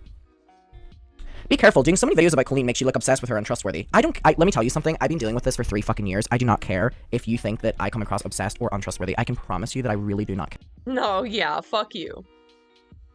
Fuck that. Fucking chatter. You look a little untrustworthy. Yeah, get the fuck out then. Bye.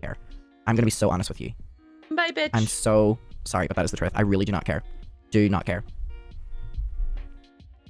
I'm only going to be showing you the things that were between adults or things that were already public. The biggest issue that came from his video is that I sent a child underwear. And wow, anyone who heard this out of context and was offended... Do you need context?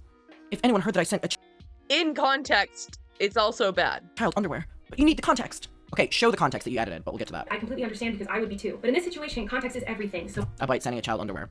Well, I would like to give you some context to this situation. 4 years ago, I did a live stream, and in this live stream, I did a giveaway. I was giving away clothes that were unused, tag still on, brand new, that I had just bought that I did not want. One of the items that was in this box was a really ugly pair of underwear. As soon as we pulled them out, Corey and I started laughing and joking around about how ugly they were. Why did I buy these ridiculous underwear? It was so stupid. I just got a big old box from Forever 21 and I want to open it up in front of you guys. Maybe I'll send the ones I don't want to you guys. I got a bunch of crop tops. The panties from and people started asking for them in the live stream. What's that bra?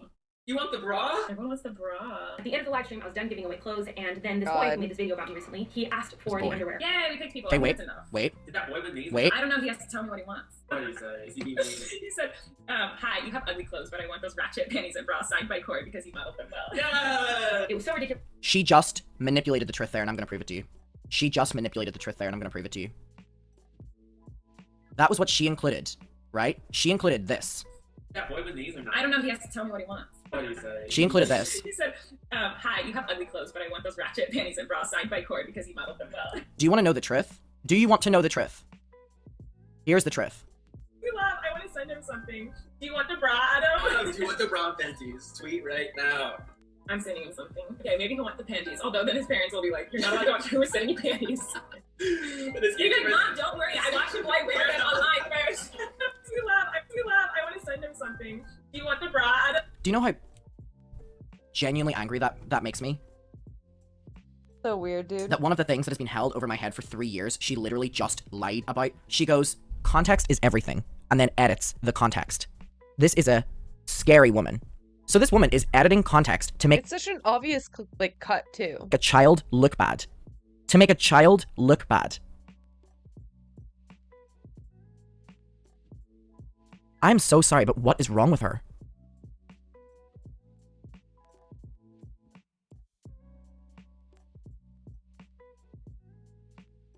Damn. W chatter. Rare W chatter. Adam being a public figure and helping is helping other people speak out on power dynamic abuse in grooming of minors by their idols in digital age. So anyone who tells him to stop, you are part of the problem. I'm so sorry, but what is wrong with her?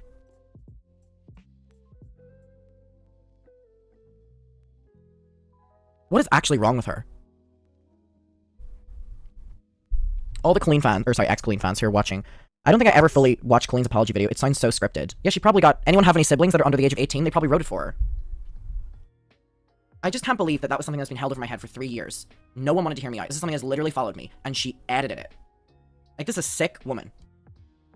about Context is it, and everything, I forgot everyone. to send them to him. And eventually he tweeted me asking me for them again. I sent them to him. He put them on over his clothes and posted about them. It was like a big joke within the fandom. So by the way, let me talk about that real quick. So she goes, he puts them over his clothes, and it was a big joke within the fandom. So whenever my mum, whenever I got the package, I've told this story some fucking times and no one wants to listen to me. So whenever I opened them in front of my mum thought I was getting a letter from Colleen, which was true. And the reason I kept asking for them was because Colleen promised me she was also going to write me a letter with them. I got the letter, loved the letter.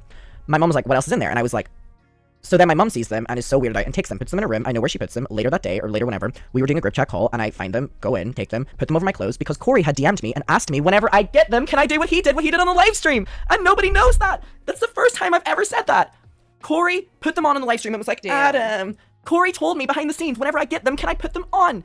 Like he did over the clothes. Oh my god. And no one knew that for 3 years. For 3 years. No one knew that. For 3 years. And by the way, on that call, the people who were recording the call then illegally without my consent redistributed the thing of a 14-year-old with this to try publicly humiliate me whenever I was 17. And Colleen and Corey were all a part of it. That is illegal. That is illegal. That is illegal. It's illegal. And here she is lying about it. She's lying about it. This is illegal, by the way. I've already spoken about this behind the scenes. What happened with that call and the way that this was brought up and the way this is edited and talked about, this is not legal.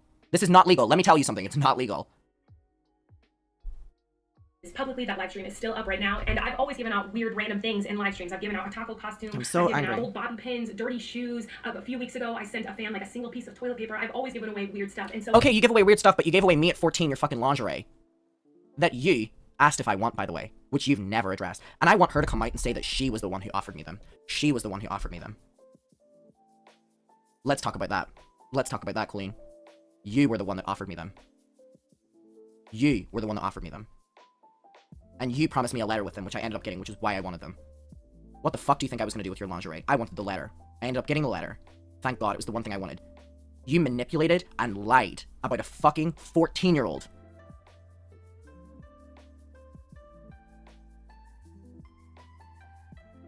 Sorry, I'm like... In all of this, that's the thing that pisses me off. That's the thing that pisses me off. It makes me like... It makes me want to like cry angry tears because like... How did she get away with that?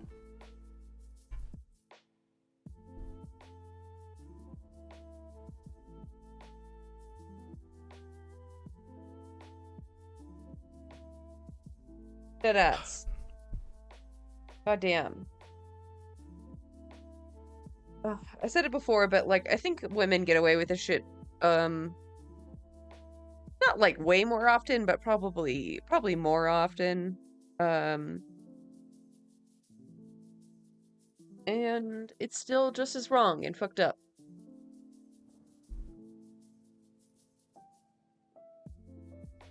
With her platform, it is gross. You are loved, Adam. Sparkling heart. Thank you. in my mind at the time, this was no different than all the other weird stuff I send to my fans as a joke. Now, in hindsight, I see how completely stupid of me. I should have never sent that. I don't know what part of my brain was missing at the time that I thought, oh, this is a normal, silly thing to do. I should have realized and recognized how dumb that was and never sent it to him, no matter how much he asked. It was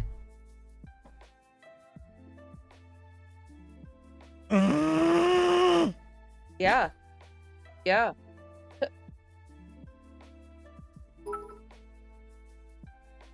You are not obsessed, Adam. You are speaking out about your trauma. I went through something similar. Keep exposing this evil, toxic, predatory woman. Oh.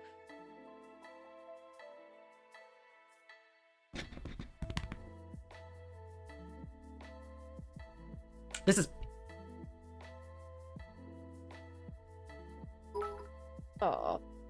Shut up. I had no idea the underwear was for her at first.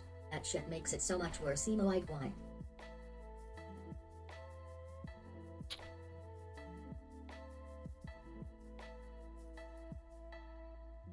was never a sneaky, creepy, gross thing that I was doing in secret. Yeah, you didn't do it in secret. You did it publicly. You did it publicly. It was a silly, stupid Thank you. mistake that now is being blown way out of proportion. He also Go fuck yourself. mentioned in his video that his mom was uncomfortable with me, which was surprising and shocking for me to hear because I was So this is the section of the video where she can't acknowledge that she did a bad job and that she fucked up, so that she now pushes it on my mother and she blames my mother. She basically says that it was my mother's fault for not telling her that she was uncomfortable. And now I'm not going to reiterate this story, but if you watch my last video, my relationship with Colleen Ballinger, I talk about how Basically, my mom didn't know about anything because Colleen Ballinger told me not to tell my parents about anything because she was trauma dumping to me and she knew that my parents would make it stop. And I thought I was so stupid that I thought I was protecting my friend for not telling my parents everything. So good job, Colleen, deflecting from yourself and blaming my mother, making my mother have to, like, delete her social medias, go private on everything. And it's like, good job, Colleen. Good job, Colleen, because you couldn't take fucking accountability for anything. Was under the impression, due to the things he told me and the things that I saw on the internet, that she not only was aware And by the way, can we talk about the DMs that I've now shown where you don't want my parents to be around? of our interactions, but she was very supportive of him being a fan of Yeah, because she's a good mother. Try being one, Colleen. She commented on a photo of him this year at my show, saying how it was such a fun night. She gave him a birthday card. Look at that. She's now weaponizing my mother being a good, supportive mother. So this entire video is a takedown of my family because she couldn't acknowledge that she did something wrong. Because she did something wrong.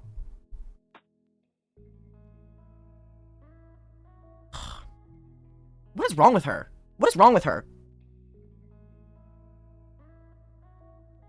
Like, being like, she's in my birthday card? What, are you weaponizing that someone's a huge fan of you?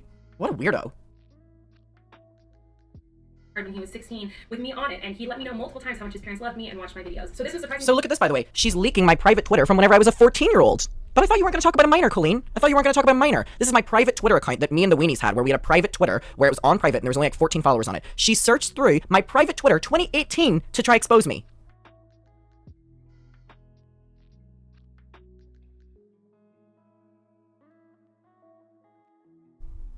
Trying to expose a child during your apology is, like, the worst possible look. Like, what did she think she was doing? For me here, because if I had known that, I would have stopped all interactions with him. Can I just raise a point? Colleen goes, if I knew this, I would have, stopped or whatever. So why did Colleen speak to me for years, but the only time that my mother ever messaged her, she never responded to it? Can we talk about that just real quick? She talks about if she ever knew something was wrong. However, she spoke to me as a child for years, and then the one time my mom messages her, she doesn't respond to it, and she openly says she doesn't respond to it. You deserved so much better. If I ever knew his parents were uncomfortable. Another thing I think is important to address from his video is that he did have access to my Miranda Sings Twitter account for one day, not for years. Yeah, I gave you work for years. I had it for a day. That's what I said in my video. So here's what she's doing. She's lying and just not telling the truth. She's literally lying and saying that I'm saying other things that I'm not, and then being like, but that isn't true. Yeah, of course, because you're not telling the truth. Here to show my support. Thank you. And I want to just go over how that whole situation went down. Over the Please. years, I've loved asking my fans for advice on what I should post for Miranda videos, Miranda tweets, things like that. Quite honestly, you guys are the funniest people that I know, and I love your advice. I love your input. I've taken a handful of suggestions as to what I should tweet as Miranda from my fans over the years, and he's included in that. Suggestions. If you watch my video, you will see how for years, word for word, she took my ideas. Word for word, she took my ideas. And a handful, she took all of my ideas. Even in the screenshots that I just posted, she used all of them. So for the proof that I've shown, every single one she used. So if she chose a handful of tweets from fans, why are the only ones that went viral mine? Speak your truth. She can't hide from the proof you have been sent. I just think it's so ironic that people took this video and supported her. When you actually read between the lines, she's actually confirming every single thing that I said and confirming that it was true. Like, every single thing that I said happened, she literally is confirming happened in this video. And I don't know if people are reading between the lines like I am, but it's very apparent that she's actually confirming every single thing that I've said. Every single fucking thing. Every single fucking thing. She was doing this to a 17-year-old, by the way. Like, lying on a 17-year-old. I used a couple of his tweet ideas. She used a couple of my tweets years ago. Literally, Colleen WTF. I don't understand how she's going, I used a couple of his ideas years ago. But she just confirmed that we were doing it recently. So what's the truth? They did really well. He was super funny. And since then, he's asked me multiple times if he can help me. Because you trauma dumped on Snapchat and Twitter and Instagram about how you feel that your career's fading, and I felt I was helping my friend out because you had already, in years prior, taken many of my ideas. Unpaid. Out with social media again. I always thought that was really, You're really such bullshit. But most of the time, I did not engage in those conversations. This is not true. This is not true. Sending you my love to you, Adam. It does get better. God damn. I'm so proud of him for speaking out against her. Like, she's still, like, got such a bigger audience than him. So, like, you know he's getting so much fucking hate. Better. Keep exposing her. Keep doing it. Thank you. This is not true, by the way. She's literally saying that she didn't engage in the conversations. Did Adam said thank you, but shut the fuck up. Did I or did I not show complete proof that she did and was literally like, I need help with Miranda, I'm giving up on Miranda? She's just lying. I think we've decoded in 8 minutes here. She's lied about every single thing. This is what she did. A couple months ago, he reached out to me and brought up the fact that the Miranda accounts hadn't been as active as they used to be. And Because you had trauma dumped that you felt that Miranda character was fading away. Showed proof of that too. I don't understand why she's telling half fucking truths. The shit she did is grooming behavior. Flushed face. You're Dude, so strong, Adam. Someone in chat said, what a Weasley little liar, dude. What a fucking liar, dude. What a fucking Weasley little liar, dude. What a fucking Weasley little liar, dude. Holy shit, dude. Holy fucking shit, dude. Literally lying. Still lying to his audience. Keep going. No, still lying to her audience. Now he wanted to help me do more social media stuff, so he sent me a whole bunch of edited photos that he had in a folder ready to go for Miranda. He told me about a bunch of funny. So why do you think I would have them all ready to go? Thank you so much for gifting. Why do you think I would have them ready to go? Because she would trauma dump on Snapchat, Twitter, and Instagram about how she needed them. I'm sorry, but let's just look at what she's saying and piece it together, please. Please. And he let me know that he had experience working in social media. True. He really Oh my god, she said something true this entire fucking video. Congratulations, we're 8 minutes in. for himself, and because I'd known him for so many years, I was overexhausted and I don't have all the time I used to have to run all my social media. I thought, you know what, this might be a So she's confirming that it was true. good situation to test run this and see if this could work out. This wouldn't be the first time I'd hired a fan. I love hiring my fans for many reasons. One, they're super freaking talented. Two, they know me better than anybody. And three, I love supporting their dreams and passions. I love supporting their dreams and passions, yet from the years 2017 to 2020 with Prif, she was taking mine, and I was sorry. Can we talk about something real quick? Miranda Sings died in 2020. She stopped uploading on Miranda Sings' channel, conveniently at the time when she stopped talking to me. Curious. Piece it together. She posted daily, weekly, monthly on Miranda Sings up until 2020. After she stopped talking to me, she stopped posting on the Miranda Sings account, literally indefinitely, until she started posting like once every couple months. Because I was Miranda Sings. I've shown enough proof that that would be what would happen. Just piece it together, please. What other reason for Miranda Sings to conveniently stop at the same time as my video? And I love that piece together. I love that she did that, like she stopped doing Miranda around the time she stopped talking to me because she just proved my point. She proved my point. And I mean, I showed all the text for being like, I can't do this anymore, I'm not funny. In any way that I can. I've hired my fans to design merch. I've hired fans to go on tour with me. I've hired fans Babe.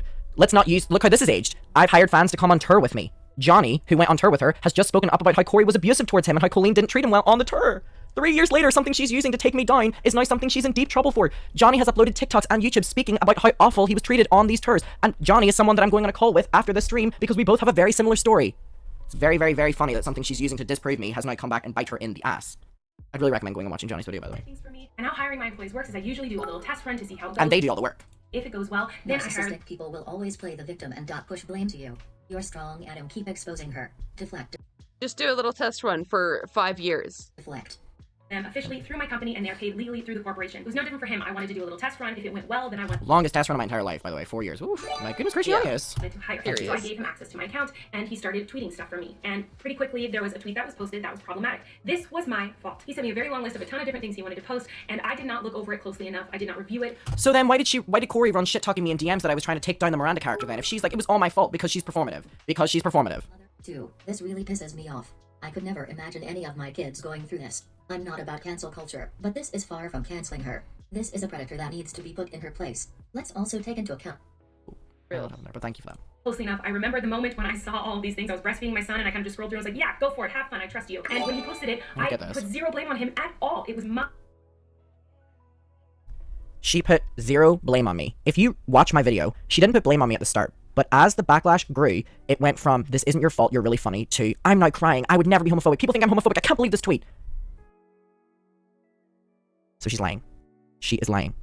I've shown proof. She is lying. I knew better than to let someone else tweet for me. I should have reviewed closely every single thing that was going to come out of Miranda's mouth to let him know that I loved him, he did a great job, it was my fault. Yeah, she did at the start, but then as the backlash grew, she turned against me. I don't know why she's not acknowledging that. Not his. I publicly apologized for the tweet. True. I deleted the tweets that were posted that weren't posted from me. That's, well, she deleted some of them. I don't know that I was upset that people were disappointed in me, and then he said he logged out of the account. Okay, now she's just... Disappointed? Disappointed. Yo! That's not canceled! That's the law! That's the fucking law! When you do a crime, you go to jail! You're not canceled! You're a criminal! Just missing most of this. She goes, I let him know that, you know, I was upset that people thought, and then he logged out of the account. There was a lot that happened between that and that. There was a lot of her blaming me and her trauma dumping on me. Yeah, she's skirting over it. But also, one thing I want to reiterate here is she talks about this Meghan Trainor tweet, and she talks about the fact that she just closely looked over everything that was posted. However, the one tweet out of everything that was reiterated 4 times was the Meghan Trainor tweet. 4 times she asked me what the caption should be and what it means. 4 times. I've shown proof in my video. It was reiterated. So she is lying here. That was the one tweet, and then the Animal Crossing, where she literally got it repeated 4 times, so much so that she was going to tweet it herself. She is lying here. I've shown proof of this. This is a lie. And that was the end of it. That was the last I heard. That was the last I heard from him. Yeah, because you didn't respond to my messages. That was the last I heard from him. You cut me off. You didn't respond to me anymore. What? Curious. She's lying again. She's lying again. I've shown proof of all of this. From him until she ghosted me. Message saying he was really I didn't hear from him until he sent the message that he was upset because you ignored me. You ignored me for like so long. She's just lying here. I've shown proof of all of this, by the way. upset with me, and that is when I then responded and got the message from his mom. I care about him so much, just like I care about all my fans that I've interacted with over the years. I'm sure. And I wish him nothing but success and happiness and love. I wish him nothing but success, love, and happiness. Yeah, behind the scenes was talking to Cody Tyler about how we need to get this video out, we need to get this video out, we need to get this video out. But she wishes me nothing but love. Fucking cat. now, but I don't want him to hurt anymore. He made it clear. Oh my god! She doesn't want the 17-year-old to hurt anymore. When she was behind the scenes, with proof, trying to take me down. Just lying. Bold. She contradicts herself a lot in this video. Even if you didn't know she's lying, you do. She said she rarely spoke to you, but then says she shouldn't have talked to you as much as she did. Because she's lying. She can't keep up with her own fucking truth. Sorry, I'm having a lot of people reach out to me right now. Fuck me, it's been the most overwhelming week ever. In his video that he wants to move on from this and be separated from this whole situation, so let him have that and let me have the same. It absolutely breaks my heart to see She goes, let me move on from this, when behind the scenes that was not the case she was doing. people saying negative things about me interacting with my fans based on this situation. I love talking to my She goes to say minors there, look, by the way, and then knows that saying fans is better. Look at this. to see people saying Wait. negative things about me interacting with my fans based Because she's trying to cover herself here. She went to say minors and then realized saying fans would be better. It breaks my heart to see people saying negative things about me interacting with my fans based on Please. Me interacting with my fans. this situation. I love Sorry, can I just have talking that to my one more fans, time? And let me have the same. It absolutely breaks my heart to see people saying negative things about me interacting with my fans based With my fans. on this situation. I love talking to my fans. I love interacting with my fans. Yeah. My fans are many different ages. So yes, there are some teenagers, but there's Some teenagers? Okay, we can just end it there. You've just confirmed. You've just confirmed. I don't know, like... also adults. I love supporting them, supporting their passions, learning about them. How are you supporting your fans' passions when you use them for free? No. You don't want to talk about that. Like, what? Same way that you like to do that for me. To me, you aren't just my fans, you're my friends. We all have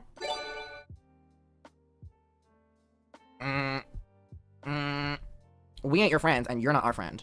seen me cry way too many times on this channel about things I probably should have kept to myself. I definitely overshare, and I have definitely overshared with fans when they have asked me what's wrong or asked me. In the screenshots I provided, we don't ask you what's wrong. You come in and you're like, Josh was emotionally manipulative to me, emotionally abusive. We didn't ask you.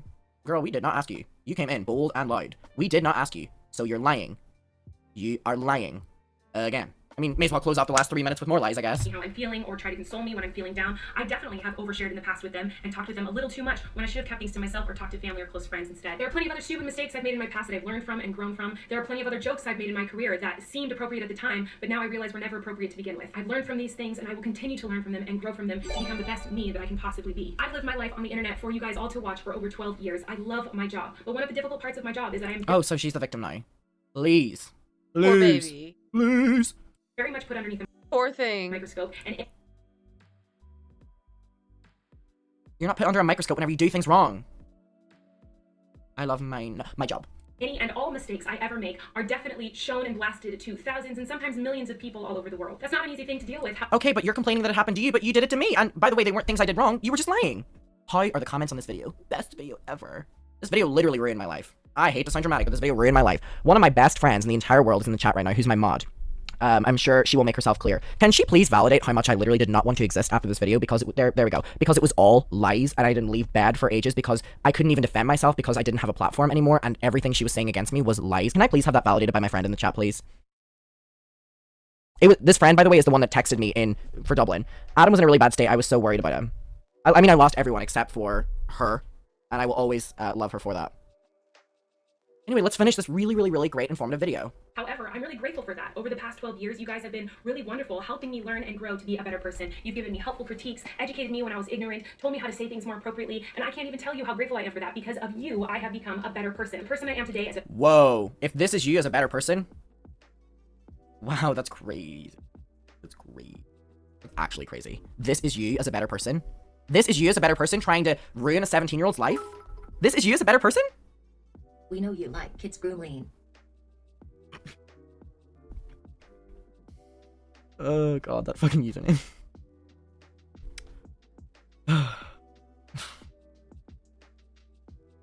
Congratulations. The 33-year-old mother is not the person I was when I started YouTube so many years ago. Yeah, you're worse now. For the last month, I've received a lot of criticism that isn't the type of constructive criticism I've received over the last... How was this video constructive to me? Me. This entire video is. Why do people like this video when this is an apology video and it's me? decade. Terrible. It is more just hateful and cruel, and the things that are being said... What do you think this video did to me then? In high school, deflect, gaslight, and manipulate cis. What do you think this video did to me then? She's like, oh my god, I can't believe this happened to me. Let me put it onto a 17-year-old, even though he wasn't lying. Adam, it's constructive because she constructed it out of thin air. About me. I know that, right? Oh, True. Absolutely horrendous. No, I should have never sent a fan underwear. How stupid am I? No, I definitely should have never given him access to my Twitter account. And no, I shouldn't have bullied him and led him on for years. And emotionally abused him. And done it to many other people, by the way. We're all seeing. That's a good point. I'll do that. Talk to him as often as I did. But I am not a monster. I'm not a groomer. I'm not... Let's deconstruct that. Sure. I am not a groomer.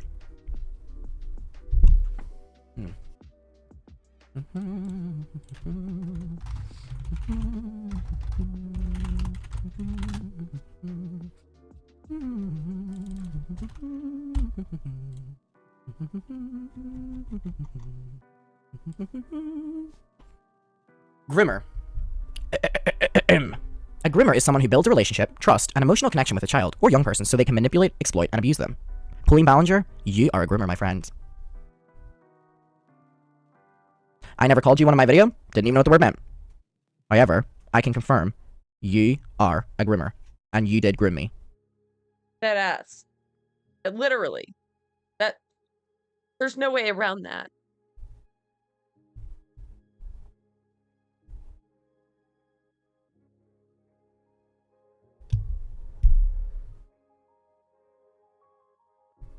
Careful with the words you choose to use, because I have learned time and time again that words definitely matter, and your words They do, and your ones to me were quite harsh. hurt people, and they can affect people in a very negative way. And I just Think about how they affect children, girl. But that's a lesson we can all learn in this situation. I never meant to cause anyone who feels affected by this any pain. We're in the Okay, wait. You know what's a good point to end it on? Deflection. middle of a global pandemic, and it Good job, Colleen. Classic. Really good distraction. A Classic. really good distraction. is scary. And I just want to say I'm so sorry if this situation made any of you feel more stressed or uncomfortable. What the fuck does this have to do with any of it? The fuck does this have to do with any of it? Literally, what does this have to do with fucking any of this? Or sad than you already do because of all the horrible things that are currently going on. So she's like, I hope my audience isn't sad about this. What about the people you actually did this to? What about your fucking victims? And sorry, I'm a victim of Colleen Ballinger just based on this video. Just based on this fucking smear campaign she did of me. My original video was not lies. This video is a lie. A true narcissist. Wait, you know Johnny, who is the ex-employee that spoke up? He tweeted, and my friend tweeted him and was like, you and Adam starting a new podcast called Oversharing. Oh my god, Twitter is deranged right now. I would love that. Johnny, hit me up. We'll do it. I love you guys. Thank you so much for taking the time to watch this, and I will Girl, why are you on a video with I love you so much? She looks so dead in the eyes. Well, very soon. See you very soon. I love you so much. I'm not a groomer, by the way. Why does this have 230,000 likes? Why are the comments also, this is the most amazing video. This is by far the most professional apology video I've ever seen. And I applaud her for the amazing job she did. She is amazing. No laughing, pure apology. Now this is an apology. She actually said she's sorry. She explained it was her mistake. She didn't change the topic. She didn't throw shade on anyone. She knows her mistakes. And she owned up to them. We love you, Colleen. Alright. So now, let's go to newest comments. Oh, the top one, he's using it for clicks. Well. Manipulation and lies. We've all seen proof.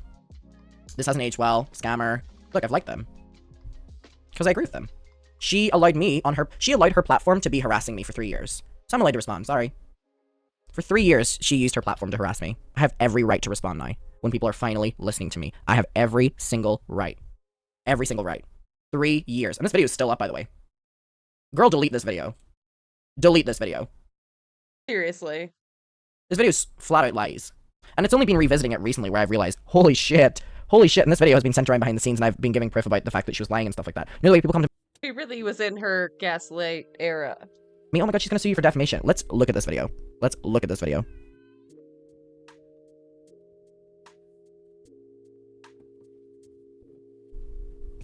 And that's that. Okay, everyone, welcome back to my YouTube channel. So it has And that's that. Officially been about 2 weeks since all of this started when Cody Tyler posted a video that validated my claims in 2020 against Colleen Ballinger that basically stated that I didn't lie. Oh my god, bro. I don't know if I can do another hour of this. And Colleen did in her apology video, and basically manipulated the full situation alongside Cody Tyler, who also is not innocent in all of this, but at least came forward and showed that, you know, the 17-year-old was not lying about anything. So I'm 20 now, but this was 2020. And nothing has happened. No private statement, no public statement, no anything, and actually Colleen Ballinger is completely ignoring it, and has went on tour, we're gonna talk about everything, right? And this video is me giving myself closure, because I'm clearly not getting it from Colleen, Corey, anyone involved in this. So this video's for me to get closure, and I tweeted like a week ago, maybe more than a week ago, and said directly to Colleen and Corey in the tweet, you know, everyone was sharing it and tagging them, and they are choosing not to do this. I gave them a way out for me personally. What we're going to see today is the story is so much more broad than me, but I did give them a way out. I said, Colleen and Corey, if you want me to stop talking about this, you know, specific situation within myself, all you need to do is privately and publicly apologize to both me and my parents, and I promise I'll never speak about the situation anymore. Very clearly, that is not something that I'm going to be getting, so this video for me is in the wake of everyone else coming out against Colleen, Corey, her family. We're going to see, like, there is just so much. And I'm getting a lot of things being like, Adam, you don't understand Colleen. Or to people calling Colleen out, you don't get her like I get her. You don't understand it. So basically, for my little closure, I'm going to paint a picture of actually how Colleen is with things that she has said or done. So Colleen Ballinger in 2020, alongside Cody Tyler, schemed to paint a picture that was lying and manipulative and leaving information out and all this about a 17-year-old to publicly take down a 17-year-old. And they were successful. They took me down. And congratulations to both of you. So I thought, to see the full picture of Colleen, all I need to do is show things that are currently online that she has done. Because whenever it came to me, you know, her and Cody had to lie about things to make me look bad. I don't have to lie about things to make Colleen look bad, because the information and stuff is already out there that she has been doing and using her platform for. And I think that she has been using her platform in a very dangerous way for over a decade now. And we should talk about it. So we're gonna get into today's video. Now, people are wondering how Colleen Ballinger is probably dealing with this behind the scenes. So if you're aware, all of the members of the Weenies group chat that I'm a part of, most of them, if not all of them, have in some way came out and shown their support towards the story that is currently happening and speaking up against Colleen. And it has been the most validating thing to see people that turned on me many years ago kind of see the light and see the truth about Colleen and stand up for me. And not even stand up for me, but stand up for themselves, because they were also minors that were exposed to this behavior from Colleen. So this is a message that was sent to me from one of the members in the group that Colleen sent to us in the Weenies a couple years ago.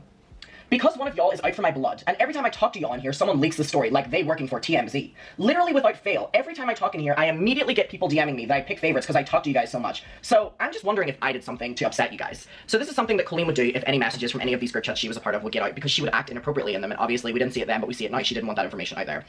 If you don't have anything to hide, you don't need to be threatening children in group chats about things getting out there. So we can only imagine that with everything from the Weenies and everything from Colleen's private DMs, you know, not even me, but everyone coming out, that this is probably the same reaction that she is doing. I also want to talk about someone called Tia, who is one of Colleen's friends, who in a now deleted video from last week spoke about Colleen and how Colleen is handling all of this, and basically confirms that Colleen is looking at this like revenge. So Colleen wants to get revenge on anyone speaking out. So this has nothing to do with Colleen ever wanting to take accountability or ever wanting to apologize or ever wanting to admit her faults. Let's hear from her best friend Tia.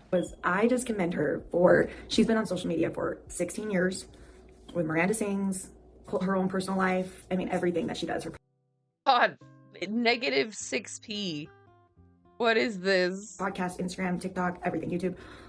And I just commend her because she was telling me, she's like, I get so much hate, so many people say so many things. And she just gave the best advice. And she just said, don't even look at it. Don't even acknowledge it.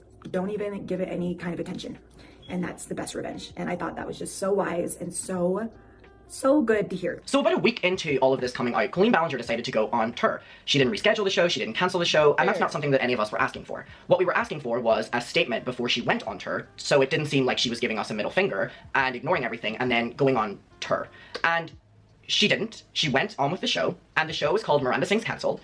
And I'm going to show you a clip, first of all, of when Miranda Sings turns to Colleen Ballinger on stage and just analyze her body language. And this is very clearly something that, you know, is getting to her.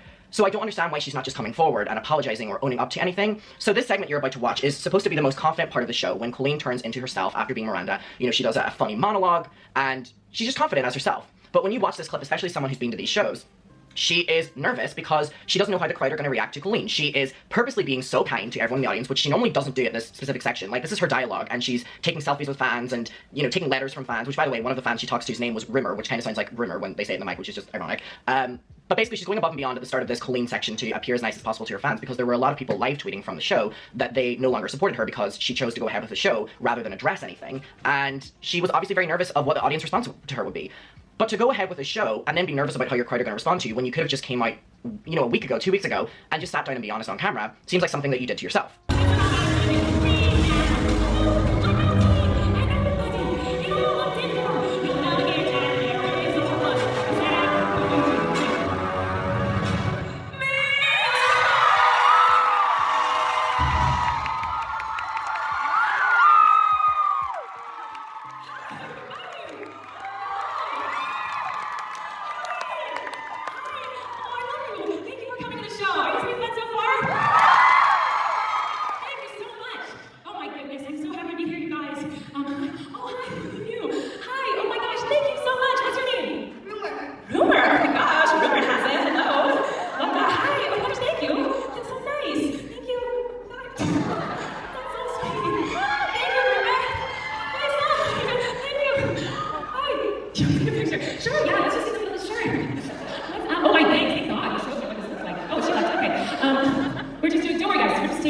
That dress is so short. Pictures, I guess.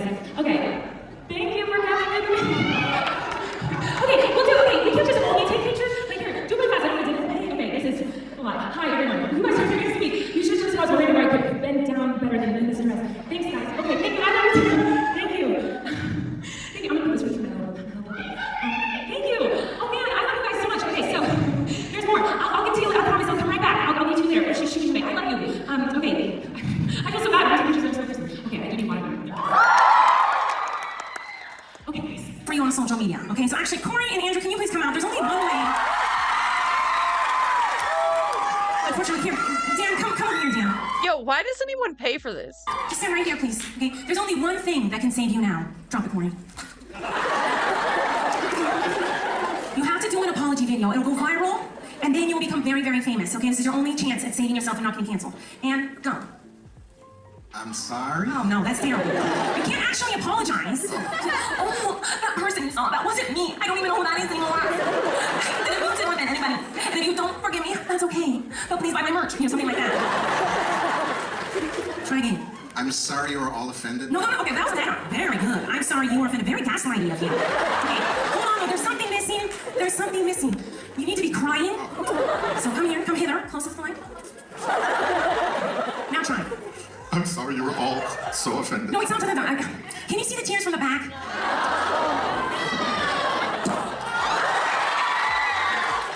Oh, he's crying. Okay. You can do it now. Yeah, I mean, he's good. I'm sorry you were all so offended by my bowel movements. You should have them too. But I know you don't. Buy my merch. She was also selling merchandise at this show that had to do with being cancelled. Now, this was merchandise that was already in her show, but she does have other merchandise that she could have removed this one. So cringe, dude. And not lost a profit. I just think it's incredibly weird to sell merchandise that says cancelled or do a show that revolves around being cancelled when you're in the midst of ignoring everything that's going on right now. I want to read out this tweet from someone called Alex, who said, I guess I met her 5 years ago. Thanks, Facebook. Corey behind the camera told me to bend down because Colleen had to put her arms around my neck as I was too big. And before the show, Corey quote tweeted me being excited, mocking me, and then got the whole fandom to do the same. So here we see this person's meet and greet photos where Corey said this to them, and then this person ends up tweeting in response to Colleen selling cancelled merch and says the following. So this is, so many people are now affected by Colleen's silence, just in her fandom. This person says, I want to cry and I'm shaking. I've spent years with body issues because my idol hated my body, etc. I've struggled badly mentally the last few days, and this is what she's doing, fucking profiting off of it. She never cared, and I've spent 8 years of supporting her. Now again, we're seeing two flip sides of Colleen and Corey talking about fans, bodies in one extreme, and then the way that Colleen would speak to me on Snapchat about my body and, praising skinny. You should not be commenting on your fans' bodies. Also, real quick, a part of the show, before she comes on stage, has a bunch of hate comments on the screen, which is a thing that she does at most of her shows, but just having it during this time seems incredibly tone-deaf and like you're giving the middle finger to everyone right now, just something to note. So as I touched on in a previous video, an ex-assistant of Colleen and Corey named Johnny spoke forward, who was a fan of both of them. I knew him from the fandom days. From the age of 15, he was, being befriended by Colleen, and then at the age of 22, Colleen hired him to be a part of the Miranda Sings tour. He has since spoken out about how abusive that process was, how Corey would scream at him, Corey would talk down to him, Corey would, use his followers, to berate him, Corey made his life hell, that Colleen never did anything about it, even though Johnny would, spend many nights crying to Colleen about it, that Colleen would say, oh, I agree with what you're saying, but, Corey, just making excuses. So another example of them treating a fan awfully, and Johnny posted a video about this. You can see his Twitter. It's really intense. Now, something I've hinted at in the past is that me and Colleen used to make fun of Trisha Paytas. Now, again, this is something that I genuinely do apologize to Trisha Paytas for. I was 15 whenever it was happening, and Colleen was in her 30s, but still, I don't think that's an excuse, and I apologize for ever contributing to that conversation privately with Colleen. So to Trisha Paytas, I genuinely do apologize for that. But I've hinted here and there that me and Colleen would make fun of Trisha, and I never said fully what it was, until Johnny came forward with the exact same story. So Johnny tweeted and said, Colleen and her friends subscribe to Trisha's OnlyFans. They would have viewing parties just to body shame and make fun of her. They would invite her to their home and smile in her face while doing this behind her back. Now, there's also a clip of Colleen comparing Trisha to a whale that's out there, so Colleen was like publicly making jokes about Trisha. Just a glorious day in Maui. We just saw a whale. We saw a whale tail. And I'm not talking some girl whose tongue is hanging out of her pants. I'm talking an actual whale tail. Yeah, we just gave a swear. And I'm not talking about Trisha Paytas. I'm talking about a whale. So then I tweeted, now knowing that this story could be backed up by someone else that this happened to, which is so weird that she was doing this to multiple people, fans, and I said, Trisha, Colleen and I used to send your OnlyFans pictures and videos back and forth and make fun of how you looked. I was 15 and Colleen was in her 30s. This is a harsh tweet, and Trisha, I apologize. Again, I was 15 and she was 30 and I was following her lead, but again, I apologize. It was not nice. Someone goes, Trisha wasn't on OnlyFans 5 years ago. And I go, wrong. Specifically remember a picture of Trisha in her bathroom with her completely topless and we made fun of her nipples. So I think what was happening was Trisha had posted on Patreon or Twitter or something, one of these pictures, and it was one that me and Colleen would reference. Now again, in talking to Johnny, this is also a picture that will be referenced to him as well, unfortunately. So Johnny says, and there it is. I was a young adult at the time when she was sending me them, but you were a child. And I said, Trisha's story confirmed by a second person. Now I think it's important when talking about Trisha to make the leap to Shane. Now, this is what Shane Dawson had to say about Colleen Ballinger. And for Shane Dawson to say this about someone, play the clip. Miranda or Colleen or Miranda. Right, depending on where she's at. Colleen is the best because she needs 10 of these fans. She is the most hateful, shadiest. I love her. Like whenever we hang out, literally the first words out of her mouth are, okay, like what do you got? Who do you hate? Who's next? Like just going in on everybody. I love it. Oh, you gotta fun. get her out here. Oh, I would love to. She's throwing a good word for us. That's the thing is a lot of well, I guess comedians in general, like a lot of the comedy comes from hate, self-hatred. And when you hate yourself, you hate everybody around you. So I've got a little better at it, but no, hanging out with her, man. She loves to throw some zingers, loves it. Loves it. And she's so good at being nice that like she'll do collabs with every YouTuber and they think like, I'm like Colleen's best friend, and then we get together. And I do the same thing, but then we get together. Oh man, they only knew. Now another person called Oliver spoke out against Colleen Ballinger's brother Trent. Now I'm seeing a lot of people say online and excusing Trent's behavior by saying that he has special needs, or that, you know, throwing these very like ableist terms around to describe someone who's deaf. So I want to make that very clear at the start of this. And this person, Oliver, said, a thread of things that Trent Ballinger, a man in his 30s, sent to me when I was 13, 14. Now this was a very commonly known thing in the fandom. Trent, Colleen's brother, used to love the fact that people would want to speak to him to kind of get through to Colleen, and would very clearly abuse this. So before we jump right back into Colleen, I want to paint a picture of what the family have done at the expense of Colleen being famous online. So the grey is Trent, and then the blue is Oliver. Okay, just don't share our conversations with anyone. Anything we talk about stays between you and I. Oh, okay, don't worry, thanks. Saying this to a 13, 14-year-old is very alarming. I'm told not to talk to people under 18. I do so to spread positivity. So, yeah. Oh, I don't see anything wrong with talking to people that are under 18. Who said that? You really do spread positivity. And then Trent says, my family. You don't look bi, so I'm like in head tilts. Oh, I don't? But yeah, I think I am. Why do you think you are? I don't know, I guess I just don't think I'm straight. Just be honest with yourself. You're young, so you don't have to label yourself, yes. You're very right. I'm curious why you think that. I don't know, I guess I just think, why would I think I'm straight? At this point, I just don't really know what I'm doing, but I'm questioning. Trent goes, how old are you? Oliver goes, 13. Trent goes, yeah, I wouldn't question it yet, Peapod. So Peapod was his little nickname that he gave this 13-year-old. Good night. Don't let the sexuality bite. Saying this to a 13-year-old. Peapod. Gross, dude. Makes me want to fucking throw up. Oh, it's so gross. Oh, I didn't know about all this. It's okay, you're gonna grow up doing what you love and probably fade away from me. P.S. You should come to the Orange Show. So I think it was the Orange County Miranda Sing Show. Oh my god, I wish I could. My mom said I can't go to California. Why not? Because she really doesn't like California. What's wrong with California? My mom really hates traffic. Yeah, but when I'm an adult, I'll fly out to California. How long do you have to go until this person is an adult? The earliest I could go would be summer 2023. I'll be 18, but it might have to be 2024. And Trent sends the questioning emoji. So many times that this person is reiterating their age to the 30-year-old Trent. How old will you be? In November? Yeah, almost 14. 4 more years to go, Trent says. Trent goes on to send pictures of this 13-year-old to the 13-year-old and goes, I picture you wearing these when you meet Tim. He ends up sending more photos of the 13-year-old to the 13-year-old with Peapod written over them, which was his nickname for the 13-year-old, and then writes, that's precious, about the photo. Trent goes on to send a video of the 13-year-old and goes, you kind of look like my last girlfriend in that gif. So Oliver goes on to talk about on Twitter that Trent wouldn't want Oliver to go to sleep. So anytime Oliver would go to sleep, Trent would want to talk, you know, for much later, when this 13-year-old like had to be ready for school in the morning. Good night. Are you sure? Sorry, no, I'm going back to sleep. Oh, really? Yes. No. Gross. It's getting late and my sleep medicine is about to make me sleep. LOL. Good night, Trent. Stop taking the meds then. When blank said, and thank God it did with Peapod, make it sound like you two had sex. Oh no, it's just one of Tim's songs. But she says she couldn't do it without you and thanked you. Sounds like you two are a couple. Talking to a 13-year-old like this? But yeah, me and blank are super good friends. I know. Just saying it sounded like you and her were gay together. Oh no, it was just the lyrics. Uh-oh. Are you enjoying it? Trent goes on to say, what do you like in person? I don't know, kind of similar to how I'm on the internet, with my internet friends. But if it's just with people at a dance, I'm super awkward and anxious. And then Trent goes, with me? How do you think you would be around me? If you're doing South California, come hang out with me. I probably will in a couple years, but I'm going with my dad. How old will you be? I'll be at least 14, most likely 15 to 17. Oh, yeah. I want to move to Southern California when I'm an adult. And Trent goes LA or San Francisco or whatever. Somewhere in Southern California. Hey, you are so cute. Hi pretty Peapod. Hi Trent. I still don't see when you wear makeup. I think I'm broken because I prefer girls not to have a whole lot of makeup on. Can I hear your normal voice one day? Yes, of course. No, I want one from you. Well, yes, I'm not sure, but you can make one for me. I just want a special video of you. You can text me anytime. I will listen to you without judgment. A special video? Ew, gross. Stop. No, make it stop. Oh no. Yeah, DM. No, text. And sends the number if you need someone to talk to. And if Twitter's not there, I know school can be tough. Hey, I really appreciate it, but I don't feel like it's appropriate for me to text you, and I don't think my mom would want me either. I'm sorry. The 13-year-old setting the boundaries here, by the way. It was at least... Yeah, what the fuck? Christ. 6 years ago, so you were 10. So the amount of times that Trent is referencing this person's age. I was probably 6 or 7. Cool, I thought you were 16. I have a problem. Trent sends this video, and here's your crush. This person says, nope, lol. So you're going on a secret date with your crush. Oliver goes on to say Trent was referring to video chatting whenever... The fuck? What? Trent is sending about going on a call, and their parents will get Oliver in trouble for doing this. Oliver posts this one that is the caption gross, and it's Trent sending... I don't even know the context of this one, nor do I really want to know the context of this one. I think I need to shave. Glad I'm a girl so I don't have to deal with that. That's a lie. Girls shave legs. Some even shave their... Ew. What the fuck?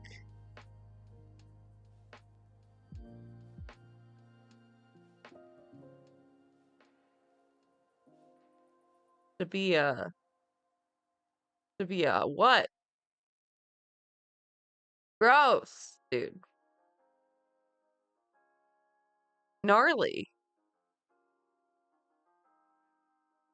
You want to know the context of this one? I think I need to shave. Glad I'm a girl so I don't have to deal with that. That's a lie. Girls shave legs. Some even shave their hoo-ha. Just gotta find a guy that's okay with sex with you. My boss is preg and she's gay, so anything is possible. Now I wanted to include all that to kind of show how the family use the dynamic that Colleen has with her fans, which is disturbing. Christ. And then we have this one from Johnny. Now I'm gonna read it out and then give the context. Okay, Colleen, you wanna play? Let's play. Look what I find. It's you bashing one of your biggest fans at the time that this was sent. We used to make fun of them for editing fake freckles on their face, remember? Then you made fun of them for being trans, gender fluid.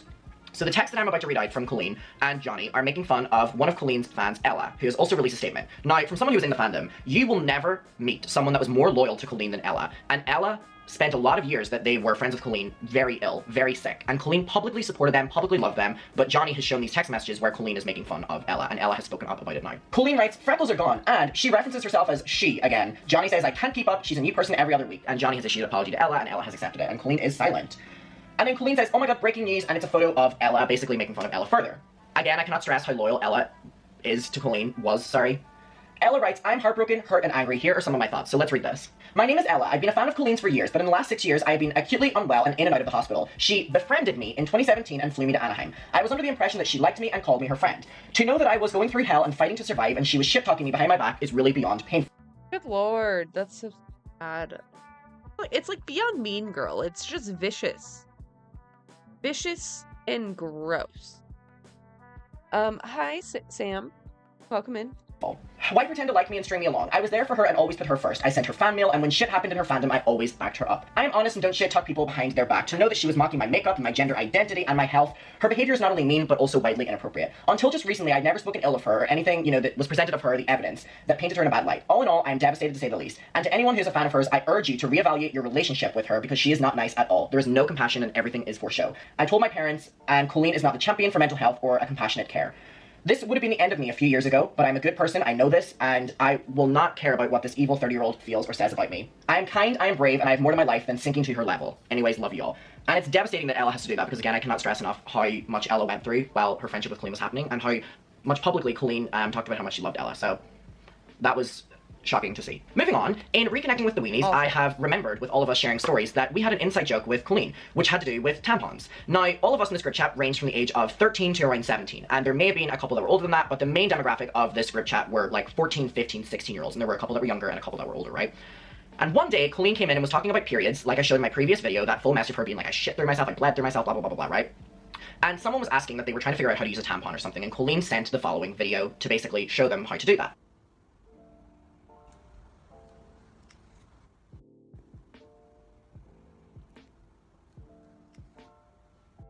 Yikes! Yikes! This is Adam McIntyre. He's like a drama slash like commentary YouTuber. But right now he's talking about like his personal drama with this other YouTuber, Colleen Ballinger, who plays Miranda Sings. Yeah, it's all been very fucked up. It's not really drama, it's like Colleen actually like groomed him. She was like using him as like a social media manager for free for like 4 years. He talks about how she sent him her underwear It was unused, but still, it was like lingerie, and he was still like, yeah, like 15 or 16, I think, and just all kinds of fucked up shit. Now he's talking about some other stories from the fandom, like this. And also, like, not to be condoning this by any means, I don't think she should have done this, but she did it wrong. This is not good advice. It's supposed to be like all the way in. Like all the way. So I don't know how helpful this actually would have been. Maybe at the most like direct someone to like a medical resource, or just say read the instructions that they come with. I just yeah, that's like not it. I swear I'm not high. Then this became an inside joke. Oh, so you did that sober? That's not helping. Within our fandom, so much so that Colleen at a meet and greet ended up getting everyone to bring tampons, and here's the photo proof, where in a meet and greet photo, Colleen, Corey, and all of the fans are putting tampons in their mouth. Come on, man. What? Why? Which is just really fucking weird. And I remember specifically at this time, Colleen asked me to go out and buy a tampon so that I could be included in the photo, because I obviously wasn't at the meet and greet, and I didn't want to do that, so I remember getting a Q-tip, toilet roll, and biting into it, and that was my one, and that photo as well, we're all showing in the fandom. However, I don't want to show it here because a couple people have said that they don't want that to be out there, but the meet and greet was public knowledge because Colleen also put the meet and greet photo in a YouTube thumbnail. For the next part of the video, I want to talk about something that has to personally do with myself. Now, I've kind of talked here and there about things that Colleen did with me that were inappropriate conversations, whether it had to do with her telling me her ex-husband's penis size, if it had to do with sex with her new boyfriend at the time, Eric, all these different things she would confide in me in, and also some other members of Weenies who have spoken up about this whenever I was around the age of 14. Now, I didn't see an issue at this at the time. I thought that she was my cool friend who would talk to me about sex. She used to talk to me about handcuffs and roleplay, and this was very much so, I thought that, wow, she's really cool, you know what I mean? She's, you know, basically opening up these conversations to me, right?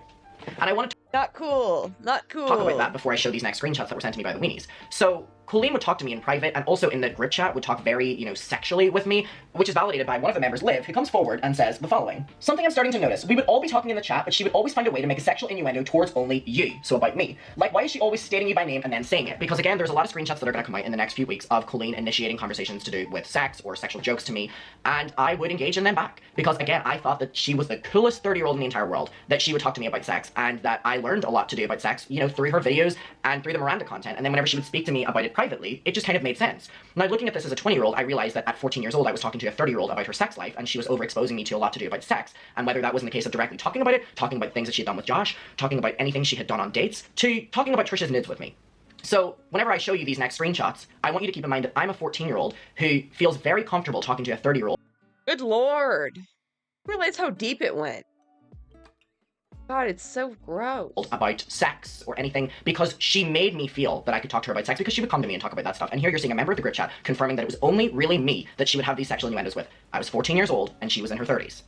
This is not just me saying it anymore, it's the group chat are confirming this. So in this group chat of my friends who were 14 to 16, they were older than me, but they were, you know, similar age, I write, y'all, there's a dildo shop beside my hotel. Who wants to get their orders in? Making a joke to my friends who are also the same age as me. Now, to validate what Liv said about Colleen only coming in to be able to make, you know, sexual innuendos to me, or whether she was starting them or engaging with them, here's another example of that. Colleen goes, Adam, LOL. I go, is that a yes? She goes, no, that's not my thing. And I, in quotations, write, I have, because you can see in this moment, I'm quoting conversations she's had with me privately about using all of these different things. So me saying I have, in quotation marks, is directly quoting conversations that me and her have had about these things privately. Not those. Oh, so there she basically is confirming that we did have conversations. It would mainly be about, you know, handcuffs that she would have as Miranda, and she would make jokes that she was going to use them with Josh, or role play that she was going to do. I knew a lot about this woman's sex life by the time I was 15, so. She goes, everyone thinks I love dildos because of that video. They aren't the only sex toys in the world, Henny. And I go, yeah, we know you use handcuffs because you told they're Mirandas. So there's me confirming as well in the group chat, not knowing that these would ever come up, because I never saw an issue with these in the moment, being 14. I mean, she was just the cool friend that would, you know, had no boundaries with me, I guess. Here I'm literally quoting that she would talk about using handcuffs, you know, sexually, but that she also used for Miranda. So literally all my messages here are like proving the point that I'm trying to make right now. And then she goes, I'm gonna head to bed, have fun on vacay, Adam, XOXOXO, because she was very comfortable having these conversations with me. And I'm so glad the other members of Weenies are now coming out and being like, yeah, she just kind of always spoke sexually to Adam, or had no problem, you know, with these conversations with Adam. And, you know, for me then being like, oh, we were also having them in private, and it was very uncomfortable and very weird. For them to confirm it makes me feel less crazy talking about this, so I appreciate especially Liv speaking up, and Becky and Ramsey and everyone in the group that have confirmed that she did have these conversations with me whenever I was around the age of 14 and she was in her 30s. So yes, between seeing Trisha's, you know, Patreon, OnlyFans, Twitter pics, talking about them, making fun of Trisha's nipples, to hearing about Colleen's own life, the conversation of sex came up often. Next, I want to progress to something that I haven't seen anyone really surface online, and it is a series that Colleen and Corey DeSoto had called Sam and Labia. Now, this was the content that I and so many children were consuming, and it was catered towards children. Now, I've went through them, and I've kind of just chosen clips here and there from them. These are still things that are up on her channel that she is profiting from, and it's also important to note that they would do these inappropriate arts and crafts, and then at the end give away the things to fans that were children. Just very, very, very creepy. So the content I was consuming from Colleen was so sexual, which I think then made her and I feel comfortable having inappropriate conversations behind the scenes, and I assume other fans too. Let's look at this series of clips from the Sam and Labia series that are still online right now, and the majority of comments are from children. Let's take a look. I like mine small. I like it when I can cup things. And I like mine a little bigger. You know you have a nice one when you give it a pat, and it bounces back. Can I smack yours? Please. How does it feel? Feels firm. Ready? I'm ready. Go ahead and give it a nice little tug. Look what came out. It's a lot. A lot came out. If the hole's big enough, you can fit your whole hand inside. Sometimes, if it's a really wide hole, you can put both hands. Oh, I'm cringing. I'm cringing so hard. Oh god, we still have another hour. That's it. Look what came outside. My hole. Whole head in the hole and lick it clean. I've heard that before. It's good to like slap it against your face. When you slap it, the goo comes out. My hole's so stringy, it looks like there's cobwebs in my hole. That's how you know it's old. Ooh, spooky. It's a little scary. Sam was saying that the internet was making my head so big, I couldn't even fit through the back door anymore. It wasn't enjoyable with your head so big, lady. Yeah. We used the back door because Sam's pussy tried to escape through the front. Yes. It smells like last Thursday night. It's like I was just there yesterday. I'm just gonna do a thin little slit. Like it's... Oh. Scissoring is a lovely craft. Last week we had a scissor party and everyone was scissoring all over. It was a mess to clean up afterwards. Have fun. Look at this nice long slit for the mouth. Oh.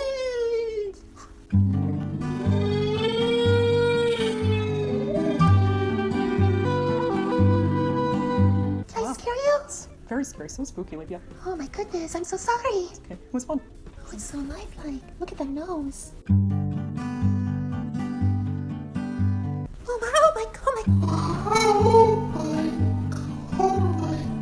Was that spooky, Labia? Yes! You're just about to lick the tip. I'm choking. I'm choking on all these hairs. I get so scared. Maybe you gotta put... Oh! It's so thick, it's coming out of the sides. Can I smack my buns against yours? Anytime.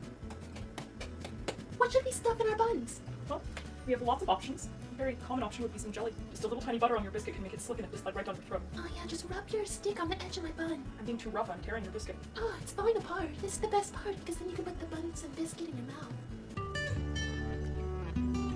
Shove some nuts inside of your buns. Everyone loves a little nutty surprise.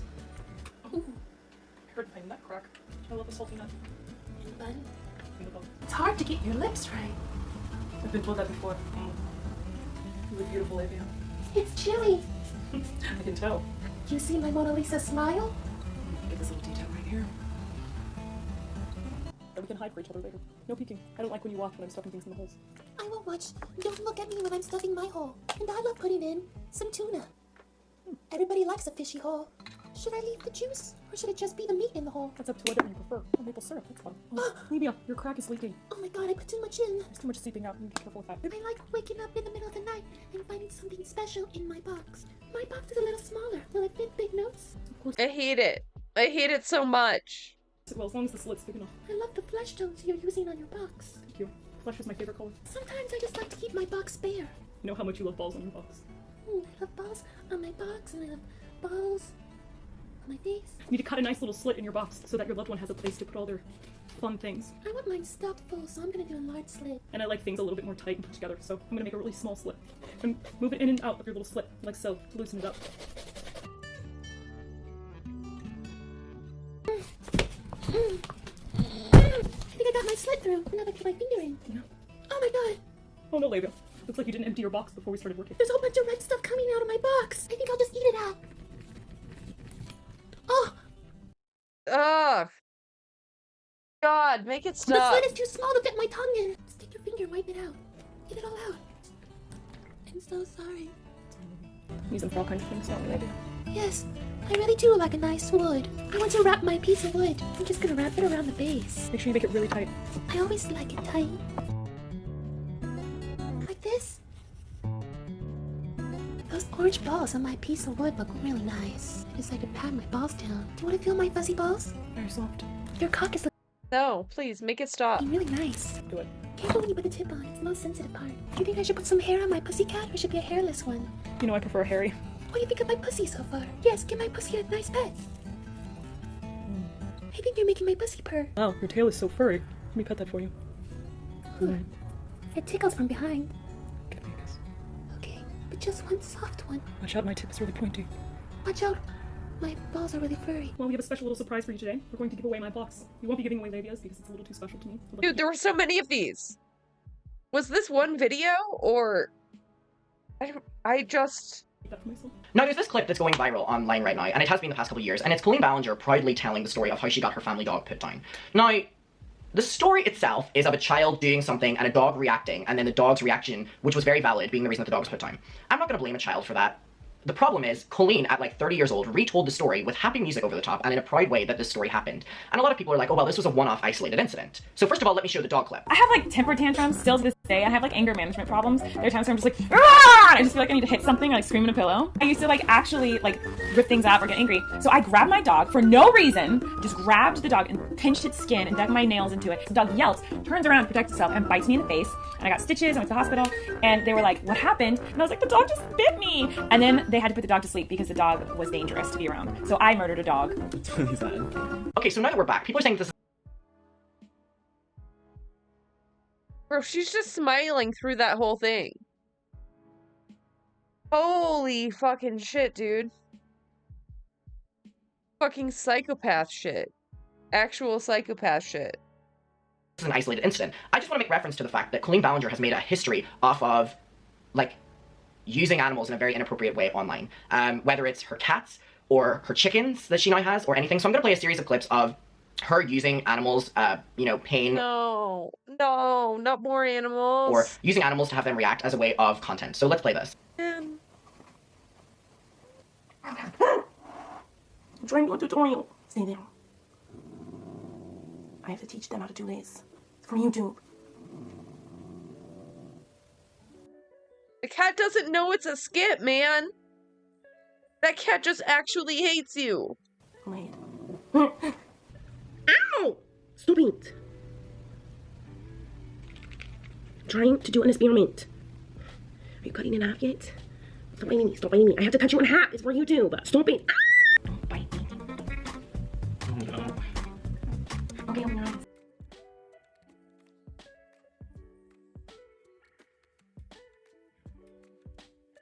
What the fuck? Marissa! It's really baggy. That's a big fupa you got there, girl. Come on out. Oh my god, it's furry. Put it inside the back. For some reason, this video is copyrighted, which makes Colleen look so guilty that she doesn't want people talking about it. However, she stuffs her kitty into a paper bag and covers the top that the cat has to chew its way out. What the fuck? Now, just close the bag up. And now, the Hatchimal has to hatch, so you just wait.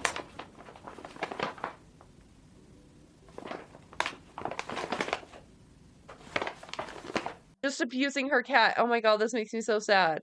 It's hatching. Sometimes I've seen on YouTube people are helping them hatch, so I'll do that. A little hole here. Oh, he's hatching. He's hatching. He's coming. Did you see that? The Hatchimal's hatching. What a monster, dude. Hatchimal. Hello? Hatchimal. Hey, kitty cats go poo-poo, and so does the dump truck. We all dump.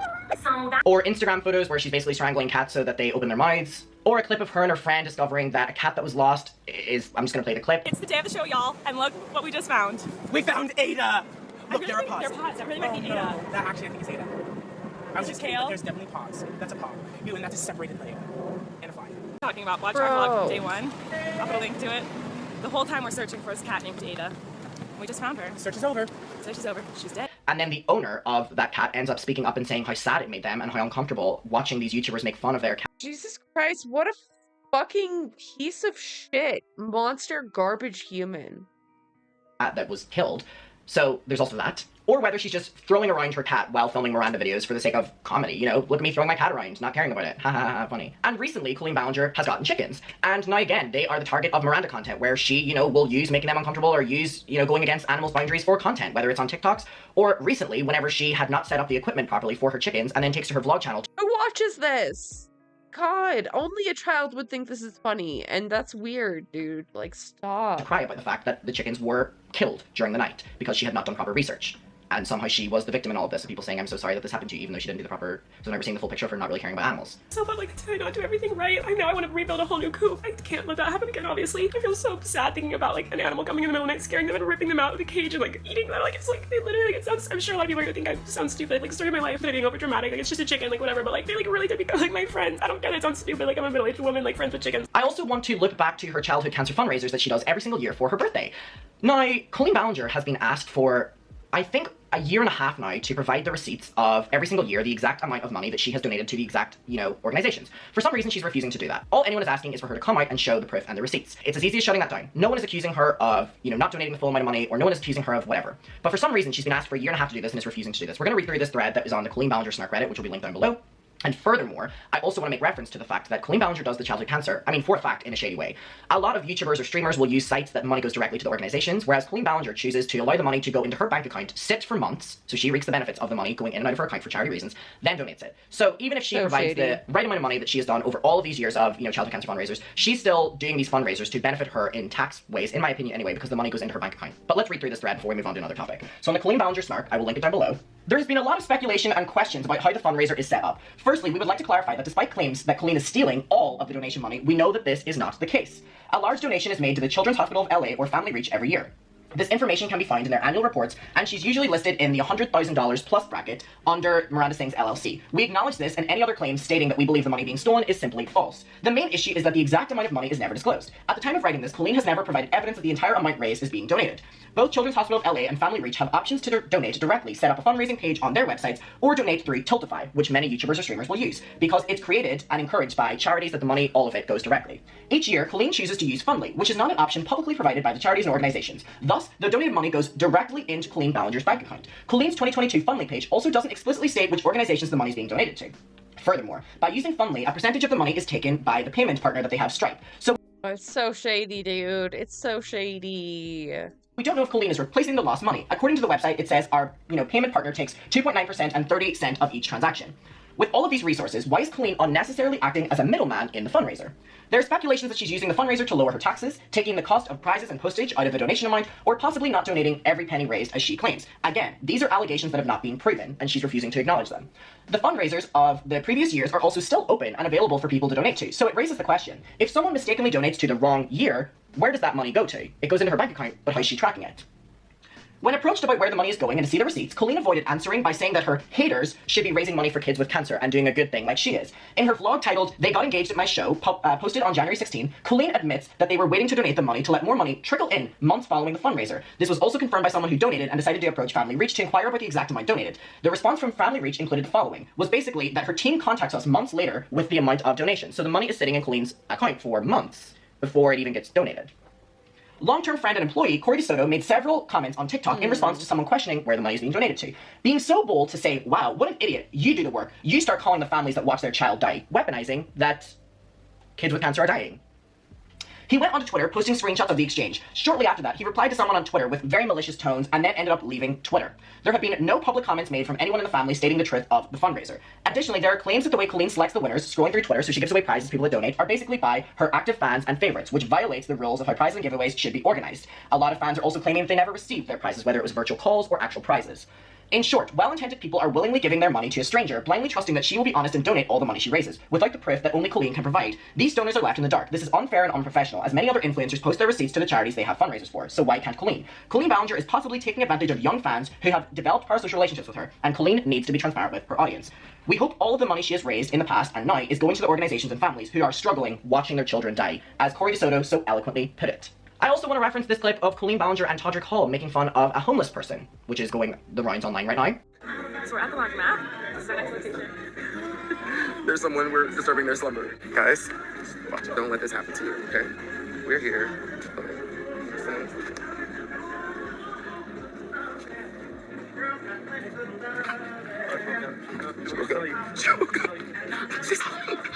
It's a wrap. It's 1:45, I think. 9 minutes worth of transfer. Thank you all so much for watching our video. And if you think, oh, well, maybe it was Todrick encouraging it, here's Colleen Ballinger doing it herself as well for a completely unrelated person on the street. This next section I want to call Colleen Ballinger talking about how she doesn't care about hospitality or service workers. So this is what Colleen Ballinger has used a lot of her channel to do, which is talk about how she has basically just been an asshole to a lot of people. So here we have Man, she really is trash. clips of her talking about how she basically just made workers' lives hell and is proudly retelling them. Let's play them. So I got all dressed up and I was wearing this cute little dress. It was one of those dresses where like if you wore underwear, you could see the panty lines and that is just horrifying. So I didn't wear underwear. Scandalous. Alright, so we went to dinner. Dinner was delicious, really fancy. And all of a sudden I was like, my stomach kind of hurts. So I get up thinking nothing's wrong, go to the bathroom. Lo and behold, Miss Flo came to visit my lady bits and I was not wearing underwear. Like I was wearing a black dress, so like you couldn't really see it, but it was totally on my dress. So I ran out to Josh and I was like, we have to go right now. My period just started and it's everywhere. And he was like, Okay, just sit down and we'll just freshen up. Go. so I go and I sit down and notice that I had been sitting on a beautiful white cushioned couch, which now had red stains all over it at this really, really nice like 5-star restaurant. And I was like, nope, we have to go now. We have to go right now. It was super embarrassing and we never told them obviously what happened. We just put a napkin over and left. But we could never step foot back in that restaurant again because they totally knew it was me. There you go, internet. I have not punched him in the face, but I did do something really bad once. So I know exactly who I went. Trash. Garbage human. What the fuck? That's like a health hazard. Right now I'm gonna punch him in the face. I can't believe I did. Okay, so I do tours. By the way, Kat is going on tour. You better see. I'm probably on tour right now. I'm on tour often. And on tour, I deal with a lot of assholes because I go to theaters and the people at the theaters are like, who's this stupid YouTuber? They just see me with lipstick all over my face, like, we don't want to be here. They're always rude. It's a very tech-heavy show. So we have a projector and all these videos. The whole show is timed with video projection and songs and lights and all this stuff. I have to have a projector. It's in my writer. You know it before I get there. You have to have a working projector and a screen. I get to this theater. They're like, we don't have a projector. Go buy one. Like, oh! Sitting in my dressing room, furious. And I have to take a shit. I'm so fucking nervous about where this is going. I'm so mad. I go to the bathroom, sit down on the toilet, and wander away and go, wow, this bathroom looks really weird. Like, there's a lot of props in here. There's a lot of like random stuff. Like, there's like a lot of stuff. So I'm looking around like, this is crazy. I get up, I try to flush, and I had like a lot of poop because I was stressed. So I had like stress poops, you know, like the crazy diarrhea poops. Filled up this toilet, like with so much poop. Tried to flush it, and I was like, this isn't flushing. And then realized it was a prop toilet because I was at a theater. A real toilet, and I pooped in a prop toilet and left it. I did not even try to think. I was like, that's what you get. You're rude to me. You make me buy my projector. You can clean up my poop out of your prop toilet that you're gonna put on stage in some show tour. Fucking menace. What the fuck? A menace to society. Fuck, Colleen. What? It was not a real toilet. Good for you, Colleen. Did you tell anybody? No, just now I'm telling you. I did not tell them. In 2020, when Colleen Ballinger turned on me because of a tweet that I posted with approval about Meghan Trainor and Colleen Ballinger, Miranda Singh's character, with Miranda Singh coming out as a Meghan Trainor fan, Colleen Ballinger quickly turned to blame it on me, saying that she would never queerbait, and basically putting the blame on me for saying such an insensitive joke. Which is ironic, because not even Miranda Singh's, but Colleen Ballinger has also been using queerbaiting as a joke on her social media platforms. Here's this clip. YouTube Lover 3 said, my friend wants to know how to come out to their parents, please help. I think the best way to help someone through an issue like this is to share your own personal experience. So I'm gonna talk about my coming out story. When I think I was like 17, I sat down with my mom, and actually she found out. She found out about it from someone else, and then sat me down and asked me, like totally confronted me, and I was really embarrassed and shy, and I was like, yes, it's true, I am dating a boy, and I'm straight. Colleen Ballinger has a section of her YouTube channel called Colleen's Corner, which is a Q&A, and this clip is currently doing the rounds from it. Give us a house tour. No, I can't. You want a tour of my house? There are leaks all over my house right now. Brand new house, by the way. And every time it rains, it leaks. Just like a teenage girl's vagina. I can't believe I'm gonna say this. It leaks so much like a little girl's creases when she watching me. Like a little girl's creases when she's watching those strange little boys on Musical.ly. And there are just so many... What the fuck? What the fuck? Moments of her online talking about vagina and just, this is her humor, I guess. Okay. Now, for these Colleen Corner vests, and there are just so many... I can't believe I'm gonna say this. It leaks so much like a little girl's creases when she watching me. Like a little girl's creases when she's watching those strange little boys on Musical.ly. And there are just... As I sit in this public restroom, I feel like I need to post this again. Ladies, this is important. So many... Someone on this plane needs to scrub her lady bits. That's just misogyny, dude. Moments of her online talking about... It smells like rotten poos on this plane. Ladies, clean your crevices.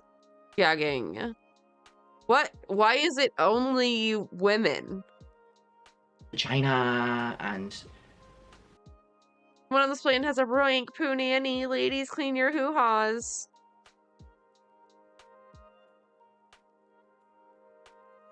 Because that's the only smell that could be on a plane. Just this.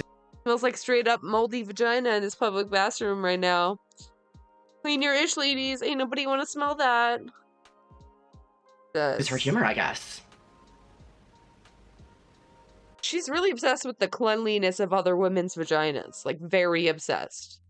Okay. Now, for these Colleen Corner videos, a lot of the titles have been changed ever since the past couple weeks. Some of the titles used to be Receiving Dirty Panties, I Hate Sexual Activity, Sexual Experience with a Fan, My Favorite Sex Noise, Corey's Package, in brackets, X-rated, I Pee on Myself, Sleeping with My Boyfriend, or I Show You My Panties. We also have a clip here from one of her videos with her sister Rachel, where she is getting Rachel to basically like deep throat a microphone while her nephew Parker, who is a literal baby, is sitting watching all that happen, and it's a joke that they're doing this in front of him. Normal. Amidst all of this backlash, Colleen Ballinger has been changing titles that were in vlogs of her niece Bailey, where the title is Girl on Girl Action or Sexy Pole Dancer, and the thumbnails are of her young niece. And she has since changed them to just Christmas vlog and Xmas vlog. We have this one with her nephew, where she says Healthy Balls with Chef Jacob, or these titles called How to Write a Child or flat out I'm a... Okay. Here's just some other weird clips that are being sent to me right now that people wanted me to address as well. I mean, I don't really need to say much with them, just watch these. There's boys in there. Are they gonna try to boys? Yeah. Everyone is creeping over themselves right now. Over the Mona Lisa. So there she is. And I'm gonna leave before I get... Okay, so we're in the terminal, we're about to board the plane, and we're sitting down, and I don't understand. Like, I don't get it. So these chairs are for people in wheelchairs. So if you're in a wheelchair, you can sit here. You can get out of your wheelchair and sit in these seats. But if you are not in a wheelchair like we are, you can't sit here. I'm confused. What about Mulan? They've always leave out the Asians. Well, Mulan's just transgender, that's right. Kit de accessories of futre. Kit para accesorios de fieltro. Languages, we bought this in America. Now, Colleen and her sister had a history of making inappropriate content online, like this vlog where they tried to film a naked child. A little naked child just ran up to me, a little boy with a little pee-pee. He's laying on the sand right now. I'm gonna try to get him. I don't know, that's him, if you can see that. He wanted me to blow his bubbles. That sounds really dirty. Don't worry, they were actual bubbles. Yes. And then she blew. Or this one where they're being fatphobic. And a man came and sat at the window, and I was on the aisle, and I was like, that's okay, self-middle seat, like open, hopefully no one can come in. So then they're about to close the doors to the airplane, and who walks on? An extremely obese Asian woman with facial hair, and she walks on, and I'm like, please don't sit next to me, please don't sit next to me. And I turn around, and there are no open seats on the plane, so of course she comes and sits right next to me, and on me, and her like fat rolls are like rolling over onto me. Like, so I'm like this in my chair, and I couldn't lean my chair back because we were taking off, so I had my blanket like in my face, and she was all over my, like, she was like, her body was engulfing my body. It was really awful. Or this one where they're being racist. Holy fuck, man. God. She's such a complete piece of shit, dude. I crossed the border, I went to Borders, and then I read a book on how to make my look. We got this. Oh, Del Taco. She works at the drive-thru at Del Taco. No, of the boys go loco. You can tell that she's new when she's working the drive-thru. She'll press the buttons and make it go muttons. She puts all the beef in the rice. And then we go and catch the mice. I set the mouse trap. Del Taco. Oh, yeah. I set the mouse.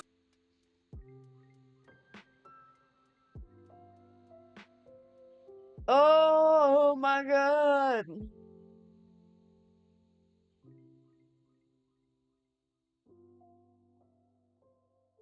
Can we just ban her from the whole internet? Please? My new boy Jose, I saw him outside, he was gardening with his shirt on. I was like, oh man, oh so hot, you know.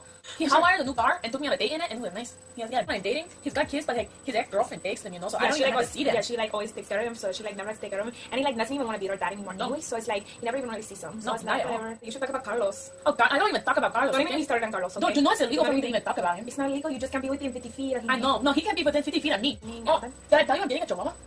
What? Another one? You already have like 4. I know, but this one, I like it a lot because it's going to be like... Where are you getting it from? I'm getting it from this chick down the street, Chimbaristen. Oh, I am so sick about the chihuahuas. Now, this final section, I want to talk about how Colleen gets away with things because of Miranda Sings. Now, this is going to be very... I'm tired. So tired, dude. Oh, God. very lightly scratching the surface because this video is probably going to be long already. So here's Colleen in an interview basically talking about the fact that she says a lot of things as Miranda that she wants to say herself, and Johnny, her ex-assistant who we talked about at the start of the video, ended up coming forward saying that after this interview she was really upset because allegedly she had released her secret to the world, that she gets away with things by going under the Miranda, right? I played a character for many years, and I got to piggyback on his ego and pretend it wasn't mine. Yes.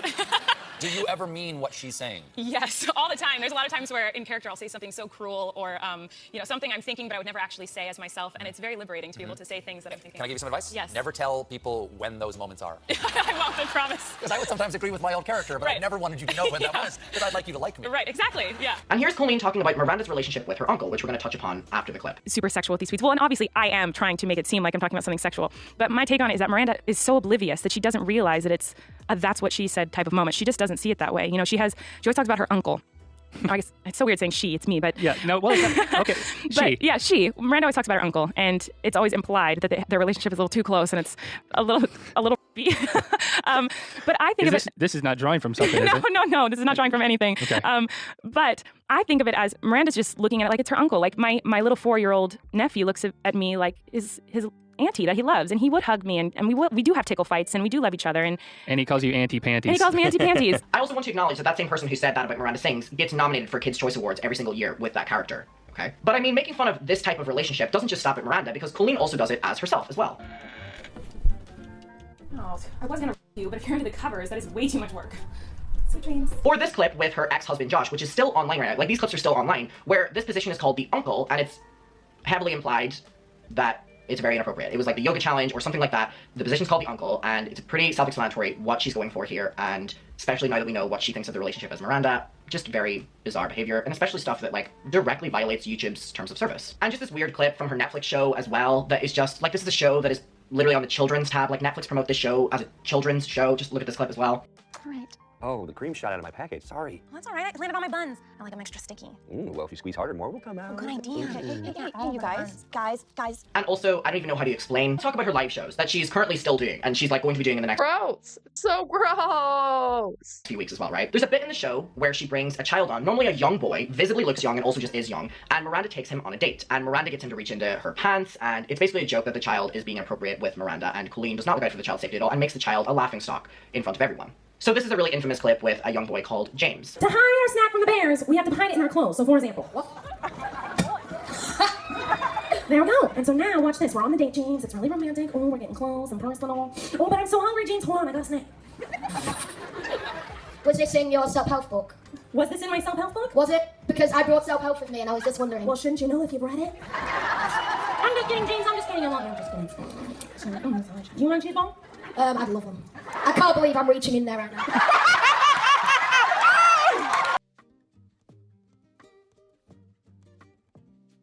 Why does she always do this bit? Why? Now, this is also a bit that happens every single show, and for example, here it is happening with another young child.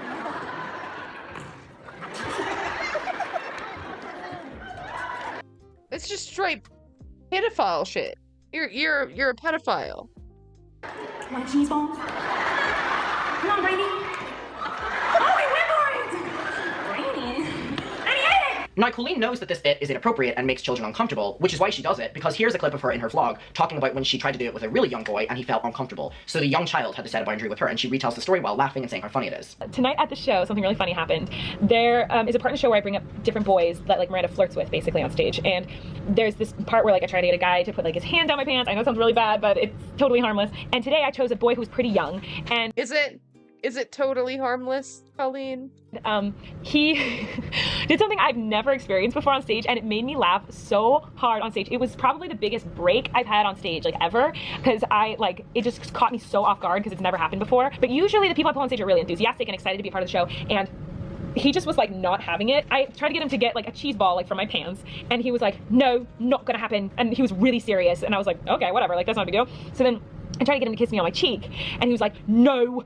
And he was like really serious and like would not do it. So then I said, well, this has never happened to me before. And he goes, well, now it has. So then I just like was like, oh my God, like he just shocked me, and the audience is dying of laughter. I'm dying of laughter, and he is just serious. Like, here's a picture of me laughing, and he is totally serious, like not having it. And so then he goes, I came here to be your friend, not your bae. much. It was so fun. Like, I always love whenever I pull someone on stage who surprises me. So thank you for coming to shows. And to close off this video, what I want to talk about is another person who spoke up against Colleen Ballinger, and her name is Becky. I'm going to let Becky tell the story for herself, but again, just goes to show that Colleen Ballinger does not care about the safety of any children whenever it comes to her show, and she just uses that, and it's disturbing. Colleen traumatized. Hi, okay, my name is Becky. I'm the girl in this video, and this video has over 1 million views, and that is a lot of people to be seeing this story without hearing it from me, so I want to explain this.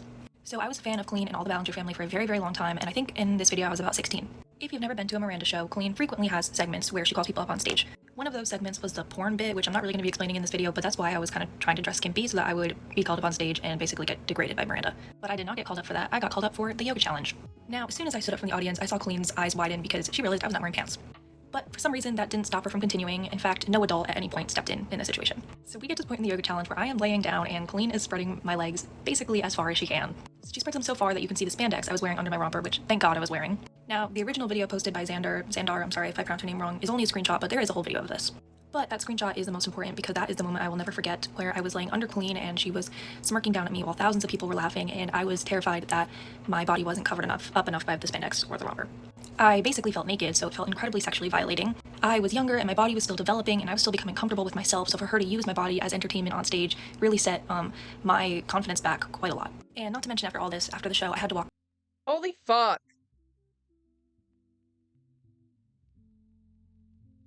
How is Colleen, like, not in jail? How? Back to my car, where there was many men staring at me in a very predatory way that they were not looking at me before because of how exposed I'd been on stage. So I literally did not feel safe leaving the venue. And I'm not saying this was sexual assault, although people are debating that in that comment section, but as someone who has been sexually assaulted, this situation gave me that same feeling where it feels like you need to purge and like clean out your insides, you know, just that nasty, gross feeling. There's a couple comments on Xandar's video being like, oh, she signed up for that, why is this such a big deal, blah blah blah. Colleen exploited my minor body for entertainment and money and did not protect my safety at this show. As an outsider looking into this situation, it may seem like this wasn't a big deal, but this was really pretty scary for my teenage self, and especially someone who loved and looked up to Colleen. And I could never say anything because everybody loved her. But this is who she really is. She uses kids for her own gain. I was a minor, and again, she did not protect me. So if you're watching this and you're thinking about taking your kids to a Miranda show, I would advise you to think twice because you may come back with years of trauma, and I don't wish that on anyone. Okay, I want to address some of these comments because a lot of them are pointing out what I was wearing. And first of all, I just wanted to share what I was wearing. This is a romper that I probably bought from like American Eagle or something, and everybody is acting like I was dressed like I was... Yeah, no, that's just like a basic ass fit. Going to a Coachella rave. Like, it was really not that inappropriate. The inappropriate part was Colleen manipulating my body. So yes, I said I dressed skimpy, but really this is not that bad of an outfit. And yes, I wanted to get picked for the porn part of the show, which is basically where Colleen picks one fan who's wearing something like this, or even just like shorts and a tank top, really, and one fan who's dressed as Miranda, and the Miranda fan is deemed as dressed appropriately, and the person who is wearing the quote-unquote inappropriate outfit is like shamed and laughed at, but as a joke or whatever. Now, when she asked for volunteers, mind you, I don't even think that she said it was going to be the yoga challenge when she asked for volunteers, because there was also a segment before that where it was a try not to laugh challenge where she spit in my face. So I honestly can't remember if I knew that there was going to be the yoga part, but if I did, I had completely forgotten because I was so excited that she had called me up on stage. All of the comments blaming me for what I was wearing and blaming me for, you know, wanting to be on stage are really weird and just victim blaming and not coming across the way... Literally just victim blaming. It's not this kid's fault. ...that you should want to be coming across. Yes, I was 16, but I was still a minor, and Colleen was in her 30s, and all of the people that were working on her show were also fully grown adults who knew that me wearing this outfit and her doing that bit would be wrong. I just think people blaming me instead of Colleen is crazy because I know I personally would never do what she did to a child, but I don't know, maybe you're all also secretly creepy predators. But yeah, I just want to clear that up a bit and say that if the victim blaming keeps continuing in my comments, I will turn the comment section off, which is not something that I want to do because there's also a lot of support there, and I greatly, oh my goodness, it is way too late, greatly appreciate everybody who's sending me support and love. I cannot tell you how much I appreciate it. Okay, hi, I'm back, unfortunately. I was kind of hoping to just share that story about Colleen and then log off this account, basically never come back here. But I've been seeing a lot of comments blaming me for what happened, and I just want to address victim blaming comments in general. In my situation, a lot of people are talking about my age. I was 16 at this time, which is still a minor. Your brain isn't even fully developed until 24. But a lot of people are like, well, I mean, you weren't 5. Like, you knew what you signed up for. Or people being like, you wore that outfit on purpose. You wanted to be called on stage. Like, this is your fault type thing. I tried to address that in my last video about... Literally not your fault. Like, you can't control what Colleen was, like, gonna just take it upon herself to do to you. Like, what? Like Miranda shows and how clothes play a role and how you get called up on stage and stuff, so I don't want to go over that again. I just want to talk about how horrible these comments are in general and how hurtful they are. A lot of people don't realize the power dynamics that were at play in this situation. But regardless, a lot of the negative comments that I've received are why victims of any traumatic situation don't come forward a lot of times. Especially the ones about clothing are really pissing me off. Like, saying that a woman deserves something to happen to her because of what she was wearing is such an archaic and gross way of thinking, and I can't believe people in 2023 are commenting that on the internet. I just can't help but think about how the reactions in my comment section would be different if she was a man and had done what she had done, because what she did was wrong. I'm sorry.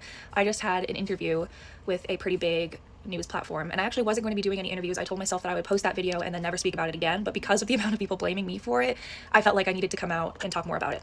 But I do feel like if this magazine reached out to me in the first place, then yes, what happened is wrong. But again, I don't necessarily want to keep making this all about me. I just want to say, even if you think that this wasn't necessarily a bad situation, you're entitled to your own thoughts, but you are not entitled to telling people what they experienced was a traumatic experience or not. Like, people are allowed to express their trauma.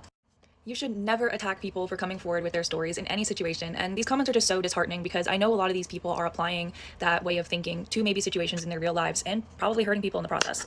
So I just want to say, if you are someone who is reading the comments and maybe also is starting to feel a little bad about yourself and your experience, just know that these people are spewing absolute nonsense. Like, if you've experienced a traumatic situation, just know that this is not a normal reaction. Yeah, so basically, let's just all try to be a little kinder to each other and treat each other with more respect, because it goes a long way. Alright, in closing off this video, I do just want to say that I can't believe how everything has turned out and how the past 2 weeks have gone, where she's going on tour, ignoring everyone, blocking anyone that is asking for a response, removing every single comment. I feel like by the time she makes a response, there's going to be no negative comments because she's blocked everyone. If you have time to block people, go on tour, release merchandise that says cancelled, you know, do bits where you're making fun of apology videos and stuff like that, then you have time to sit down and explain yourself. And I just think that Colleen Ballinger is... Yeah, I mean, she has people, probably kids, still doing all that work for her. Like, it's not a matter of time. Gotten away with inappropriate behavior online for way too long. Whether it's behind the scenes, publicly, her family using it, accountability needs to be held. Whether it's the platforms or whether it's Colleen herself. And I don't know, like, if Colleen doesn't hold herself accountable, then the platforms have to. I will see you in my next one. Thank you for watching this video. Trigger warning, this episode does contain talk about body image, weight, and weight loss. God. Okay, we finally made it through Adam's video. I wanted to watch more oversharing, but I don't know if I do. I don't know if I do, actually. Maybe a little bit. Just a trash on the way. Welcome back. God, I hate them. Love it. That's the beginning of the episode. You're just going. Well, we didn't know. We didn't know we'd be here. I know. I'm so excited. There was so much controversy. It's one episode. Colleen thinks it's one. Trisha thinks it's 20. I know. Everyone was like, "Oh, Colleen, you only think it's one. Trisha put so much work into this." And I was like, "No, it's just This is how I prepare myself for the worst case scenario. I'm like, I just assume the worst case scenario. That way, when it happens, if it happens, I'm like, well, I knew it was gonna never happen again, so it's fine. I assume best case. I think we're having a show on like Hulu. I'm like, it's gonna be big. We're gonna have a Broadway show where it's gonna be us on. In my head, I think the biggest. Right, I know, which I love about you, and I think we balance each other out. But we were just filming like a little video, which we'll show you in a second. We were just filming a little video, like to a song, like a little dance. And Trisha's like, it feels like I'm shooting a big music video. I was like, we're filming it on a phone. Like, oh, it's so fun. No, but it feels like cheerleading practice, and you're like the lead cheerleader, you're the head cheerleader. Like, we gotta get it one more time. You gotta do it, but in a good way. Like, no, bring it not on. in a good way. First of all, I've never been a cheerleader. I'm just like obnoxious. I was like, you're no, so good. No, I'm obnoxious. But hi everyone. Hi, welcome back to Oversharing with Colleen and Trish. We're so excited to be here. And today we are dressed like the iconic Romeo and Michelle. So good. I was so excited for this. I love it. It's probably my favorite duo. I think it is. It's like the most iconic girl duo. Yeah, I think. which is crazy because it's a movie even above our generation because it came out like 97 or something. It came out like even when I was like too young to watch it. I was like maybe 10 when it came out or something. Oh man, I love this movie so much. I love it. I love Alan Cumming. I just want to put it out there. Like Alan Cumming is my favorite actor in the whole world. I love him in literally everything Schmigadoon. I love him in Romeo and Michelle. Like he's so good. He's so good. Oh my gosh, in Cabaret, he does a revival of Cabaret on Broadway. So hot. I fell in love with him. Oh my, I fell so in love. Anyways, this whole thing. He's like the loser in that movie though. He gets hot for sure. Would you be like super starstruck if you met him in I person? think he's the only person I don't think I can meet. There's like a few people. Gerard Way, Britney Spears. I think Alan Cumming might be up there. And Kristen Chenoweth. I just feel like inferior to them. I think they're just like, especially talented people, especially singers, especially Broadway. I feel so inferior. You're just listening to everyone, especially Broadway, especially actors, especially everyone. The Broadway actors who go mainstream too. You know what I mean? Because they're pretty mainstream. They are very mainstream. They were in Annie. They were in everything. So I'm like, but they're also on Broadway. So it's like for me, those are like to me Broadway actors, but not to be all Broadway. And they're like the most talented because they do everything. They act, they sing, they dance. Yeah. So they have to be phenomenal at everything. Yes, so I agree. Well, what do you mean not to be Broadway? Like hello, we're literally Broadway set. Even though we're Romeo and Michelle now, it's just gonna be like the Chicago theme forever. And we're I love gonna it. do a Romeo and Michelle musical. You came up with, I know. It's like we could sing about Post-its. Yeah, go. You did created it. Post-its. The glue on the back was us. That's it. That's the whole song. Yeah. That's good. Okay, first of all, you always say everyone says you're not on key. That was on key. That was in the same key as me. I get lucky. Good pitch. That was good. Okay, we are gonna do a singing lesson one day, but I feel like when I sing with someone, I do feel like I'm a little better because I can kind of hear them. You know what I mean? By myself now. The aerial riff challenge we had to do. That's aerial. Anyways, so okay, that's another thing we have to do. Okay, first of all, I just want to say thank you to everyone who watched and left so many sweet comments on the last episode, on the only episode, on the last episode. We've done 78. We've done one. It was so sweet. I wanted to read some. Is that okay? Please. I was shocked to how nice. I know people were so sweet. I was shocked. Oh my god, I forgot it was sped up. My god, way too dang. Hey, it's me, Tahana, said there are costumes that she wanted to see us wear. Oh, I love it. I love suggestions. So, I mean, there's a I sleep easy at night. I sleep very peacefully, even if it's boring, and I'm like, oh, everything's Well, I don't think it's fine. boring. Like I say it's don't boring, but either. like, yeah, no, I know you Yeah. don't. I know you don't. I know you're like the think most optimistic so ever. interesting. I have so many questions for you because I literally was like, I just want to like interview you because I watch so many things now. I think because you're on my algorithm now of TikTok, I see all your stuff pop up, and I was like, oh my god, there's so many questions all the I know. time. I have so many for you too. I'm like It's dying. crazy, but you've done big things like The View, Netflix.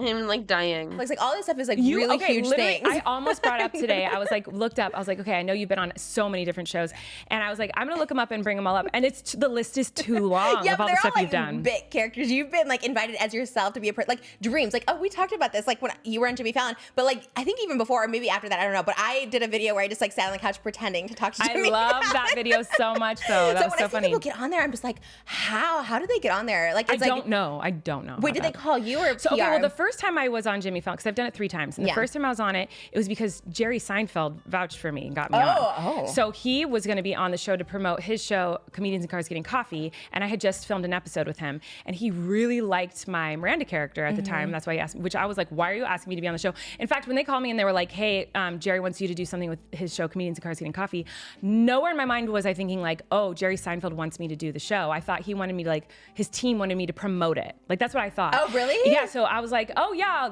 I love him. Obviously, he's a legend. Like, yeah. And so I was like, of course. But then they were like, okay, we're gonna give them your phone number. And I was like, great. And then I got a phone call one day, and it was a random number, and I was like, oh, it's probably like, I knew they were gonna be calling, and I thought it'd be his team. And literally I pick up, and he's like, hey, it's Jerry. And I was like, what? And he was so nice to me. Like, That's insane. What the fuck? I wouldn't. Wicked. Who doesn't know Can we do the Wicked? whole Wicked when we do our alphabet? We could just do Yes. the whole entire Wait, show. hold on. This is what we're doing. Yeah. We're gonna dress up like we're gonna do Wicked eventually. We have to think of and the look we'll do we the want. podcast, but then we'll turn off the podcast. We'll push record again, and we'll just turn on the Wicked soundtrack. Okay. And we'll just sing. Do the whole thing. The whole thing. I know every I'm single not kidding. bit. I would do that. Yeah, I will too. That's like my dream. I literally would do that. I feel like I have done that. I think I used to do Broadway musicals in 5 minutes. I used to do like Wicked in 5 minutes, but it was like a 45-minute video, and I did like the whole thing through. So it'd be in 5 minutes, but you do it in 45 minutes. Yeah. I'd be like Wicked in 5 minutes. I'm sure it's still up, and I was dressed as like I painted my face green, and I did the whole thing, and oh my god, yeah, I just loved it. Again, I always thought people would like see me. I'm like, maybe Wicked will see me. They don't do stunt casting, and so they definitely want to have me, but they have very talented people. Oh my god, yeah, they do. I'm surprised they never asked you because you said Broadway has reached out to you, like other than stunt casting, like other shows have reached out to you. Well, not to be in them, to see like if I was interested in auditioning for them. Like That's big though. No one's like reached out to me to be like, please be in this Broadway show. Like I would Has do any Wicked Broadway asked you to audition ever? I've auditioned for Wicked. Yeah, when I What lived in New year? York. It was a long time ago. Before social media? No, it was after Miranda started getting popular or whatever, but they didn't ask me to. Like I went in, like I was auditioning like crazy when I lived in New York City. Oh, for Broadway? Yeah. I didn't know that. I auditioned constantly. Wow, and Yeah. you never did a Broadway show before Waitress. That was your first? No, yeah, Waitress was my first. Yeah. I am shocked. I'm so shocked. I did an off-Broadway show. What was it? It was Odyssey. But it was Oh. like off. Like, Broadway. what was the seat? I don't know. I guess it was considered off Broadway, but I was like, I don't know But what if it it's was. in New York City, it's off Broadway. I guess, but it was fun. I was Cersei, or I don't even remember. I had this song called Animal Instincts. How's it and I was go? like supposed to be sexy. Oh, okay, so you got sexy roles. You Well, always say, I'm not sexy, I'm not doing but, whatever.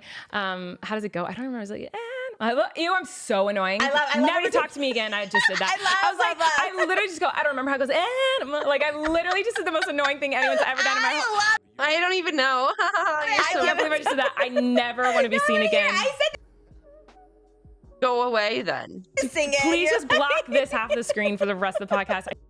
Quit the internet. Quit your job. Do it. You won't. Alright. I'm over this. Very depressing, very bad. I hate her. All my homies hate Colleen. You know who we love though? Elo. Sorry, you have a guest coming to see you. Oh no.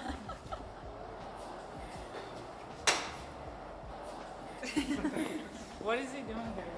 I don't know. I just saw him outside. Big fan. Hey, Gila. I don't know if you remember me. Oliver. How are you? How does he know the address? They gave me the codes last time I was here. What's going on? I was wondering if you know Ethan actually owes me a little money. I've been doing some, basically just showing up, doing a couple bit of little, I don't know how to say this, cameos, and he's offered me a little bit of cash, but Really? I'll take How much does he owe you? traveler's checks, or if you guys have any kind of check really would do. You have Yeah, time? probably. Saw you had your. It's just like north of 200,000. You guys had some money from that lawsuit, right? This looks nice. I can take. Well, I'll take 2 of these, 3 of these. What else? Oh, is this stuff all for free? This is unreleased. I love that. That would be good. That would look good on me. And it's dope. You should wear that one more often. Is this the new Pope jacket? Yes, you want to No, try it on? I would love to. Can you try it on? Yeah, I would love to. I've actually been designing something similar. Do you like my outfit? I designed this myself. I do love it. Thank you. I love that it goes all the way to the shoes. Yeah, well, I can't give too much away, but yeah, it's a full piece. This is awesome. It's way cooler than anything Ethan's doing over there. I can't believe you guys are still running that podcast. comment. That podcast needs to be shut down. What? This is where the real magic is. Wait, retract that statement. No, this Teddy Fresh is where it's at. I always said that. I believed in you from the beginning. Oh yeah, there it is. What do you think? Too much? I actually love it. What? They didn't want me there. Wait, what happened? At least someone's getting this. It was a disaster. He's out of control. I'm not out of control. I'm a good dude. I'm just grabbing some clothes. What else you don't guys touch. got? No, I'm just gonna take a couple things. Hey, we need No, those. bro, these people are working. Stop! Don't touch me. I'm taking stuff. There No, was a stop. logic to the Stop. order here. I know there is. Oh my God. Oh no. I'm gone. I'm gone. Wait. Where's Jeremiah? Oh my God, he's running out of the gate. Did he get away? Where'd he go? Hey Taylor, that's Oliver Tree. And he's stealing the clothes. What? You said I could have the clothes for the modeling I did on the such a billboard 2 baby. year ago. Nope. Nope. It's a team effort. Stop! Get off me. Stop. Seriously, stop. Get off me. Seriously. Get off me right now. Stop. Stop. Oh my God. Get off me. Get off me. Stop. Hila. Stop. This guy thinks he can mess with me. Oh. Mommy? Sorry. Mommy? Sorry. ACAB except Ela. Oh, Stop. fuck. Seriously, stop. Oh my God, Ela, you're hurting him. You're hurting me. I didn't do shit. Stop. Just sit down. Just sit down. No, just leave. I'm not fucking doing anything. Call the police. Get me out of here. I'm done, dude. I'm fucking done. Hila, get him off. Don't come out. Stop, stop, stop. Oh, I'm gonna kill you in the abyss. Shut the fuck Stop, get him off me. Get him. Please stop. Stop. Please stop. Stop. Stop. I didn't do Oh my I God. didn't do anything. Stop. I think we were supposed to use this Cam just smiling. jacket in fitting today on a fit model. Well.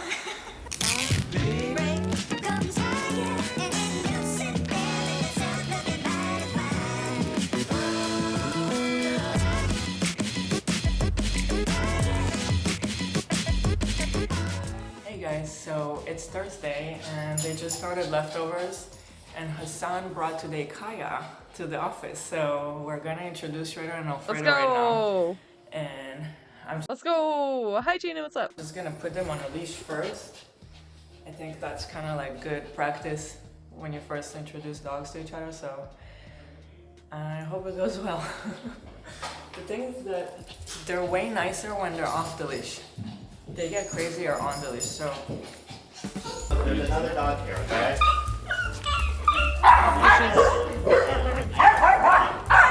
Just chilling before bed. Yeah, me too. It's been pretty well. Except the new Twitch bullshit. What the fuck is that? I'm suddenly age gated for 2 things now, when before it was fine. But I'm afraid. I just did it like preemptively because like I do drink and cuss a lot, so I got the sailor treatment. You got a warning already, dude? Oh my god. Oh my god.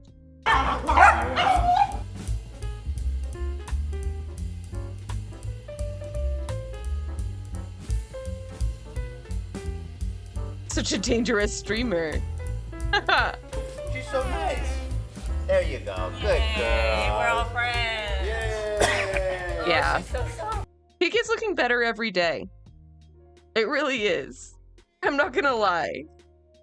Fuck all this noise. It's hard enough. Like, I don't need to be deemed, like, unfriendly to advertisers on top of it. Like... Oh my god. Her ears smell terrible though, inside of her ears. I gotta get her clear.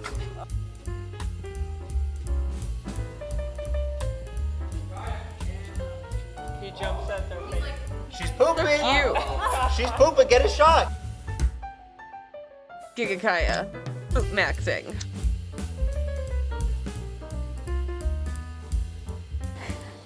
He thinks better to just sell the whole thing to YouTube. Yeah, honestly. Or anybody at this point. It doesn't even have to be YouTube. Like, anybody. Let someone who gives half of a fuck manage this shit. Just us and the pups. We brought the dogs to Teddy Fresh because they were barking too much with Kaya. Dude, I got a tweet deleted. I, like, screenshotted the, like, detailed, guideline about cussing, and where it says, like, oh, if you say words like fuck, cunt, or pussy every other sentence, then you might want to label it, you know, obscene language, but they said, like, damn, shit, and ass is fine. Right? So I screenshotted that. And I was like, hey, at Twitch, can I get a tier list of curse words? What? What was the second part? Give me a tier list of the curse words. Oh yeah, what's the per hour limit on mild cursing?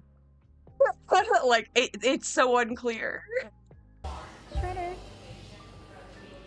Fucking, yeah, and it got deleted. Free speech, by the way. So the other night, Taylor and I went to Frankie Jonah's show at the Troubadour. I can't say Troubadour and not think about Zach. Turns out that he's a big fan of the podcast and our videos and everything. And the management that I just joined, they also represent him, so they kind of connected us. And I decided to go to the show. Taylor and Tati were there, and he slayed it. He was really good. He's a natural, really entertaining. Apparently, this was only his 5th show, which I couldn't believe. It was so good.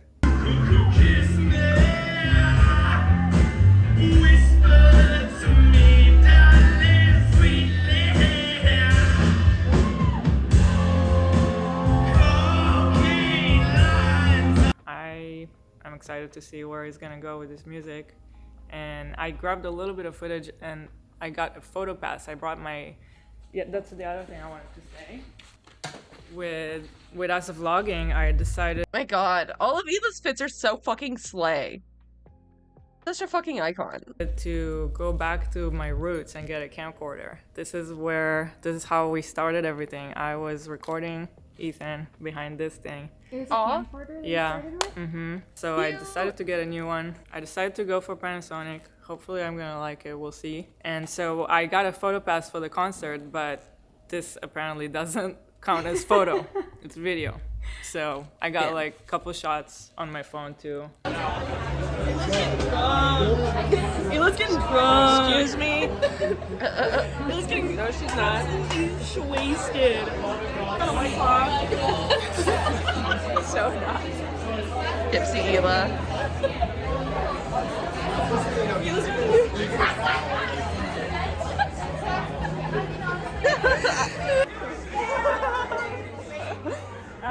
The queen. No, stop it. Do you want to be in my vlog? Sure, I would love to be in your vlog. Are you kidding me? So we got to meet him afterwards. He was super, super nice. He's family. Ooh, some hand fans? Oh, that's fun. That's so fun. Is it going on the Ethan and Ela channel? Okay, I remember when you guys started doing the vlogs on the Ethan and Ela channel in New York. Yeah, like way back. Yes. Oh my god. That's so iconic. The selfies. The selfie potential. Oh, yes. It was. Somebody asked me if we started it in New York or in Israel, and I was like, I don't remember. it was in New York, and then you guys did the first like real-time vlogging was the. I'm like an OG, dude. I am family. Like I am there. Family. It's crazy. It's amazing. It's so awesome. Okay, well, he was awesome, so I whenever did he's my best. performing, go check it out. Sewer rat. That's me. Yeah, I guess I don't know what else to say. I think that was everything.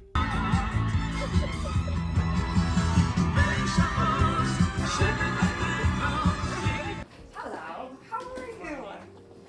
Hi, good to see you. Welcome. Welcome. Watch out. I don't have an outfit for the live show yet, so we're thinking. Oh, How Lena? cute would she be? Okay. We should do that. I'm saying. Ooh. Shopping for today? Let me wait for that. Yeah. So today I am shopping a little bit for Friday potential looks or anything fun really. Just kind of like a cool outfit for whenever something comes up. I came to Left Hand LA. They're really cool. It's two girls who own it. This place seems so cool. They do a lot of one-off pieces where they take existing stuff and just kind I clicked add to cart before I could finish thinking about adding to cart. Yeah. A good impulse buy, though. of like add all these things to them or alter it. I've been a fan for a while. We've been following each other and chatting in the DMs and stuff. And I finally made it here. I'm really excited. These are the jeans Eva wore in one of the last vlogs. Love. We are working on them for her. Already, they look so much better. That's bestie. Oh. Oh. Hello. Cutie. Would you like to be my friend?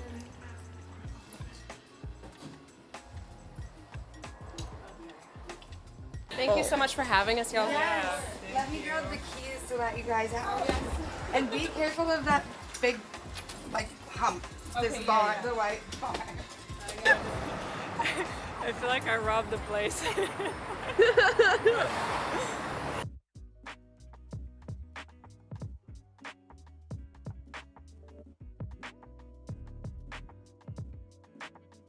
Sick. Wait, when did you guys get that fancy gimbal? Amy had it, and so I figured I'd use it. It's been Let me really see that. helpful. Yeah.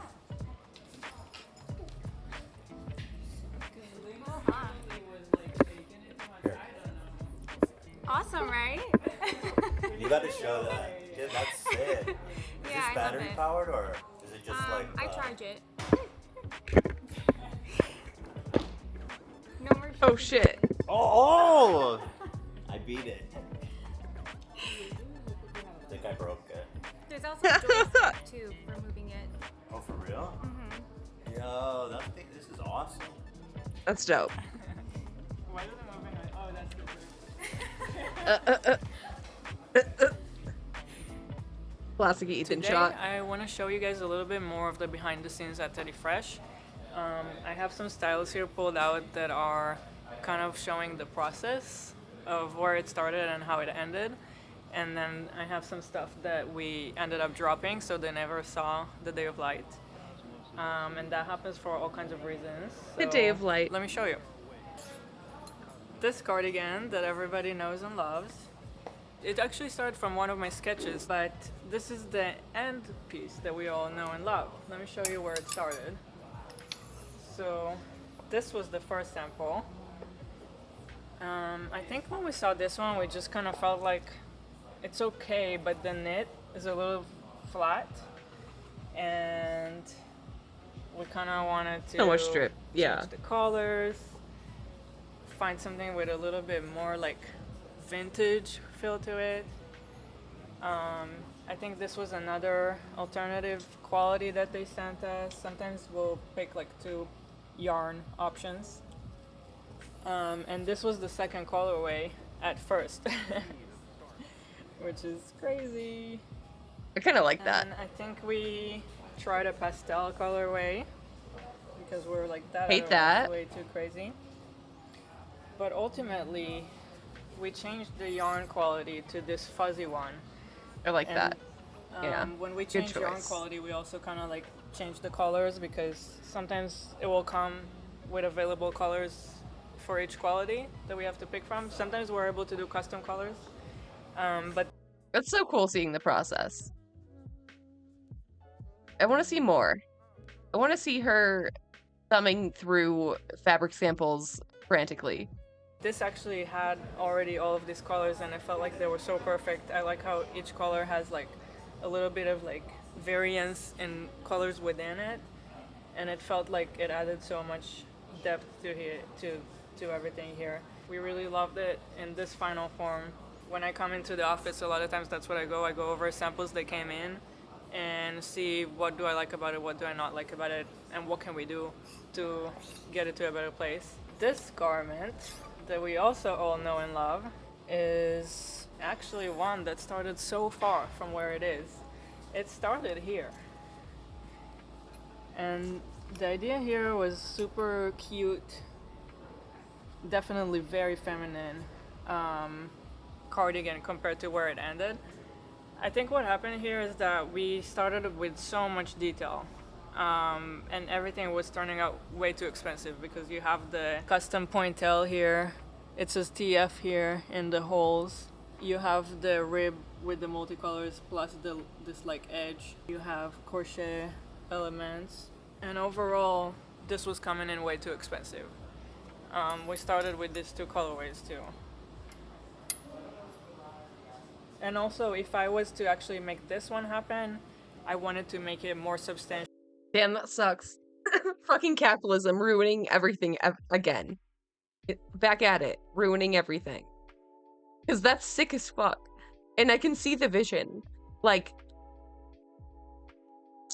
she really wants to make, like, designer clothes, but she's not willing to make it, like, unreasonably expensive. And I respect that. She's so real for that. But I want this. I want this. I want this with the custom pointel. I want it. We should be able to have it. Damn it. It's a little too light in my opinion, and so it was only gonna get more and more expensive. So we had to rethink this one. I was like, what do I love about it? Was the multicolor rib and the crochet element. Mostly the crochet bear. Match, yeah. Was my favorite. And then we started to like mess with the design and look at it. If we strip away the pointel, if we strip away all the details, what does it look like? Then we ended up with this one.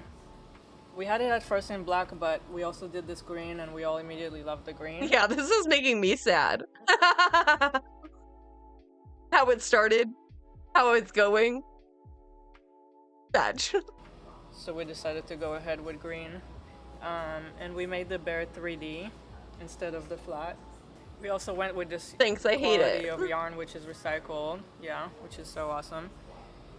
And At we least there's decided that. to, if it already is so much simpler, it became more unisex. So we decided to just make it unisex instead of limiting who could buy it by making it a more feminine cut. So that's how we landed on this one, and I'm so happy with it. We recently decided to bring back the black because we actually never made it in black, so that's going to be coming out. Now we go into the world of stuff that were dropped. This denim jacket, it's got like TF rivets. They're custom made, and the idea sounded so cool to us, but when we saw the sample, we felt like there wasn't enough impact. It wasn't doing much, and like this was gonna be expensive, and I always have to weigh, like, if something's gonna be expensive, is it gonna feel expensive to the customer from their point of view? Do you see this and you think like, oh yeah, I can see why, I can see where the money was spent? I don't think so in this case. Where like this one, I feel like you see where all the detail went, you see why you're gonna have to pay what you have to pay. So a lot of times that is part of my consideration. Although it's going to be expensive to us, I don't think the customer will feel the value, will see the value. Yeah. I feel like I could make this, honestly. Not the like actual denim, but the rivets are basic. So this was dropped. This one, I still do love the idea of it, but I think the way it executed is just not great. I think there's too much going on. The sequins with there's like stars that are jacquarded, then there's felted applique, and then there's sequins, and it's like so much going on. And I think it just kind of looks messy right now. And this one was also kind of like fun. I do like a little sequence. Plus they're getting Japanese denim and stuff like that. A jean jacket is a jean jacket. Yeah. Like, I've had my jean jacket from Levi, I think, for like 20 years. It's the same. expensive, and I felt like the body of it was a little confused. Like, is it more feminine or more men leaning? Like, I think about everything in a pretty unisex way, but still there's gonna be like, who's the majority that's gonna buy it? Like, I know there's some guys that would love to wear it, but I think majority would be women who'd want to wear it. But right now the silhouette is like a unisex silhouette, and I just felt like it was too confused right now. It wasn't really answering anybody completely. This was our first attempt at a blazer. This was gonna go in the same collection as the Howie Mandel shirt with the send help here. But I think the in idea was cool, but nobody liked it when we saw the sample. I think the fabric is just quite awful. We like the idea of like this like buttons here and the crochet bear there. Yeah, but quite terrible. Straight to the dropped. This I still love, but I think it needed so much work. We had this idea of like a more Western cowboy themed collection, but it never. Oh, please. Oh, please. Yes. Yassify cowboy. Please. I bet the difference between an off the rack Levi's denim jacket and the jacket she was showing is barely noticeable, if at all. Yeah. Right? Like, it can only be so good. Never actually happened, so this became kind of like an outlier that didn't really fit anywhere. I'm obsessed. If we were to work on it further, I would make these look better. I don't like the material right now being used here, and I don't like how all these studs are like laying over it. I think there's a better way to do all of this. It just kind of looks cheap right now, where it could look a lot better. Also, when it comes to it looks camp. Denim, the minimums a lot of times are too high. Like, we will have to make a lot of quantities of these, and I felt like this is such a novelty niche item that I wasn't sure if a lot of people would buy it. You know, like, would hundreds of people want to buy it? I'm not sure. Would I wear it? Yes, I would wear it. But this is the reality of running a business. It's like, I want to make stuff that will sell. This one, we had this idea of developing this custom mesh that it says Teddy Fresh on it. Ooh. Fuck, I love this so much. Oh, that's so sick. Oh, why? Give it to us. But it turned out super complicated to develop this, and the MOQ, minimum required, of the fabric alone just to develop it was very, very high, and we were like, I don't think we could do multiple styles. Like, this would have worked if we could do... You could do so many things. Are you kidding? Like 3 different styles using the same fabric, but I just didn't see that happening at the time. And so that's why this never happened, but we developed it in like black and like a lime neon green too. And the idea of it I thought could be really cute, but... I love it. Yeah. And that's all that I have here today. Let me know if you guys like this. I could do this more. I could talk about everything for hours, because that's literally what I do all day.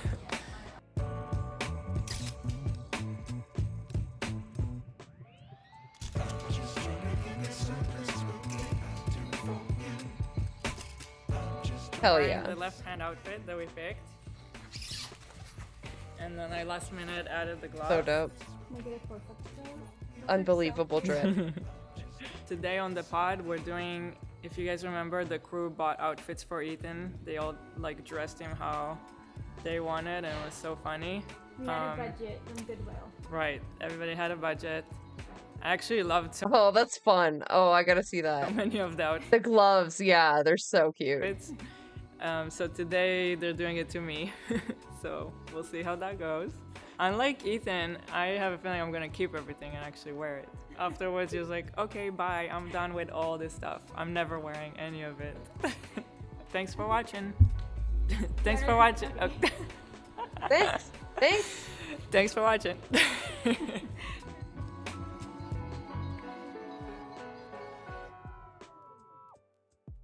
Adorable. I'm obsessed. My queen. I want to see if there's highlights of that. Yes. Let's do the crew dresses Eva. That's probably more interesting. All right, so welcome to Hila's makeover. We did this once before. It was super fun. Every crew member has customized a look for Hila from thrift stores. Maximum budget $50. So you are going to rotate through the looks as each crew member comes up and explains the look, and then at the end we will vote to see whose look is the best. Okay. To himself. So Hila, how are you feeling? Just let him cook. Okay. So let's just get right into it. Just to refresh, I mean, here's some of the looks. Yeah. The country club slot. I love them all, but you never wore any of it. Did you expect me to? This one gets a lot of work. The ABS. I see that meme a lot. Yeah. No, I found there was someone posted. I didn't even notice that I wore something to the Creator Clash that looked exactly the same. Oh yeah. You could tell I was sincere. Florida man. That was so good. EKBYCG. Hot at brunch. Oh, so good. Ohio man. So Okay. so here we enter Hila. Go ahead. So our first contestant is Olivia. Oh, really? Whatever. Am I doing this in the order that it's listed? Yeah, sure. Olivia first? Oh, no. Okay, so Olivia. And then while she's changing, Olivia can explain. Okay. So, I call this look going long on the walk to business 101. That's what it's called. Nice. Yeah.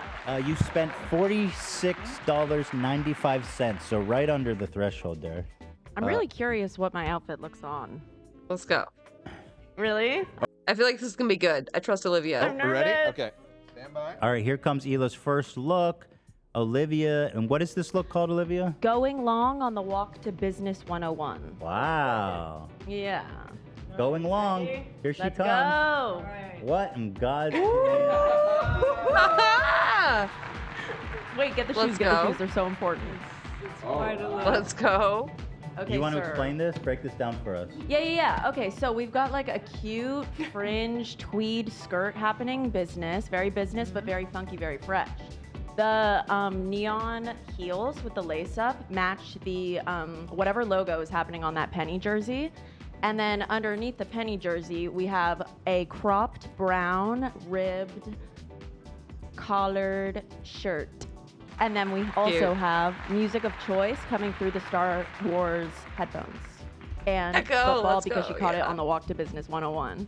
People And call- she's just agile like that. People just throw her footballs. Yeah. I was Okay, gonna like call. she I was. was gonna call this look radio. That is so mean, it's ridiculous.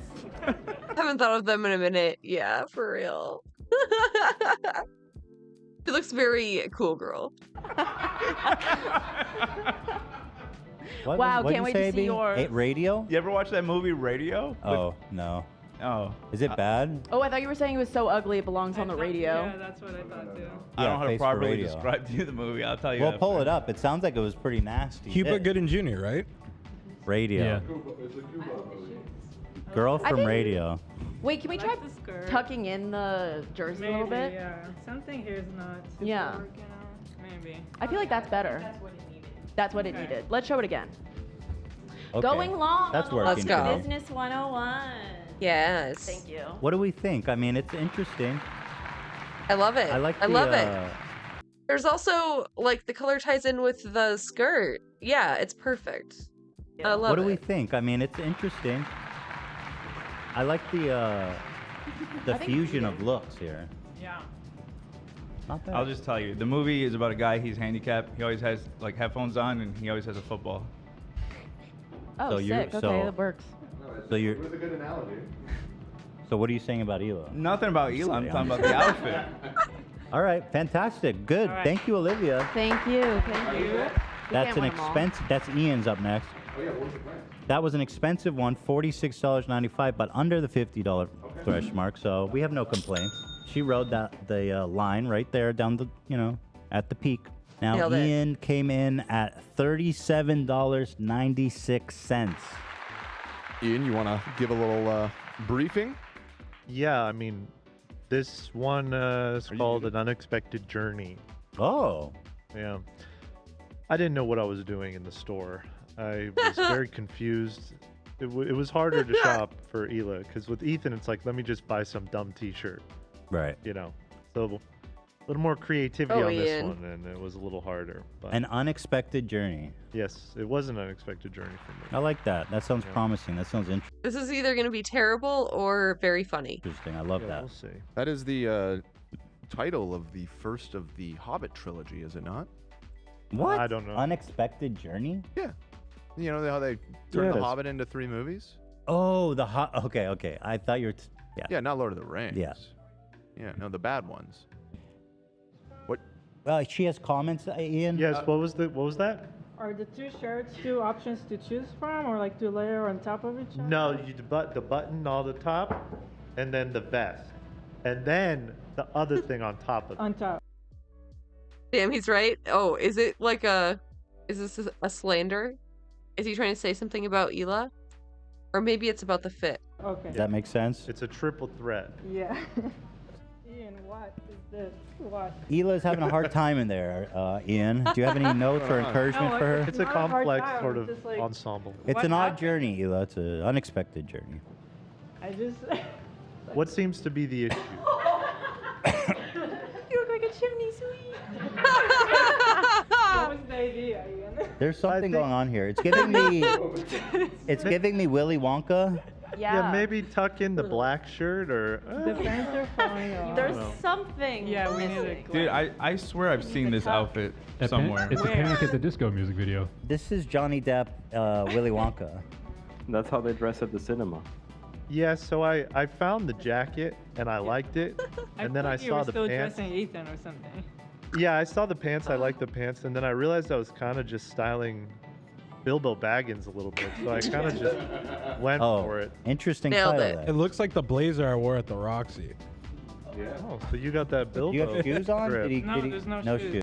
No shoes. That's part of the Hobbit vibe. Yeah, I realized, no shoes for Bilbo. So. Yo, True. Ela, don't show your bare feet like that.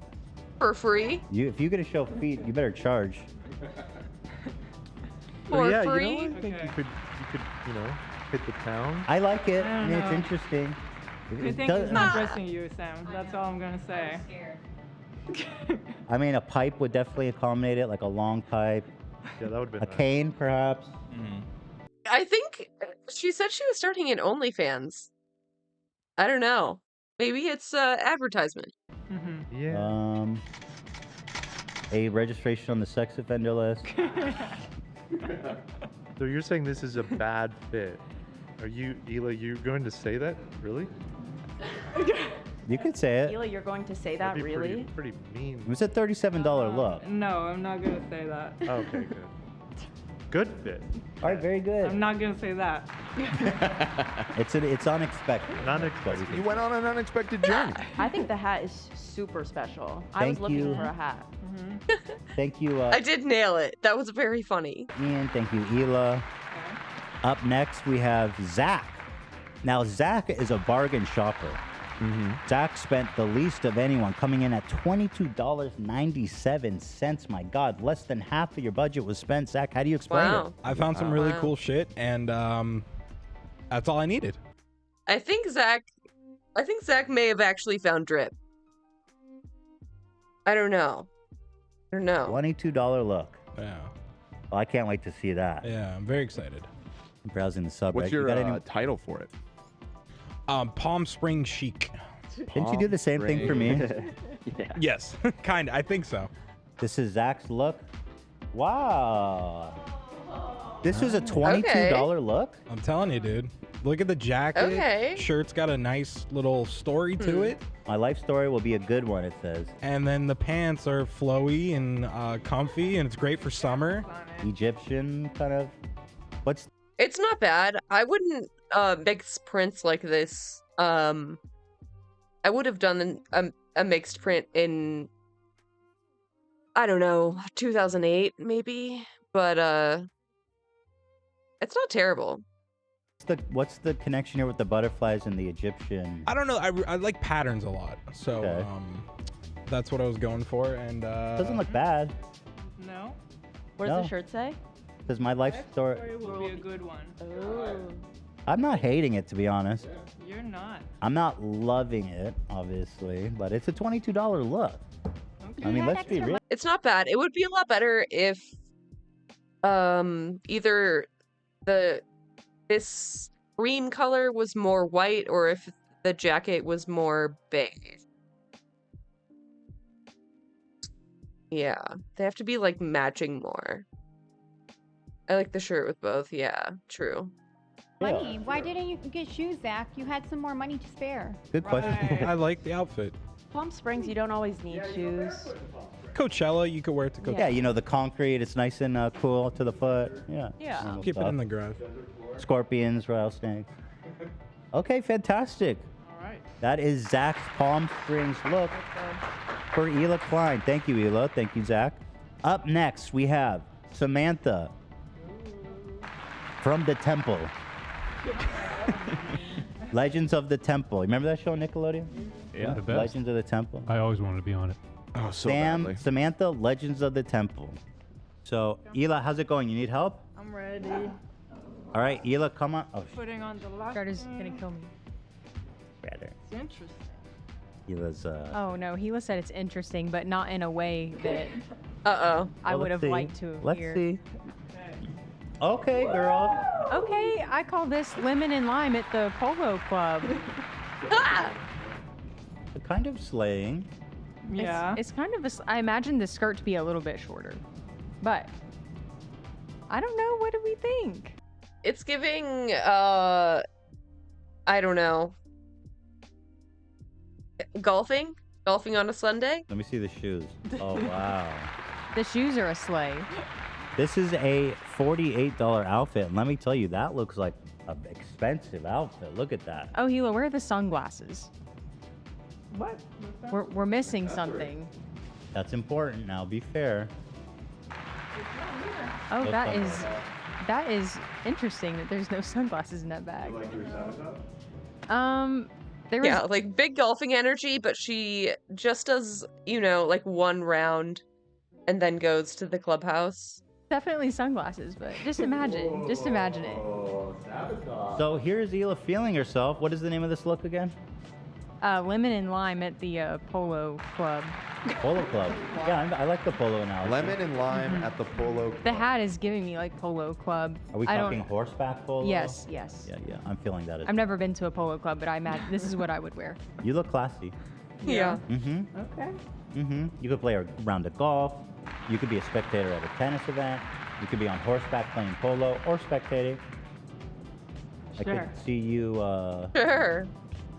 You got the old-timey kind of newspaper cap. It's an old. I originally had different boots, and when they rang up everything, the total was $79. And I was like, what? But the boots I got were $49 at Goodwill. Yeah. So No. they were so fire.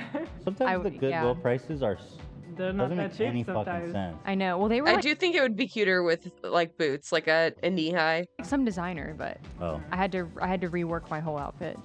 All right, well, wonderful. Very nice. And did you say the price on that one, Ethan? Yeah, one more time. The price is $48.94, right below the threshold. Well Dang, done. nailed it. Right on that. All Right on that line. So we have 8 total. We're through half of them. So I'm going to throw up the poll for the first 4. All right, we have Olivia's. Give me 1 sec. I got a graphic. I'm just gonna finish it What up was yours, so you can Olivia? review. Before the poll? Well, just if people want to like visually review, I was thinking. Of, Oh, that's a good Oh, idea. good. That's That'll help. It's a little messy, but We forgive it you. does the job. Get your votes in, guys, for the first bracket. Olivia's Going long on the walk, to Business 101. Then we've got Ian's An Unexpected Journey. We've got Zach's Palm Springs Chic. And finally, Sam with the lemon and lime Polo Club look. We have I think Olivia's is best. I do. I don't know. 4 very different looks, all within the $50 range. Well done to them. Mm-hmm. Is the poll up already? The poll is up. I want to vote on this. There is a clear winner. I'm searching my soul on this one, and my vote might surprise you, but I know which one I'm voting for. I went for the first one. I did Olivia's. I thought it was kind of. You liked Olivia's? I thought it was kind of interesting. Well, it looks like that one's in second. Yeah, but so we have a not clear alone. winner. And it is even actually trending up a little bit, but Sam's is 30 points ahead. I think it's pretty clear. Sam, that's you Olivia's took it down by favorite. far. Well, hold Really? on. Give mine a second. Okay. Ian is in last place, actually. Palm Springs. I Really? believe Ian was crowned champion Yeah. when we did it with you, Ethan, and he appears I'm surprised to be struggling this time. I don't think I've ever seen you this low on the polls before, Ian. An unexpected journey indeed. Listen, and I saw some people in the chat, and maybe this isn't totally clear, but the goal is to either find a great outfit or a funny outfit. Sure, yeah. You know what I mean? It was funny. And so he went for the fun. I went with the great outfit. He went. Yeah. Well, there it is. Mine is similarly leaning into a certain theme that I wouldn't necessarily expect Ela to dress up as. So congratulations, Sam, for winning the first bracket. Moving on now to AB's up next. Oh, fuck. Look at this shit. Holy smokes. Oh, okay. Oh, I figured since it's my turn, I'd just bring this out right now. So, yeah, mine went over budget slightly. Hold on. Hold that thought. Hold on. No. Hold on, AB. Let him cook. Yes. Cheers, my dude. Pizza. No, it is really good. So, AB, Uh-oh, not the pizza curse. you went $7 over budget. What do we think about this? So, yeah, last time I was trying so hard to go under budget, but then when we did it, it didn't really matter that much to go over a little. So I was like, all right, because I really wanted this jacket that Ela's about to walk out in.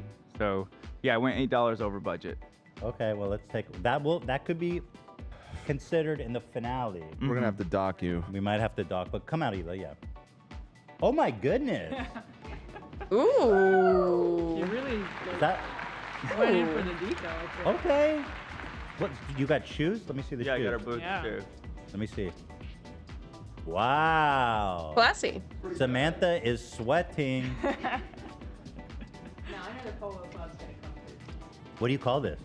I call this Donnie Brasco. Because I thought I of you like guys. it. I just realized we needed names right before we went live. And it gives me Donnie Brasco. Bro, I'm impressed. That outfit's pretty nice. Yeah. Oh, is that glasses too? Yeah. I feel like she would actually wear this. Holy shit. Mm-hmm. Who is she? CEO. I want her. I need her. Most complete outfit, truly. What did Rudy say? I want to own you legally, literally. I want documents. Very good. Thank Nice, you. AB. Thank you. Thank you. I gotta say, man. Power fit. This jacket is pretty sick. Very good. Well done. Very impressed. That's AB's. It's like her fucking Elizabeth Holmes fit. What is it? Donnie Brasco. Donnie Brasco. All right, so Donnie or it's Brasco, right? Is that Donnie Brasco? No, it's with an A. It's Brasco. Up next is Lena, who spent $43.96. You want to come give us a scoop, Lena? I'm still surprised by AB. Yeah, no. That's a hell of a look he put together. That's really good. And was that at Goodwill as well, AB? Venture or did you go to Capital. a different? It was Goodwill? Nice. I'm surprised you got that for hell, $56. I've never seen someone carry pizza like that before. Dude was carrying it like a briefcase, like sideways. Me and Lena eat cheese only, so I was trying to grab us some cheeses, but yeah. Yeah, I really like the jacket, so I just worked around that, but that was half the budget, which was a little The tricky. jacket put it all together, frankly. Yeah, the jacket. I is worked the around the key jacket. piece. Yeah. Well done. So I also, that seems like the way to go, is you find like kind of a centerpiece and then you build around that. So Lena, how are you feeling? What? Tell us about your look. I feel confident. Even if it doesn't win, it's still a great look, and I know Elo's gonna look fabulous in it. Mine is what I like to call pretty in pink. Ooh. Pretty in Ooh. pink. Ooh. I feel like Lena's is gonna be good too. Okay. Adding it right now. And that will be Lena. Is that it's very versatile. I mean, Elo's a busy lady, so she can wear this to lunch, and then she can go to a red carpet event. Yeah, I think me too.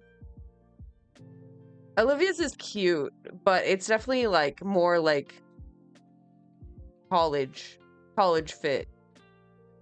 It's like Oh, wow. you can wear it anywhere. A versatile look. It's also timeless. Timeless, And classic. versatile. What isn't this look? Got it Lots all. of promises. All right, come on out, pretty in pink. Whoa! Let's go. Is there shoes? Yes. I love it. Look at the very Parisian. I like it. Okay. Wait, this is actually so cute. Hold the phone. This is looking very, very nice. I love that. It needs to be tailored, but it's so cute. Very Parisian. I like love it. it. Okay, hold the phone. This is looking very, very nice. Okay, Elwoods. Nice. We got glasses. Very, very nice. And the bag is so Ela because she loves small things. That's so cute. The shoes are so cute. Mm-hmm. Is that what you Oh my god, it's giving Jackie Kennedy. It's giving Soleil. like me? Thanks, Alan. Also, my last name's Klein, which is small. I never thought about that. I love it. That's a beautiful look, you know? Thank you guys. It is, you're right. It's classy. It's No. My the window capture keeps breaking and not working. timeless. Yeah. For real. Mm-hmm. Chanel for real. You are Chanel. You are the moment. You are Real Chanel. Chanel. Truly. Mother. What would you keep in that bag if you were this woman? Cocaine. Cocaine and 2 cigarettes. What? What would you Number keep- 5, girlie. No, Pick number Olivia's 5 trying your to give me an purse. answer. What was your answer? Chanel number 5, baby. Oh, Chanel number Pepper 5. spray? Yeah. Pepper spray. Chanel number pepper spray. Yeah. She's beautiful, but don't let that fool you. She's also street smart. She has bear spray in her purse. Right. I love it. Cool. Obsessed. Stiff competition on the lower bracket. Two beautiful looks. We don't fuck around. Did you guys shop together or separately? We went at the same time, but separately. You guys both? Wow. Yeah. Look at you two, huh? Well, beautiful, you look. Mm-hmm. Yeah. Go ahead. So up next, we have coming up, Cameron. Now, Cam, our good friend Cam, has, like AB, gone over budget. $55.20. Now, we may have to penalize him if it comes down to the finals. That's fine. There's a reason for it too, but it is what it is. One of the items was unmarked, and I had to get a price check, and I rolled the dice, and it just happened to be what set it over. And I said, Tell "Fuck me it." about your look. Yeah, what's it called? It's called Primary in Winter because lately I've been using a lot of Last 2 were so strong. Yeah, I think this is probably going to be another W fit. primary colors in my sketchbook. And winter's my favorite season, so I wanted to do a nice little winter look. Wow, okay. Let's go. And I also Primary work- winter. Primary in Winter. Ela, come on out. All different flavors. This is Cameron's primary in winter. Okay, Sex in the City. What? Sex in the City. It's giving me, What? Topeka. kind of. It's like Sex in the, well, it's more like Sex in the Goodwill. Sex in the Forest. So what do we have? We have a flannel. Mm-hmm. We have a lot of layers. We have a There's a fluffy coat. Yeah. Blur. This is kind of, I gotta be honest, this one's Like the fringe. pretty all over the place. Yeah. there. Yeah, there's a lot happening. I'll take it. Sam said very Wes Anderson off the mic. I'll take it. Yeah, that's a good comment. True. That couldn't be bad, right? I'll take it. How do you feel? I feel like I'm wearing Cam's clothing. Yeah, well, that's it. This is a very much a fit that Cam would wear. And I think Cam would look great in this fit. It's just not very Not very Ela. I don't know why. I will Spot on with the Wes Anderson, yeah. say, I felt very strange in the ladies section as my own as a bearded dude. So I kind of just stuck to what I felt like I would wear. Yeah. I mean, it doesn't look bad, frankly. No, The it's pants. not bad. The top looks good. I don't know what's going on with the pants. They seem a little short. Maybe they're fine actually. It's hard to get. You know, it's growing on me. The more I look at it, the more I like the colors together. Get pant size too. Oh, you. Yeah, it is. But There it is. there it is. Cameron's. Sexless in the city, more like. How about that? Love. Someone said Sex in the Goodwill. Sex in the Goodwill, yes. Oh, God. Very good. Cameron. Finally, we have up next the one, the only, the hater, the wizard. You know him by many different names. Don't build it up too much. Dan. You love him, you hate him. I can't stand Dan. Some can't stand him, some love him. Dan. Mm-hmm. That's me. Who spent $33.95. Well done on the budget. Well, so first of all, shout out to Allie. She went with me and helped. Couldn't have done it without you. Shouts out. The Goodwill that we went. Okay, I was afraid it was going to be basic. But he had help, so maybe not. I don't know. Went to, they were like cleared out. It was weird. There weren't that many options. But then we found a pair of shoes that we decided to build around. Okay. This is definitely not a. This is leaning more towards the Ian side of the spectrum, I would say, rather than the Sam or Lena. Okay. But I don't know. Maybe it's some people's vibe. You know what's funny is my original idea when we were looking around was to do like an early 90s like Riot Girl, like Courtney Love kind of look. And I'm glad I didn't because Ela walked in today wearing basically that look today. So that would have been a little bit disappointing. So the look that I am doing, I'm calling well, that the sounds Rod fun. Stewart groupie. The Rod Stewart groupie. Ooh, sounds promising. She's backstage after the Rod Stewart concert. Ooh, She's got her record. She's looking for an autograph and maybe a little more. We'll see where the night takes us. Yeah. And one of the songs on the record is called Hot Legs, so, you know. I thought I was over. It was at like 55. Went to checkout, and like half of my stuff was on the purple tag sale or whatever. It was like $1. Yeah, so that's why mine is. You so ended cheap. up like super low. Yep. Well done. $33.95. Yes, sir. The groupie, the Rod Stewart groupie. Ela says the shoes are tiny. Oh, okay. If you can't get them on, we can maybe Squeeze them in there. display Wait, them. the shoes are everything. The shoes are kind of everything. She's working. She's working. I cannot get in, but Here comes Ela, the groupie. She's coming out. She's got the dress, she's got the record, and the shoes, which is the most important part. just use your imagination. We couldn't zip them up, but they're red, Hilarious. and they're boots. So we can see. Oh, yeah. Hot. We love you. So hot. Rod Stewart. We got a purse, we got a jacket. Look on the inside of the purse. There's something inside the purse, Ela. It's not really that there's something inside, but It's a gun. It's a gun. She's there to assassinate Rod Stewart. That's right. No, I was just saying the lining in the purse It's matches red. the shoes. Yeah. It's red. It matches. Details. Important details. Brings her all together. Important details. Yeah. Very good. It's cute. I mean, I like it. It's not a bad look for sure. Yeah. Red. I feel like if the shoes fit, it's pretty nice. Yeah, I had a feeling. But like I said, we were really looking for a centerpiece item, and those shoes were like the only thing in the store that were like, damn, these are wild. Gotta do something with this. I think you did well. Yeah, you could be All proud right. of that, Dan. All right. Well, thank you. Thank you. It's not really a jokey outfit. No. Yeah, I would attribute that mostly to Allie. It's not at all a jokey outfit. She has a better sense of style than me, so she helped pick out some cute stuff. What's happening? Oh, she's taking the shoes off. Yeah, all good. Go for it. Well, that Well, that's it. concludes the I like the jacket showing. a lot. Yep. So let's throw up the second bracket. Cam, are you cooking me up another little One infographic sec, here? I'm just finishing yours up. Yeah, real he's quick. almost done. Thank you. Give me 1 second. So the bottom bracket, which we're about to throw up, has AB, Lena, People are saying Cam, Dan wins? and Dan. Huh? Who said Dan wins? I just seeing some people in the chat. Some people in the chat really liked it. So I think for my money, I'm not going to say. I don't want to bias.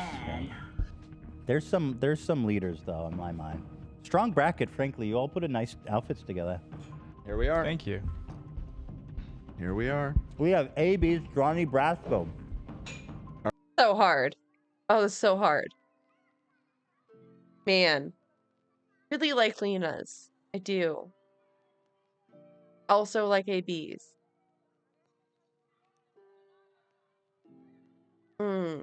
Yeah. All right. Those two. Which did you like best? Ask the community. Here we go. Lena's pretty in pink. Cam's sexless in New York. Sexless in the city. And Dan's the Rod Stewart groupie. Strong contenders all. Okay. So I can tell you who's in last with 6% is Cam. Mm-hmm. Sorry about that, Cam. It happens. No. You're still the most talented, Cam. Don't forget that. I don't know about that, but Third place, Rod Stewart's groupie. Dan with 12%. Second place, Pretty in Pink. Lena's beautiful look, 33%. I voted for that one. But the winner is, and talk about an unexpected journey, it's AB's look, Donnie Brasco. Who is she? That was my vote. That was a fire outfit. Well done, AB. So Thank good. you guys. It was very good. Dan. For the record, I voted for you, Dan. Love Rod Stewart. I figured you'd like that vibe. So now that we have our finalists, we have to pit AB. Yeah, who went over. We got the runoff. AB did go over. Let's be fair. Oh, true. Doesn't matter. He went over. There's rules. So it's who won the first bracket? Sam. So Sam was under. I think we need to do this. So we have Sam versus AB. Can you give me a graphic for that, Cam? Yep, Just throw one those sec. two Give me a together. second. Give me a Now second. Sam's was $48.94. AB's was $56.95. We need to establish a Kim handicap. Kardashian. I think we need to handicap AB because of the misspend. I would do 6% handicap. $1 for each, 1 point for each dollar. I remember you emphasizing this last time. Well, last time I didn't like how, Last time, Is this almost a everybody theory went that over. I'm just trying to punish you? I just want to punish you. I think the winner last time went over. Cheaters. I think Sam deserves it. Okay, stop. All right, we got the graphic. We're I mean, throwing it on screen. AB, I thought you put together a really nice outfit. Oh, thank you, Sam. I said that too. I like the glasses a lot. Now you got to put out this The conspiracy. glasses are what put me over, and They're both- that's why I was checking out and I saw them at the counter. I'm like, oh, those are perfect. They're both very fire for spending under $50, I would say. They did not. AB did not spend under 50. Right, which is why we're docking him like 20 points or so. From I was thinking Make it 1 30, point for fuck each it. dollar. 1 point for each dollar over 50. Yeah. And what was he at? He's at 56.95, but I'll do 6. I'll settle for 6. So he needs to win by 6 points. Yeah. Interesting. Well, And of course, this is part of the conspiracy in AB's mind to prevent him from achieving any remember kind of winning glory. anything. Yeah. Let's just let him have it. Well, we don't even know if he's winning. Let's find out. I just threw up the poll. Here we go. Now, Ela, do you have a favorite as the finals are underway? Yeah, what's your pick? Do you want me to weigh in? Yeah, sure. Of course. Okay. I do like both of these. If I had to pick one to actually walk out of here in, it would be AB's. There you go. Thank you, Ela. That's Now, very AB, I want to tell you something. I voted for you. Yeah. So you can I think AB was the one who played to Ela's tastes the most. apologize to me after the show.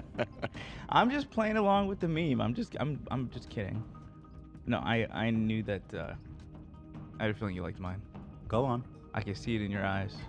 But the good news is, AB took it down so hard. Even with that handicap, 71%. Can't stop me. The 6%. You lock the door, I'm gonna break it. On AB's beautiful Donnie Brasco. Who is she? W. And I'm the real winner because I get to go home with her. Let's go. Let's go. I gotta say, AB, I'm impressed. Thank you. Well done. It was Well all the done, jacket, everyone. but Sam's was Didn't great. expect Sam had a very nice fit. Yeah. Did not expect it. My second favorite of all the looks, frankly, was Lena's. Mm-hmm. Thank you very much. cute. It was tough that you guys got paired up together. I'm gonna stand by mine. I thought mine was pretty cool. I like yours too. I liked it. It was very creative. I voted for you Unique. in the top bracket. Thank you. Yeah. Thank you. Mm-hmm. I kind of. Yeah. Are people saying bad? Some really nice fits. Yeah. It's fun to see, like what everyone put together. You know. Cool. There's two choices: A, B, or C. There are two choices. People are accusing Okay. AB of stealing the glasses. Oh. I don't know. I don't know where the sunglasses went. I know they're on the receipt. Maybe they fell out in my car. Did AB, did you hide them? Did you hide the glasses You Sabo? to rig the competition? I did not. I did not. It's bullshit. Interesting. I noticed AB's look had glasses. I did notice that as well. Very interesting. All right. Well, I'm calling the poll. Was he's there? well on the Did lead. anyone have a heart attack, or was there a fire at Goodwill as you were talking? Wait, is the glasses counted under the $50 on Sam's? Oh, she's still under 50, even with. So where are the glasses? Who took the glasses? Who took the damn Good glasses? question. Who would benefit the most from the glasses disappearing? I'm kidding. Well done, AB. Thank you. Thank you. Nice. Thank you, everybody. You are the man. That was fun. Glory is yours. So good. That was so fun. That was so fun. I want people to style me. I want a bunch of fits. That would be dope. If only. Only. I do, however, want to go eat more soup. I've just been eating soup all day like a fucking gremlin, and it's so good. I have heartburn, but I don't care. I'm gonna eat more soup.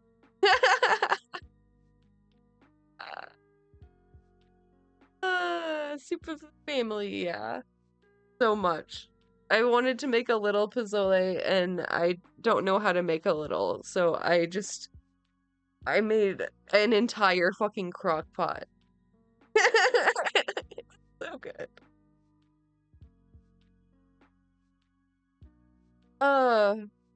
Oh, it's so good. And I have like cilantro from my backyard. Fucking delicious. So good. Yeah, there's just me and my mom, so I don't know where I get off fucking making that much goddamn soup. For what? For why? I need to find someone to give it to. An obscene amount of soup. Oh god. So I'm gonna do that. Thank you for being here. I'll be back tomorrow and every other day this month. Yeah, have a good night. Take care of yourself. Do well. Good night.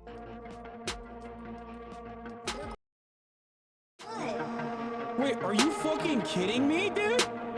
Oh my god, you are such a pathetic piece of shit. Shame on you. Shame on you, you fucking liar. You fucking filth. You fucking absolute dog shit. You fucking piece of shit. You fucking garbage motherfucker. What a fucking liar. What a fucking measly little liar, dude. What a fucking measly little. Holy shit. What a fucking measly little liar, dude. Holy fucking shit, dude. Fuck you. You fucking piece of shit. You fucking garbage motherfucker. I cannot believe it. You fucking piece of garbage. You know these motherfuckers are such liars, dude. I despise these people so much. God, why are you such a fucking horrible monster, dude? Shame on you, and shame on your fucking parents for literally bringing to this world such pathetic, filthy spawn. You disgusting, vile piece of garbage. What a fucking liar. What a fucking measly little liar, dude. What a fucking measly little, holy shit. What a fucking measly little liar, dude. Holy fucking shit, dude. Fuck you.